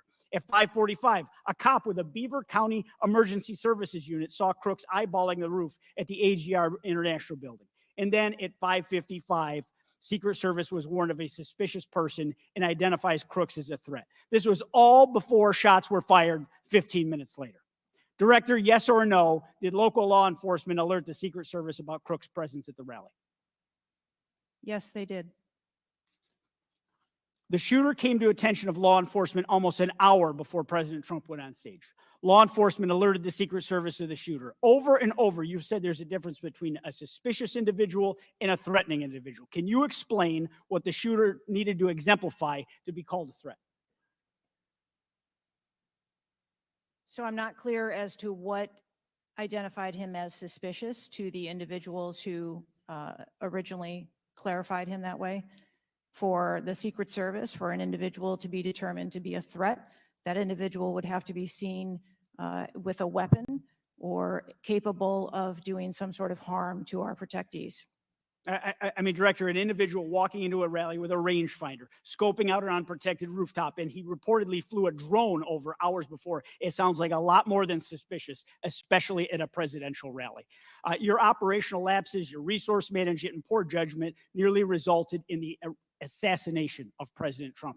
I mean, the dereliction of duty here is just appalling. The fact that you haven't visited Butler is just maddening to me.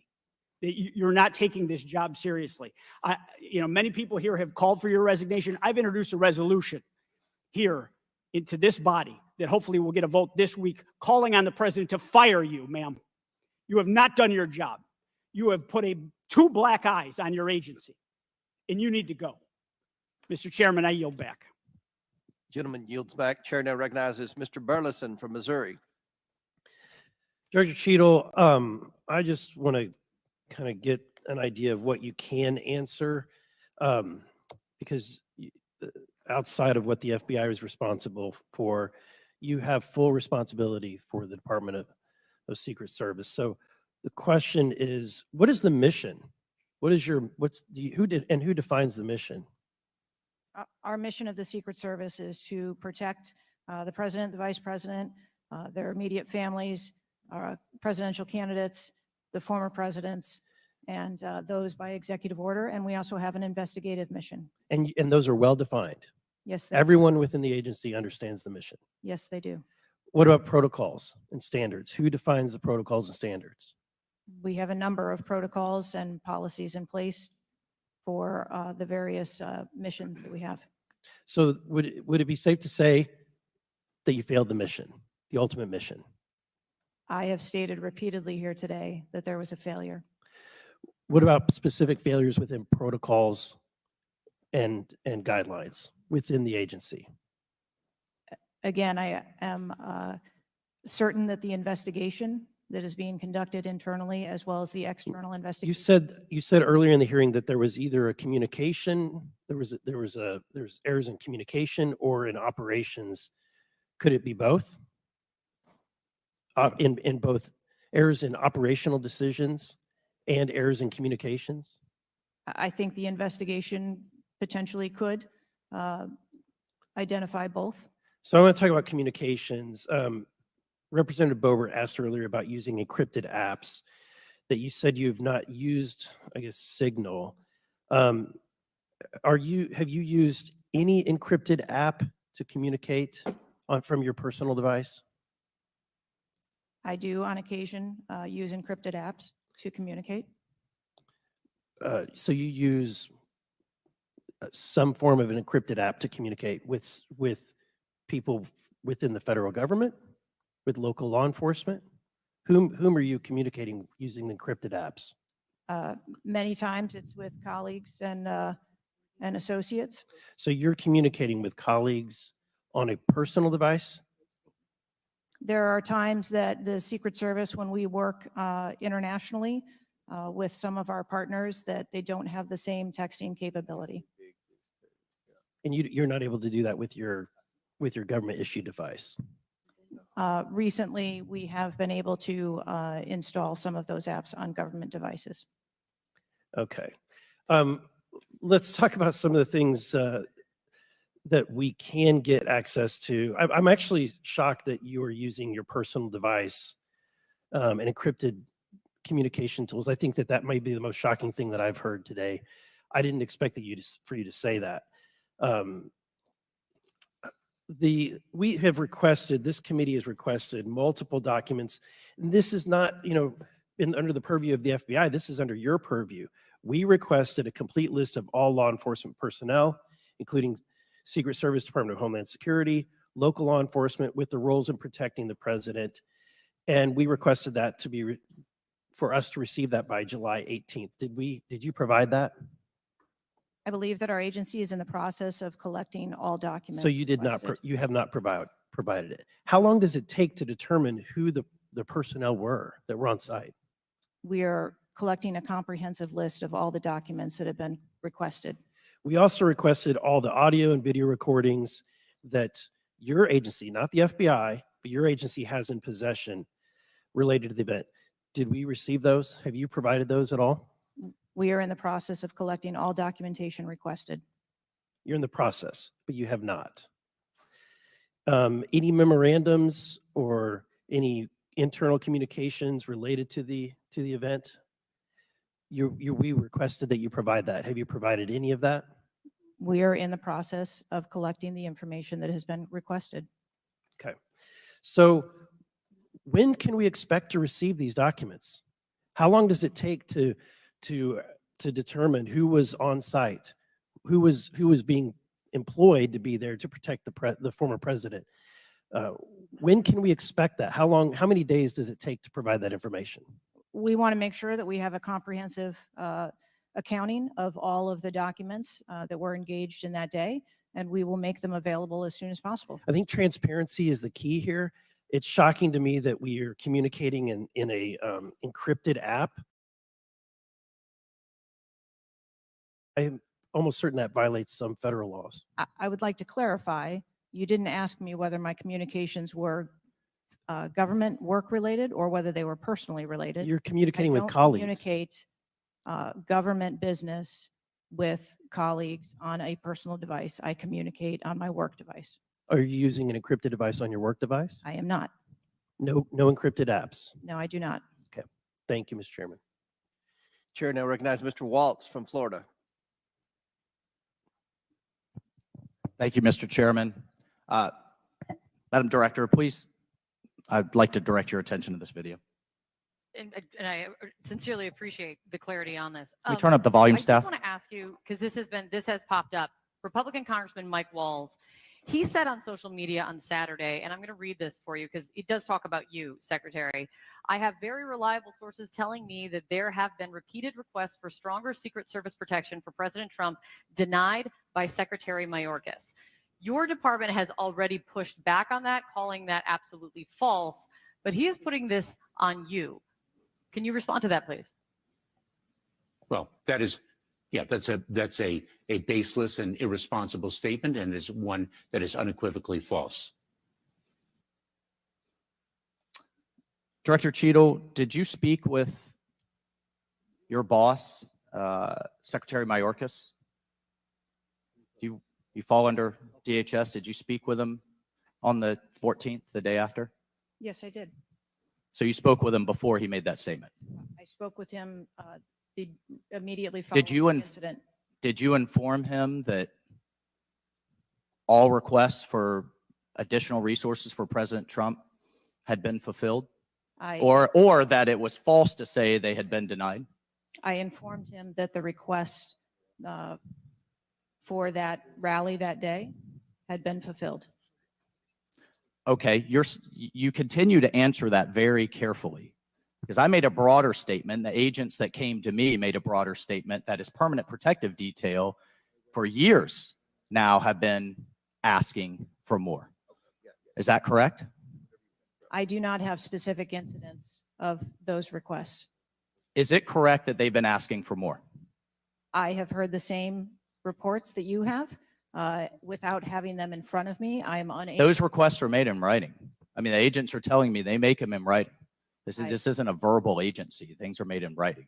I understand what you're saying. I don't have those requests in front of me here to. I'm not asking if you have them in front of you. Are you aware that they were made? As I said earlier, there are times when requests are made, and depending on the availability of assets, or if there is a way that So there were times when they were denied. if there is a way that vulnerability can be mitigated in a different way, then that is why the. So there are Secret Service- times when they were denied That is- for a variety of reasons. That is why the Secret Service has a multi-layered and multifaceted security plan so that we can pivot if So we need to. in the wake, I mean, in the immediate 48 hours of an assassination attempt on a former president, could be the next leader of the free world, almost had his head blown off. Your boss says that's irresponsible and false to say things are denied. And you had talked to him. So did he just make that on his own, make that up on his own? Or did you tell him that? We were speaking about the requests made at the rally. Staff, can we show the next slide, please? Then we have your spokesman. Did you sign off on this statement? That there's an assertion that a member of the former president's team requested additional security resources and those were rebuffed. This is absolutely false. In fact, we added protective resources and technology and capability as part of the increased campaign travel tempo. But next slide, please. Next slide, please, staff. We have the Washington Post article that then says we now have senior Secret Service officials saying there were at times when it was denied. So which is it? Again, there have been a number of conversations going on here. Did you sign off on that spokesman's statement? The spokesman's statement, I believe, was related to requests that were made. Did for you the sign rally. off on it? For the requests that were made at the rally. Did you Yes. sign off on the statement before it went out? I sign off on my press spokesman's statement before they go out. I would hope you would in the wake of an assassination attempt. Yes. You did. Mhm. Categorically false that any requests were made. You signed off on it. Thank you for that. Thank you for that clarity. Madam Director, how many press conferences have you held since the assassination attempt? We have put out press releases. How many press conferences have you held? Gone to the mic, taken questions from the public, from the media? How many? I have not held any. How many has Secretary Mayorkas held? I don't- 0. How many has the FBI held? 0. How many has the Department of Justice held? I know you know the answer. I believe there was a press conference in Butler after the incident occurred. By local law enforcement, not by you and not by the Department of Homeland Security. So this is how misinformation flies. I mean, in the darkness, in the absence of information. Now we have 9 days later before a congressional committee, we all represent almost 1 million people, and you still don't have answers. Are you aware that national news anchors are saying this was a hoax? On national television, they're saying, no, the president wasn't shot, it was flying glass. Are you aware of that? I have not heard those reports. Are you aware that, I mean, there are rumors rampant online that there were multiple shooters? Yes. Are you aware that because the shooter had overseas encrypted platforms in Belgium and New Zealand and in Germany, that a lot of people are speculating there could have been foreign involvement, logically? Are you aware of that? Yes. And have you done anything to disabuse any of these notions today?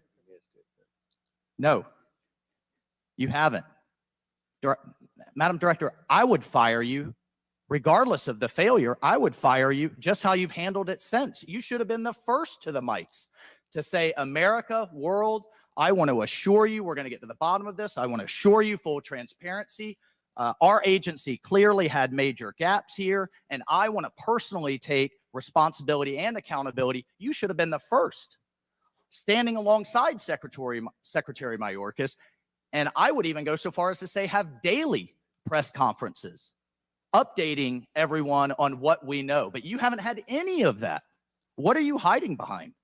I am not hiding. Because you're making the situation worse. I think you've heard that on a bipartisan basis here. You are making this situation far worse in the absence of information. Let's move on. This is truly astounding. I want to be clear because you keep dodging the issue. Has President Trump's permanent protective detail requested additional assets over the last few years? He is clearly not your average former president. He's not Jimmy Carter in an old folks home. He's not President Bush painting out in his barn. He has multiple residences, a lot of rallies. He's very publicly engaged, and he has a foreign threat in addition to domestic threats. Have they requested additional resources? That's the last question, but please feel free to Thank answer, Director.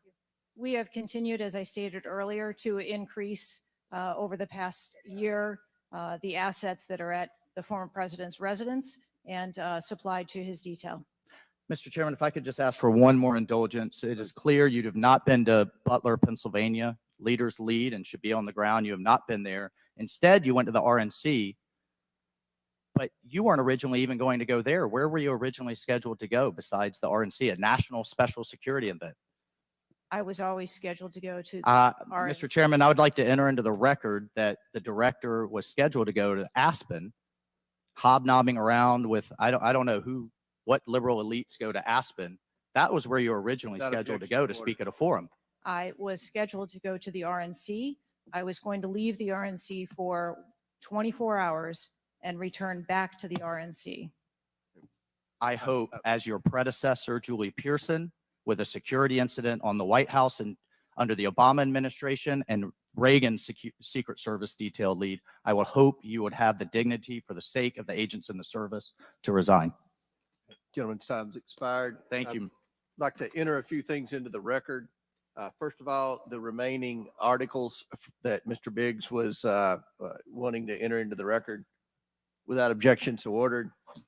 Next, I have a written statement from Representative Mike Kelly of Pennsylvania. His district includes Butler, and he has a written statement that we'd like to enter into the record without objection, so ordered.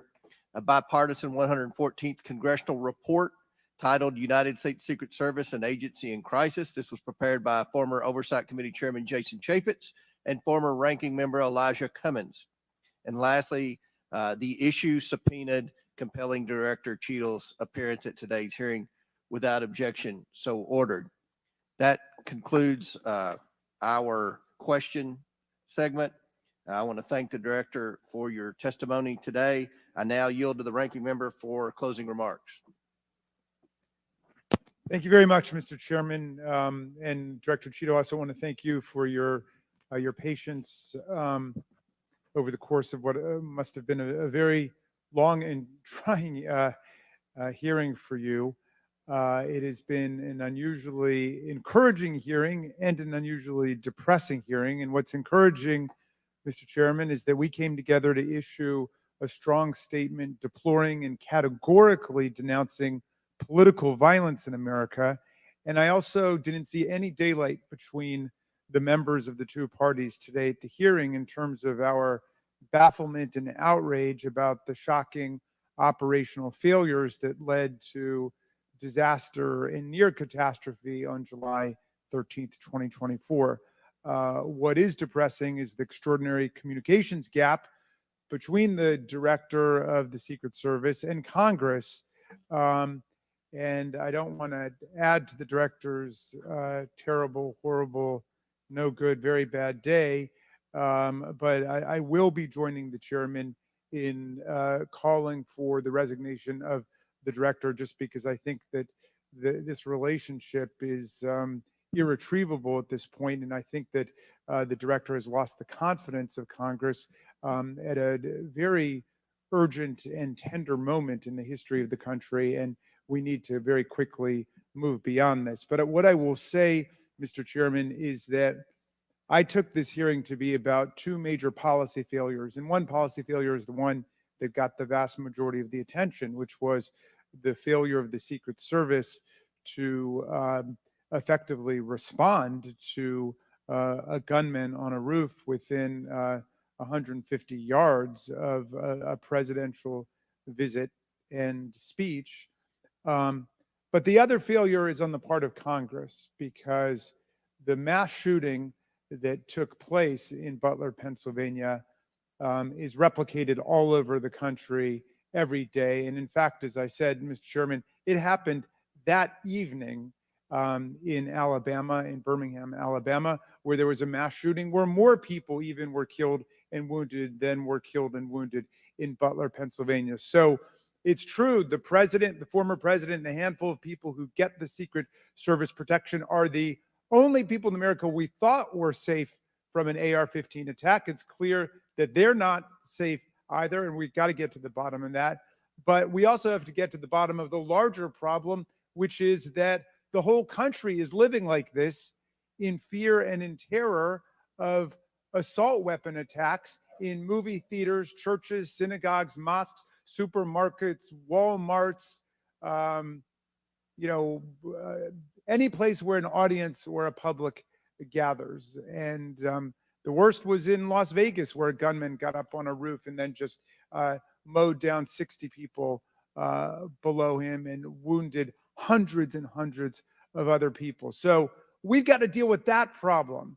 Yes, we've got to move as swiftly as we can to deal with the problems of the Secret Service, but the broader problem is still there. And I just wish to the heavens that our colleagues that could get together on the question of presidential security against an AR-15 attack could get together on the question of public security against an AR-15 attack, because all of us are vulnerable. All of our families are in danger by this, and the rest of the world doesn't live this way. And we have to look to see how uniquely strange it is that we allow 20-year-olds to access AR-15s, weapons of mass destruction, and show up in public places to endanger other people. And I hope, Mr. Chairman, we can work together on that with the same spirit of bipartisan commitment to the public safety that was exemplified here today. And I yield back to you. Ranking member yields back. I'll deliver my closing remarks. Director Cheadle, I subpoenaed you to appear today to get answers for the American people about the failures that led to the assassination attempt of President Donald J. Trump. Unfortunately, you refused to answer today. And this committee is not known for its model of bipartisanship, but I think today we came together unanimously in our disappointment for your lack of answers. You've stated that the FBI will investigate and give a report, and you estimate 60 days. We've been waiting for months and months for lots of different bits of information from the FBI. We have no confidence in the FBI. The majority of this committee has no confidence in the FBI. I sincerely hoped that the hearing today would give not just Congress confidence in the Secret Service, but the American people would have confidence in the Secret Service. We don't have confidence, not just in Congress, but I don't believe the American people tonight when they go to bed are going to have confidence that the Secret Service is the best it can be at protecting President Biden, at protecting the First Lady, at protecting President Trump, at protecting their families. That's what the primary role for the Secret Service should be. And some people have said and speculated, well, there needs to be more money and more employees. As I stated early on, $3.1 billion, I believe next year it's going to be $3.2 billion budget, over 8,000 employees. If the Secret Service is spread too thin and doing things like inspecting counterfeit, which is what the Secret Service was created to do, was to inspect counterfeit money and things like that with the Treasury. If it's spread too thin, then we need to come together in Congress. And I think we can do that in a bipartisan way to narrow the focus of the Secret Service, to protect the leaders of our country, to protect our elections by protecting our candidates. And I don't believe we have any confidence that you can do that as the leader of the FBI. I sincerely hope that we would adjourn this committee hearing and have confidence, not just in the Secret Service, but in you as director of the Secret Service. But we do not. Taking responsibility requires a lot of things. It means providing transparency. It means answering simple questions. It means providing a specific timeline of July 13th to this committee and the American people. I mean, it's been 9 days. There were people that were demanding that we have a hearing the next day or 2 days following the shooting. And I said, no, we need to give the Secret Service ample time to be able to answer those questions. 9 days. 9 days. And I don't think we answered very many questions that the American people have. I don't think there was I've never said this before, and I've presided over a lot of hearings. I don't think there was one question asked by anyone that the average American hasn't already asked at a diner or at church or at a ball game. The American people have questions. They deserve answers. Congress deserves answers. You were subpoenaed today to provide answers, and ma'am, you did not do that. So as Ranking Member Raskin stated, he and I will be sending a letter requesting that you submit your resignation as a step toward accountability in what happened. And one of the biggest frustrations that many of us have, especially on this side of the aisle, is that there's never accountability in this administration. And when you look at the debacles prior to July 13th, I mean, it would be hard to beat the withdrawal in Afghanistan, the debacle there, and no one was held accountable. To this day, no one has been held accountable for that. But here we have clearly video showing people notifying the police, and the police are blaming the Secret Service. The Secret Service are blaming the police. Homeland Security is blaming everybody. But at the end of the day, after this hearing and after our request for information, we don't have any answers for the American people. And we don't have that confidence that you can lead the Secret Service to restore the confidence. And again, I commend the ranking member for joining with me in the letter asking your resignation. And we certainly hope that you will take that to heart. With that and without objection, all members have 5 legislative days within which to submit materials and additional written questions for the witness, which will be forwarded to the witness. If there's no further business, without objection, the committee stands adjourned.